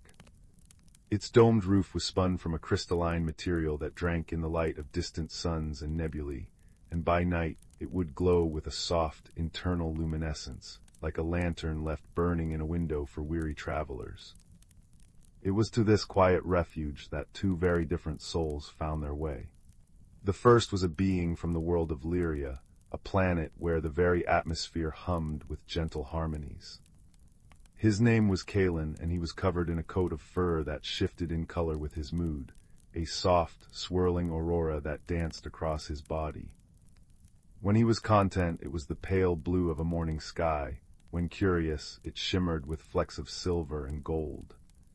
He communicated not with words, but with a symphony of colors and soft, melodic hums that resonated from a small, crystal-like organ on his chest.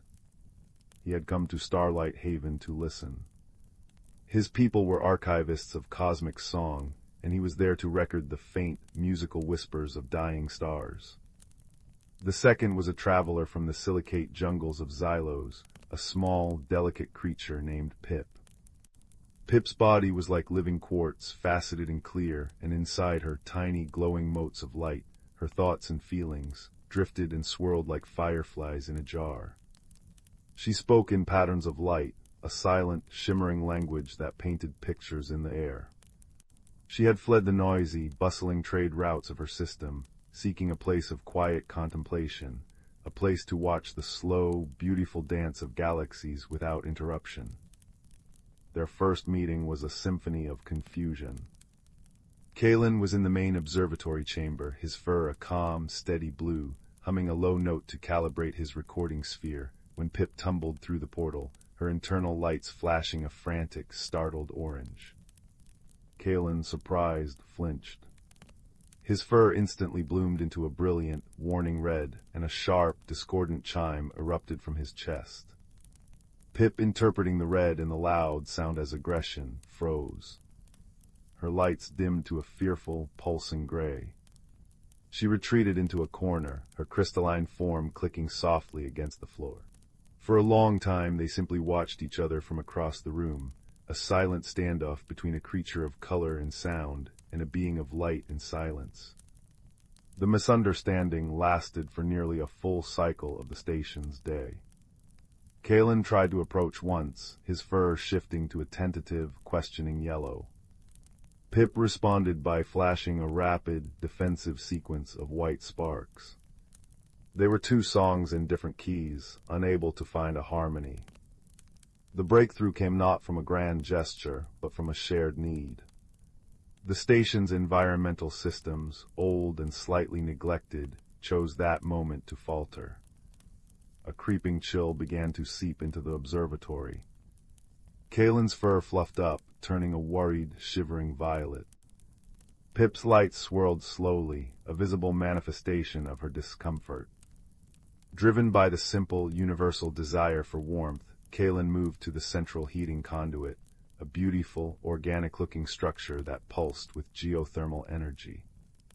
He began to hum a low, coaxing melody and placed his paws on its surface. The conduit, responsive to sonic frequencies, began to glow a little brighter, emitting a gentle warmth. Pip, watching from her corner, saw the intent, not the aggression. Her fear light softened. Slowly, hesitantly, she drifted closer. She didn't know his songs, but she understood warmth. She extended a slender, crystalline hand towards the conduit, and the motes inside her began to swirl in a calm, rhythmic pattern. As her inner light fell upon the conduit, the device seemed to recognize her frequency too, and its glow stabilized, spreading a deep, comforting heat throughout the chamber. Kaelen looked at Pip, his fur shifting from violet to a surprised, then appreciative, soft green. He let out a gentle, chiming purr. Pip's light sparkled in a soft, golden pattern that looked remarkably like a smile. That was the beginning. Their shared shelter, Starlight Haven, became their workshop for friendship. They found a neglected hydroponics bay, a room with a vast, transparent dome that looked out upon the swirling lavender and cobalt ribbons of the Serenity Nebula. Together, they decided to make it their own. Kaelen, with his sonic gifts, would hum to the seeds they found in the station's archives, seeds for glowing moon moss and star petals that unfurled only in starlight. His melodies encouraged them to grow, to reach for the artificial sun lamps. Pip, with her light, would trace nurturing patterns over the soil, her inner glow providing a spectrum the plants seemed to love. Soon the bay was a thriving, miniature Eden. Silvery vines crept up the walls, bioluminescent fungi dotted the corners like tiny lanterns, and in the center, a pool of clear water reflected the nebula above. It was their garden, a safe space built not from grand designs, but from shared, quiet effort. Their days settled into a gentle rhythm, punctuated by moments of hilarious cultural confusion. Once Kaelen brought Pip a drink he had synthesized, a bubbling, fragrant nectar that was a great delicacy on Lyria. He presented it with his fur glowing a proud, cheerful orange. Pip, touched by the gift, took a sip. Instantly her entire body lit up in a frantic, flashing rainbow, and she let out a silent, vibrating shudder. The nectar, it turned out, was intensely effervescent to her crystalline palate, creating a sensation akin to being tickled by 1,000 tiny feathers. Kaelen, alarmed by her flashing lights, thought she was in distress, and his fur turned a panicked blue. It was only when Pip's lights settled into a pattern of wobbly, laughing spirals that he understood. His own fur melted into ripples of amused pink, and he hummed a laughing trill. They learned that day that Pip preferred still water infused with the faint light of distant quasars. Another time, Pip tried to show Kaelen a Xylian game of thought patterns, creating intricate, shimmering labyrinths of light in the air for him to follow. Kaelen, whose mind worked in melodies and colors, became hopelessly lost, his fur swirling in a frustrated, confused brown. Pip, seeing his struggle, gently dissolved the complex pattern, and instead painted a simple, glowing image of the two of them sitting in their garden. The gesture was so kind, so clear, that Kaelen's confusion vanished, replaced by a warm, contented azure. But the most profound moments were the quiet ones. As the station rotated, their favorite spot became a cushioned nook in their garden, directly under the dome. There they would sit for hours, watching the cosmos perform its silent ballet. Pip would rest her crystalline head against Kaelen's softly humming, warm side, his fur a constant, soothing blue. She didn't need to see his colors to know his mood. She could feel the vibration of his contentment through her form. He didn't need to see her light patterns to understand her feelings. He could sense the peaceful, slow drift of her inner motes. They learned to speak a new language, one that had no dictionary, but was richer than any other. It was a language woven from the shared scent of their moon moss, the comfortable silence between them, the way Kaelen would hum a specific, gentle lullaby when Pip seemed sad, and the way Pip would glow with a steady, reassuring gold when Kaelen was recording a particularly beautiful stellar melody. It was a language built on patience, on observation, and on the simple, courageous act of offering kindness, without the expectation of it being understood in the same way. One evening, as they watched a meteor shower paint silver streaks across the nebula, a profound understanding settled between them. Kaelen, his fur a deep, thoughtful indigo, began to hum a new melody. It was not a recording of a star, but a song of his own creation. It was a melody of meeting, of initial red fear, softening into yellow curiosity, blooming into the green of their garden, and finally settling into this deep, peaceful blue of companionship. As he hummed, Pip leaned closer. Her inner lights began to move, not in her native Xylian patterns, but in direct response to his song. She painted the air with light, creating swirling visuals of a red flash meeting a gray pulse, of them working side by side in the garden, of them sharing a laugh over the bubbly nectar. Her light dance was a perfect, silent translation of his sound song. They had not just learned to coexist, they had learned to harmonize. Illyrian's song and Xylian's light had become a single, beautiful expression of friendship. The universe is vast and filled with worlds of unimaginable difference. The languages are countless, the customs strange, the ways of being seemingly alien. But in a quiet observatory on the edge of a nebula, two beings proved that the one language that needs no translation is written in the heart. It is the language of a shared warmth against the cold, of a patient smile after a misunderstanding, of a quiet presence in the face of the immense, star-dusted dark. And as Kaelen and Pip sat together, his hum a soft vibration in the air and her light a gentle glow in the night, the stars outside seemed to shine just a little brighter, as if they too were bearing witness to the simple, cosmic truth that kindness is the one signal that every soul, in every corner of the sky, can understand. The Starlight Haven was no longer just a refuge. It was a home, a testament to the bridge that can be built between any two worlds, so long as the architects are willing to build it with compassion, one gentle, understanding moment at a time. And in the great, quiet library of the cosmos, that is the most beautiful story of all. Deep within the heart of the world, cradled between the shoulders of sleeping mountains, lay the ancient forest of Elmshadow. It was a place where time moved not in hours, but in breaths, where the very air tasted of damp earth, pine resin, and secrets older than the first stars. The moonlight that filtered through the canopy was not merely light. It was a liquid silver that pooled in the hollows, dripped from the needles of the fir trees and painted the world in shades of mystery and dreams. It was in this forest that a young squirrel, his coat the color of twilight ash, found himself awake long past his usual bedtime. His name was Pip, and a restless curiosity, like a tiny tapping acorn against his heart, had driven him from his warm nest of leaves and moss. The day world was familiar, all bustling activity and bright sunbeams. But the night was a different story entirely, a whispered promise he felt compelled to understand. He ventured cautiously, his small paws making no sound on the carpet of fallen leaves, softened by centuries of decay. The forest was alive with a symphony of gentle sounds. A soft, steady pitter-patter began as a light rain found its way through the dense canopy, each drop landing on a broad leaf with a soft plink before rolling off to join the chorus below. The wind, a patient and ancient musician, played the pine needles like 1,000 tiny harps, a whispering, sighing melody that spoke of far-off places and long-forgotten lullabies. Pip's journey led him to a babbling brook, its water so clear it seemed to be made of melted moonlight. He crouched by its edge, watching as it chuckled and gurgled over smooth, moss-covered stones.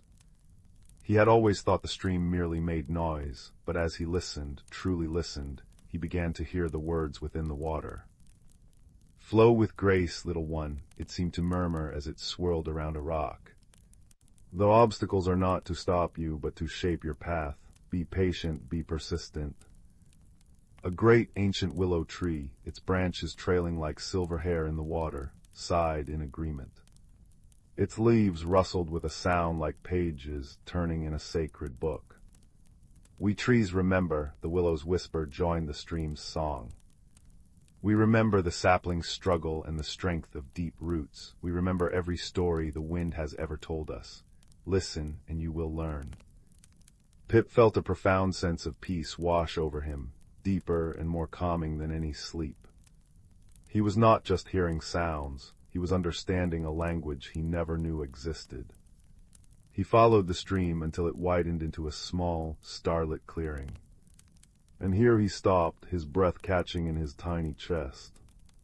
The clearing was a hidden cathedral of light. All around him, fungi growing on fallen logs pulsed with a soft, greenish-blue luminescence, their light ebbing and flowing like the breath of the forest itself. Fireflies, living embers, drifted in slow, deliberate patterns, weaving constellations just above the grass. The very moss on the stones seemed to drink the starlight and glow with a faint, internal radiance. It was a magic not of flash and drama, but of quiet, breathtaking beauty.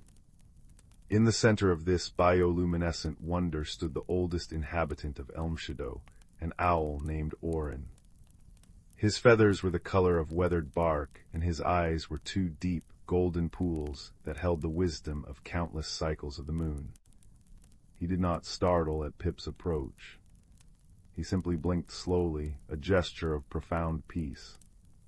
"You are far from your nest, little Pip." Orin's voice was not a hoot, but a low, resonant rumble, like stones shifting deep underground.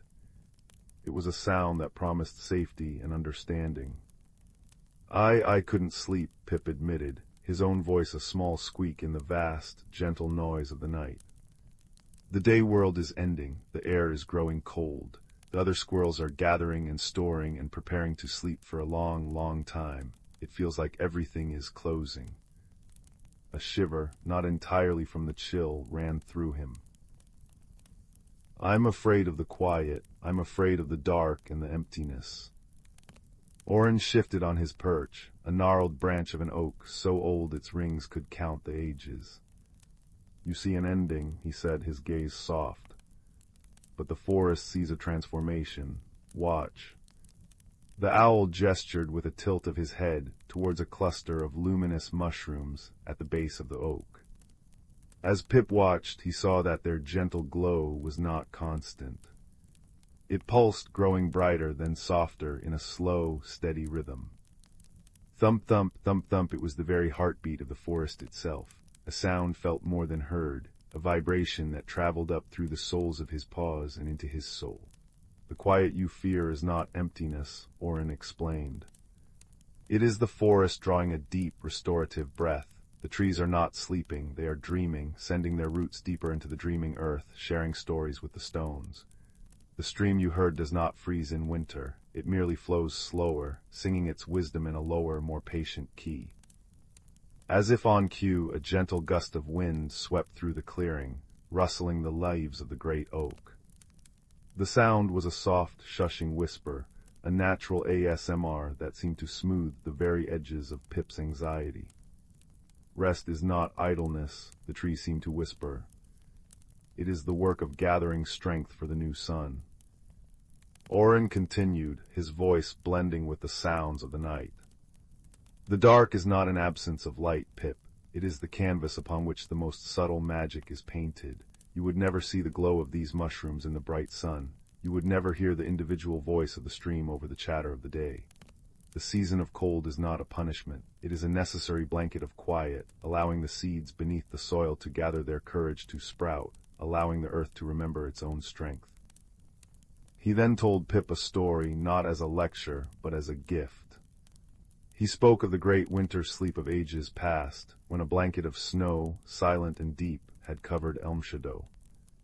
The forest had seemed dead to any who did not understand its language. But beneath the snow, the mycelium threads, the hidden, connecting network of the forest, had glowed with a secret blue light, sharing nourishment and comfort between the sleeping trees. The stones had hummed a low, warm song to keep the roots from freezing. It was a time of profound community and shared rest, a secret renewal that made the explosion of spring all the more magnificent. Pip listened, and as he did, his fear began to melt away, replaced by a dawning wonder.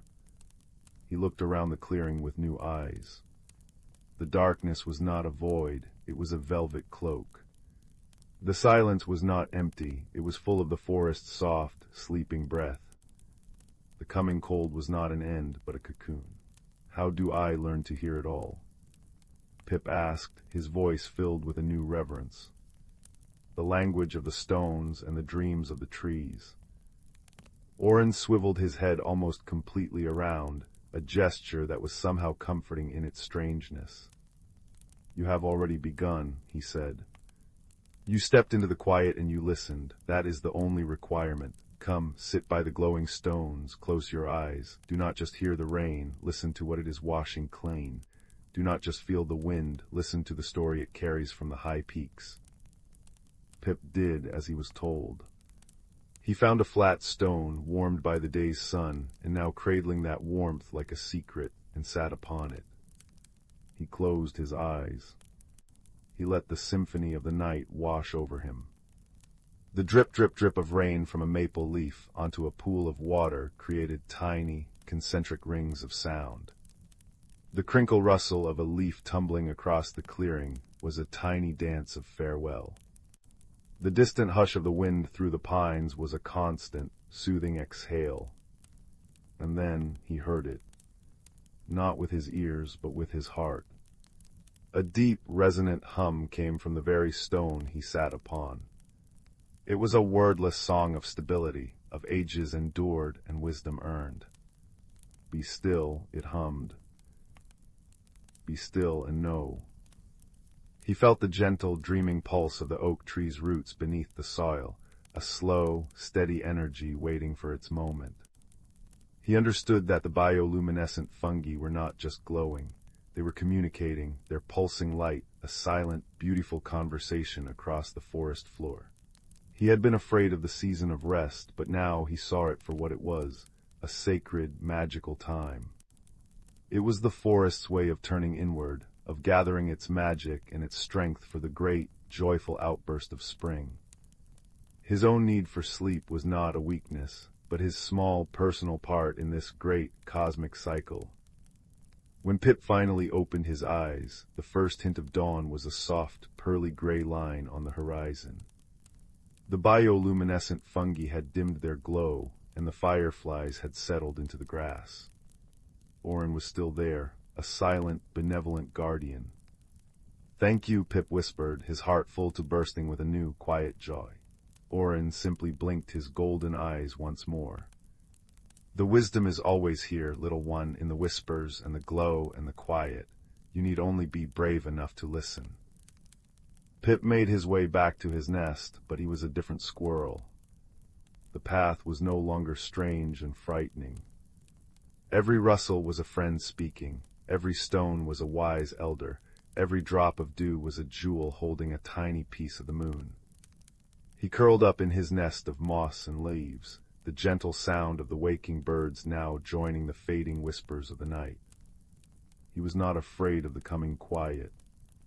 He welcomed it, for he knew now that the forest never truly sleeps. It only dreams, and in its dreams it grows even more alive. And as the first true rays of the sun touched the highest branches of the ancient forest of Elm Shadow, Pip drifted into a deep, peaceful sleep, lulled by the memory of glowing stones and whispering streams, knowing he was cradled in the endless, gentle, and renewing magic of the world.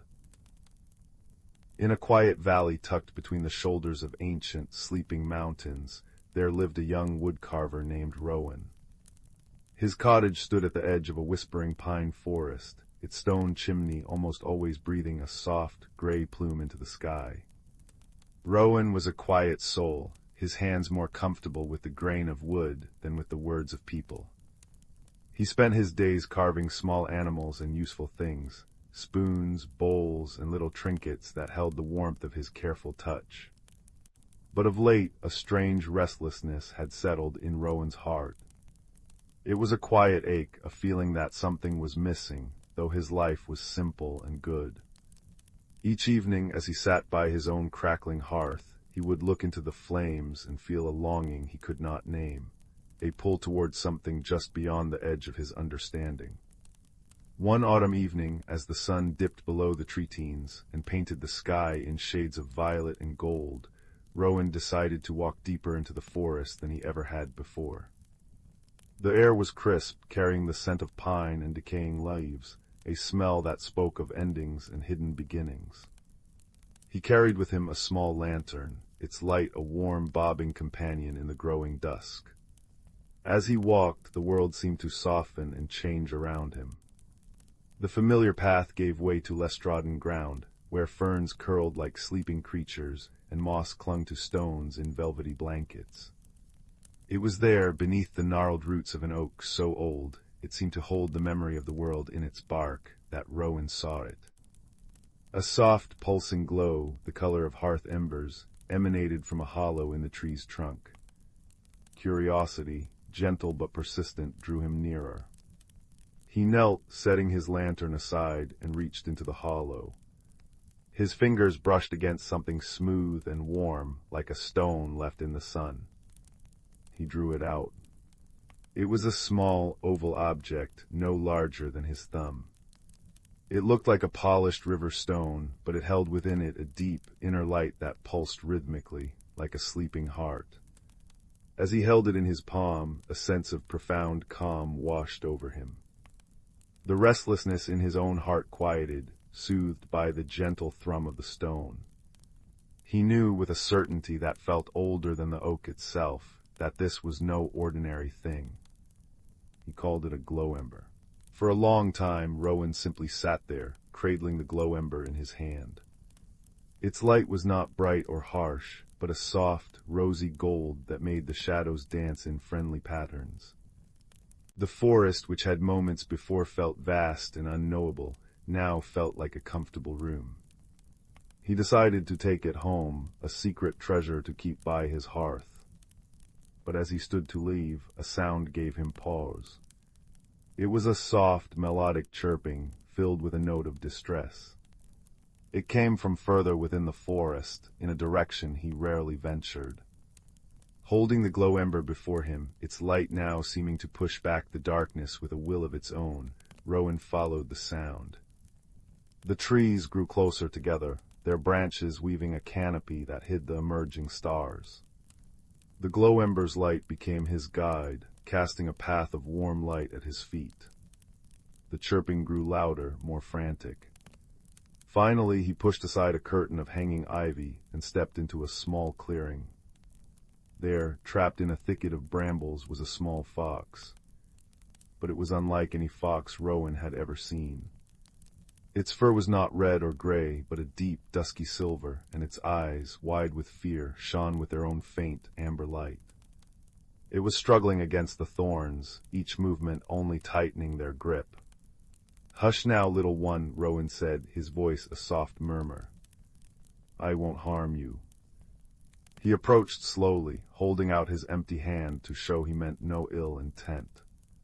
The fox stilled, watching him with intelligent, wary eyes. Rowan set the glow ember carefully on a nearby stump, where its light pooled around them like liquid gold.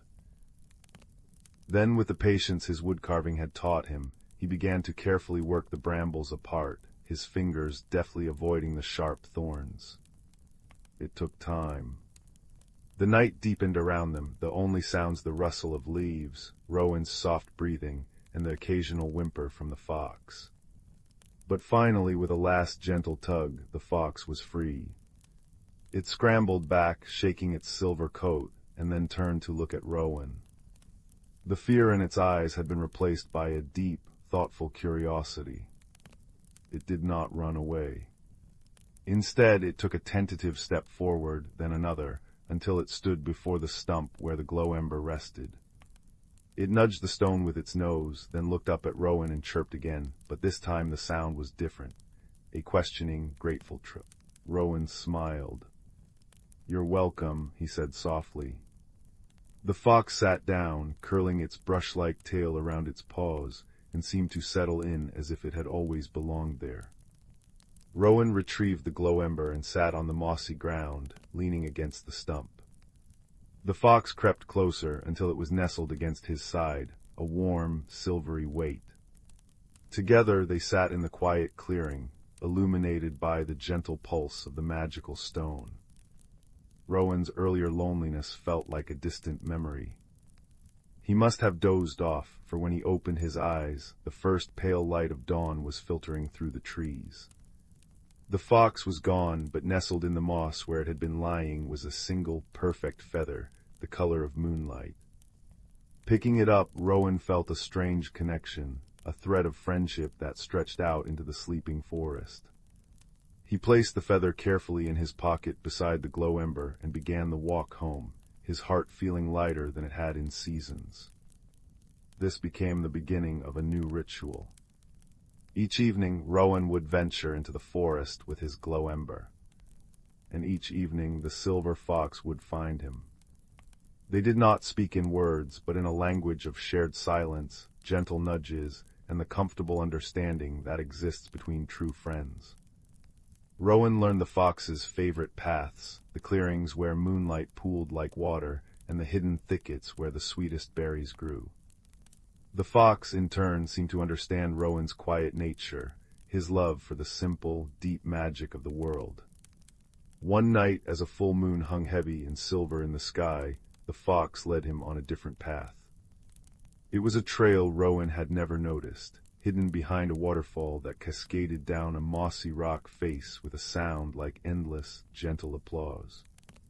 The fox slipped behind the water, and Rowan, holding the glow ember high, followed. On the other side was not more forest, but a cavern. The air within was warm and hummed with a soft, resonant energy. And the cavern was not dark.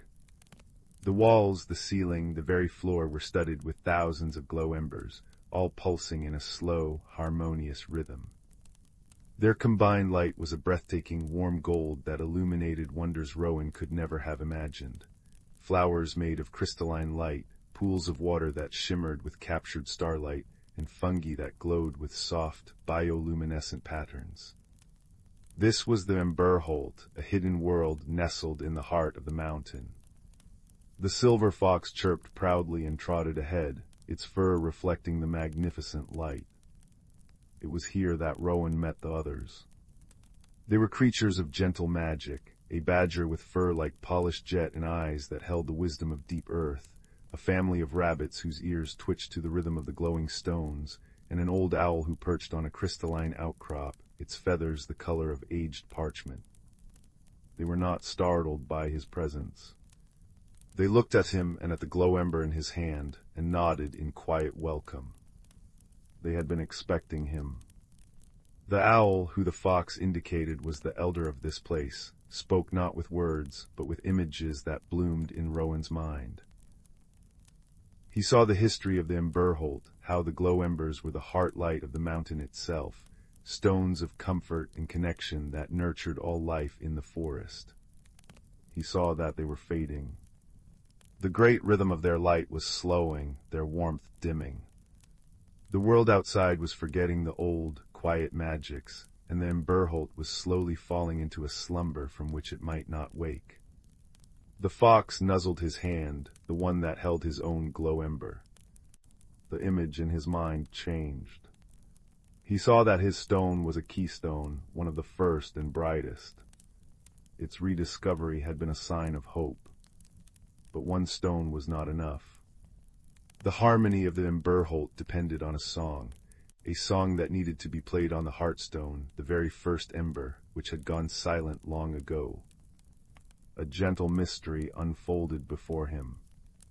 The heartstone was not lost, but sleeping somewhere within the vast caverns of the Embers. It needed to be found, and its song needed to be reawakened by a heart that understood both stillness and connection. The creatures of the Embers, for all their magic, were bound to this place and could not wake it. They needed a bridge, a friend from the world outside. Rowan felt the weight of the task settle on him, not as a burden, but as a purpose. The restlessness he had felt by his hearth had been a calling, a pull toward this moment. He looked at his friends, the silver fox, the wise badger, the gentle rabbits, the ancient owl, and he nodded. He would help. The following days and nights were a time of quiet seeking. Rowan explored the beautiful, sprawling caverns of the Embers with his companions. The fox was his constant guide, its cheerful chirps echoing in the vast spaces. They discovered rooms where the glow embers pulsed in different colors, creating symphonies of light. They found libraries of glowing lichen that told stories in patterns of light and shadow. They rested by the star pools, eating sweet, glowing berries that tasted of moonlight and peace. Yet the heartstone remained elusive. Rowan began to understand that it would not be found by frantic searching. It would be found by listening. So he began to sit in silence in different parts of the cavern, holding his own keystone, feeling its pulse and trying to feel for an echo, a deeper song hidden beneath the beautiful harmony. During one of these moments of deep quiet, sitting in a small grove of light blossoms, he felt a tug, a faint, discordant thrum that was out of sync with the rest of the Embers. It was a note of deep loneliness. He opened his eyes and saw the silver fox watching him, its head cocked. It had felt it too. They followed the feeling, a thread of sorrow woven into the song of light. It led them down a narrow passage they had passed many times before, thinking it a dead end. But this time, urged by the faint pulse of wrongness, Rowan pressed his hand against the wall. To his surprise, it shimmered and became insubstantial, like a curtain of mist. On the other side was a tiny, secluded chamber. And in its center, on a pedestal of pure crystal, sat the heartstone. It was larger than the others, and its light was not a warm gold, but a dull, weary gray. It pulsed slowly, painfully out of rhythm with the vibrant life of the Embers. It was surrounded by a palpable aura of deep sleep and profound isolation. Rowan approached it slowly, his own keystone glowing brightly in his hand, beating in a quick, anxious rhythm. He understood now. The heartstone wasn't broken, it was lonely. It was the source of all connection, and in its solitude, it had forgotten how to connect to anything else. He did not try to grab it or force it to wake.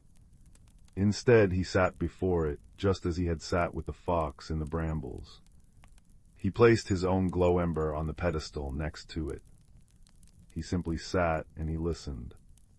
He poured all his feelings into the silence, his own former loneliness, the joy of his friendship with the fox, the awe of discovering this hidden world, his deep desire to help.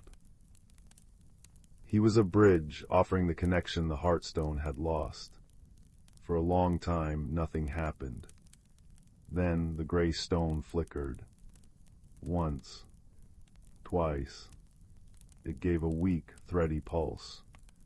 Rowan's own ember glowed in response, its light stretching toward the Heartstone like a comforting hand. The silver fox, who had been waiting patiently at the entrance, crept forward. It chirped a soft, encouraging sound and nuzzled first Rowan's hand, and then, bravely, the dormant Heartstone itself. That was the key. It was not about one person or one act. It was about the friendship, the shared purpose, the woven tapestry of their connection. Rowan placed his hand on the Heartstone. It was cold. He poured his warmth into it, not the warmth of a fire, but the warmth of a hearth, the warmth of home and belonging. The fox pressed its warm body against his side, adding its own unique magic to the moment. A shiver went through the Heartstone.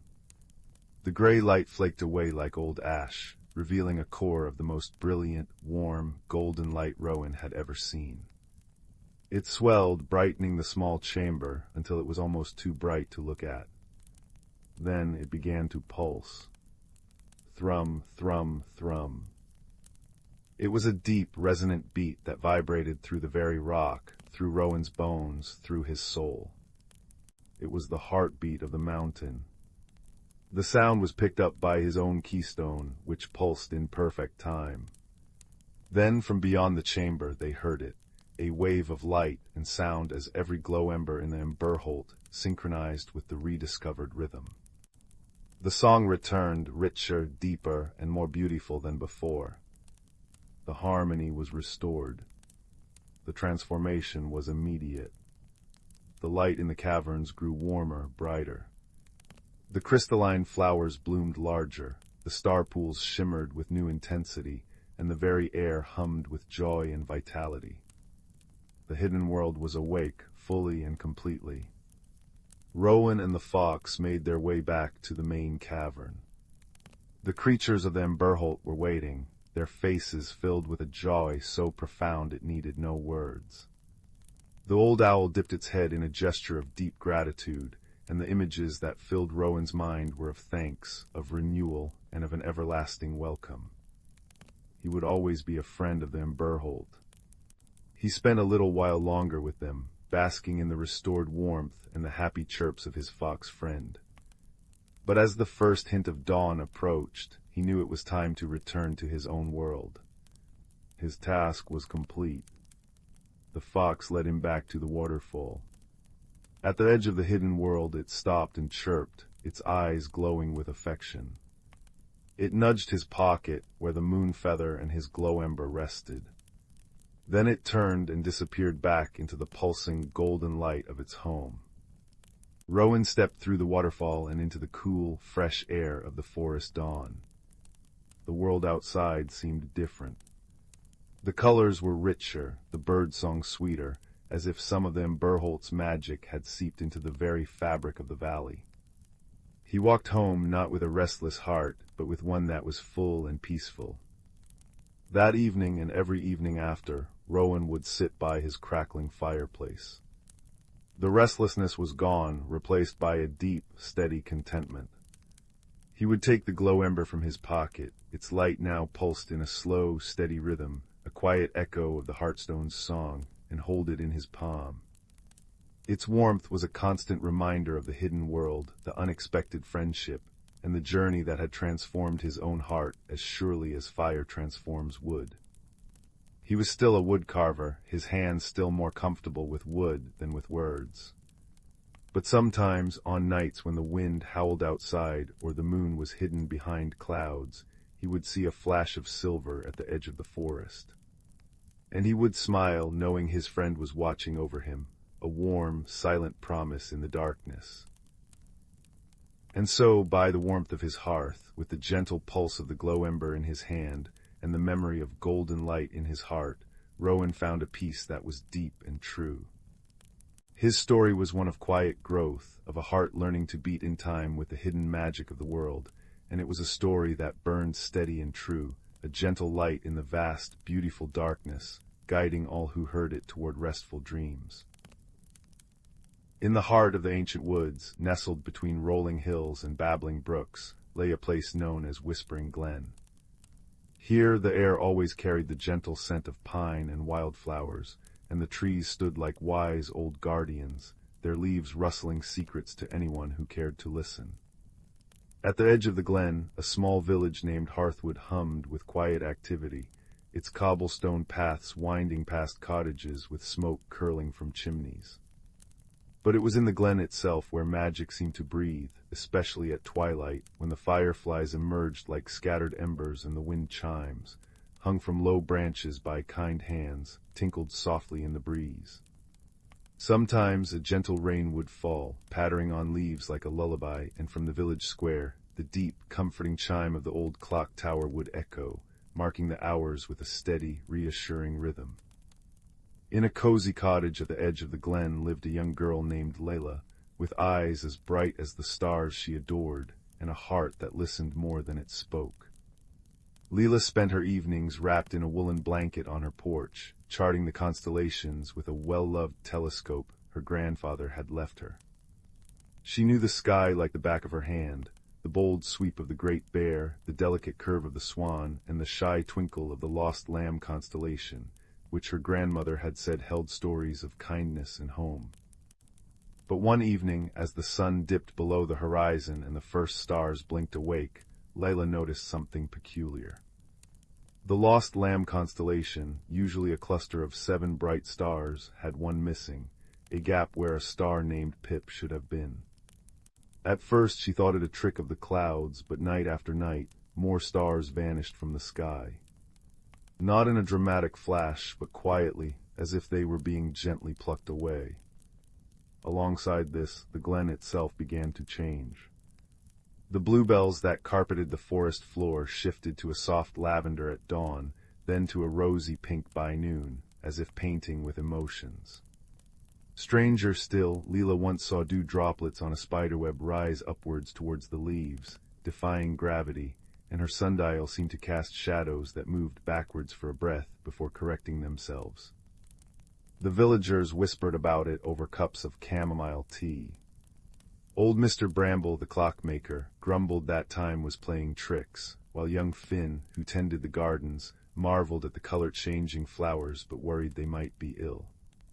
Yet no one was frightened. Instead, a curious hum filled the air, like the suspense before a favorite story unfolds. Lila, with her keen observation and gentle nature, felt a pull to understand. She believed that every mystery, no matter how strange, held a heart that needed listening to. One rainy afternoon, as droplets tapped a gentle rhythm on the roof, Leela sat by the fireplace, tracing the patterns in an old book of nursery rhymes her grandmother had cherished. One rhyme, the Song of the Wandering Stars, caught her eye. When the lamb loses its way, and colors dance night into day, seek the map the sky has drawn, where time flows backwards to the dawn. Follow the path of empathy's light, to restore the stars and make things right. Leela's heart skipped a beat. This felt like a clue. She remembered her grandmother saying that the constellations were not just pictures, but maps of stories, guiding those who looked with kindness. The next morning, with the sun casting golden streaks through the mist, Layla decided to investigate. She packed a basket with honey cakes and a thermos of warm cider, slipped on her sturdy boots, and ventured into the glen, her mind set on observation and empathy. Her first stop was the meadow where the flowers changed colors. Finn was there kneeling among the blossoms, his brow furrowed. "Layla, look at this, the violets turned sunrise orange overnight," he said, his voice filled with wonder rather than worry. Layla knelt beside him, noticing how the petals seemed to pulse with a soft light. She observed that the color shifts coincided with the missing stars. When Pip vanished, the flowers had glowed blue, and now, with another star gone, they shimmered green. Perhaps the stars and flowers were connected, speaking a language of light and hue. This felt like a clue, but Leela knew better than to jump to conclusions. It might be a red herring, leading her away from the true answer. As she walked deeper into the woods, the wind chimes sang a melody that seemed to guide her steps. She followed a path lined with ancient oaks, their bark carved with faint symbols that resembled constellations. Leela recalled an old map her grandfather had drawn, tucked away in a drawer, showing the glen as a mirror of the night sky. She hurried home to fetch it, and when she unrolled the parchment, her eyes widened. The map marked special spots, a stargazing hill, a whispering creek, and a hidden grove, each aligned with a constellation. The lost lamb stars corresponded to places where kindness had been shown, like where villagers left food for woodland creatures. Layla decided to visit these spots, hoping to find answers. At the stargazing hill, she met an elderly woman named Maeve, who was feeding crumbs to the birds. Maeve spoke of a legend. Long ago, the stars would sometimes descend to earth to rest, taking the form of gentle lights, and if treated with empathy, they would share wisdom. But if ignored, they might fade. Leela wondered if the missing stars had come down, lost or tired. This seemed plausible, but Maeve also mentioned that mischievous forest sprites were known to play tricks, like making time wobble or colors shift.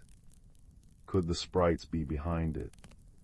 Leela filed this away as a possible red herring, something to consider but not fear. Over the next few days, Layla visited each location on the map. At the Whispering Creek, where the water babbled secrets, she found a patch of flowers that glowed silver, matching a star that had vanished from the Swan constellation. She sat quietly, listening not just with her ears, but with her heart. She heard a faint, sorrowful hum, like a melody missing its notes. Empathy stirred within her. She felt that the stars weren't being stolen, but were hiding or helping something. She left a honey cake by the creek as a gesture of friendship, and the next day, the flower there turned a cheerful yellow, a small, delightful discovery that warmed her spirit. The suspense built through curiosity, not fear. Leela noticed that the backwards flowing time incidents often happened near the old clock tower in the village. Mr. Bramble had mentioned that the tower's mechanism was ancient, sometimes chiming an extra hour or falling silent. Leela wondered if the tower was connected, but when she investigated, she found that the clock was simply aging, needing care, a red herring that led her to organize the villagers to help Mr. Bramble clean and oil the gears. As they worked together, sharing stories and laughter, Leela realized that even false clues could bring joy, strengthening the community bonds. One evening, as the clock tower chimed 7, Layla had a breakthrough. She was on the stargazing hill, comparing her grandfather's map to the sky, when she saw it. The pattern of the missing stars formed a new constellation, one that looked like a tearful eye. Remembering the nursery rhyme's hint, where time flows backwards to the dawn, she thought of the dew rising and the sundial's odd shadow. What if time was flowing backwards not as a trick, but as a way to undo a sadness? Empathy guided her next step.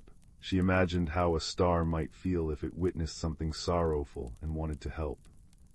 Leela shared her thoughts with the villagers at the weekly gathering in the glen, where everyone brought lanterns and sat on mossy logs. Finn spoke of how the color-changing flowers seemed to respond to their moods, blushing pink when children laughed, turning blue when someone was lonely. Old Maeve recalled that in legends, stars could absorb emotions to balance the world. Together they pieced it together. The stars were descending to comfort a part of the glen that held an old grief, perhaps from a lost story or a forgotten kindness. By taking on this sadness, the stars were growing dim, and their absence was causing the peculiar happenings as the glen tried to heal itself. The resolution came on a night of gentle rain, when the community decided to act with collective empathy. Led by Leela, they gathered in the hidden grove marked on the map, a place where the wind chimes hung thickly, their music like a chorus. There they found soft, starlight orbs nestled among the roots, the missing stars indeed taking earthly form. Each orb pulsed with a color that matched the flowers, and when Leela approached with kindness, she felt a whisper of sadness from them. The stars had come to soothe the grove, where long ago a village elder had passed away without a proper farewell, leaving a void. With understanding hearts, the villagers held a quiet ceremony, sharing stories of gratitude and lighting lanterns to guide the stars back home.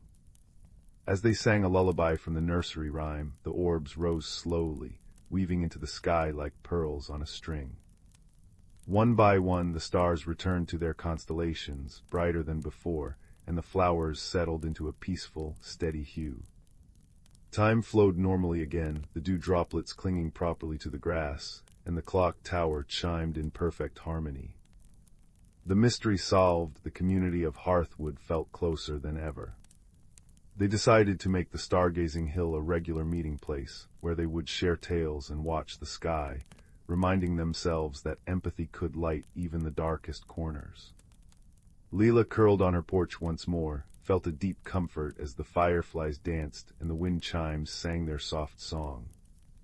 The stars twinkled down as if winking in gratitude, and she knew that in Whispering Glen, every ending was a gentle beginning, wrapped in the cozy blanket of friendship and wonder.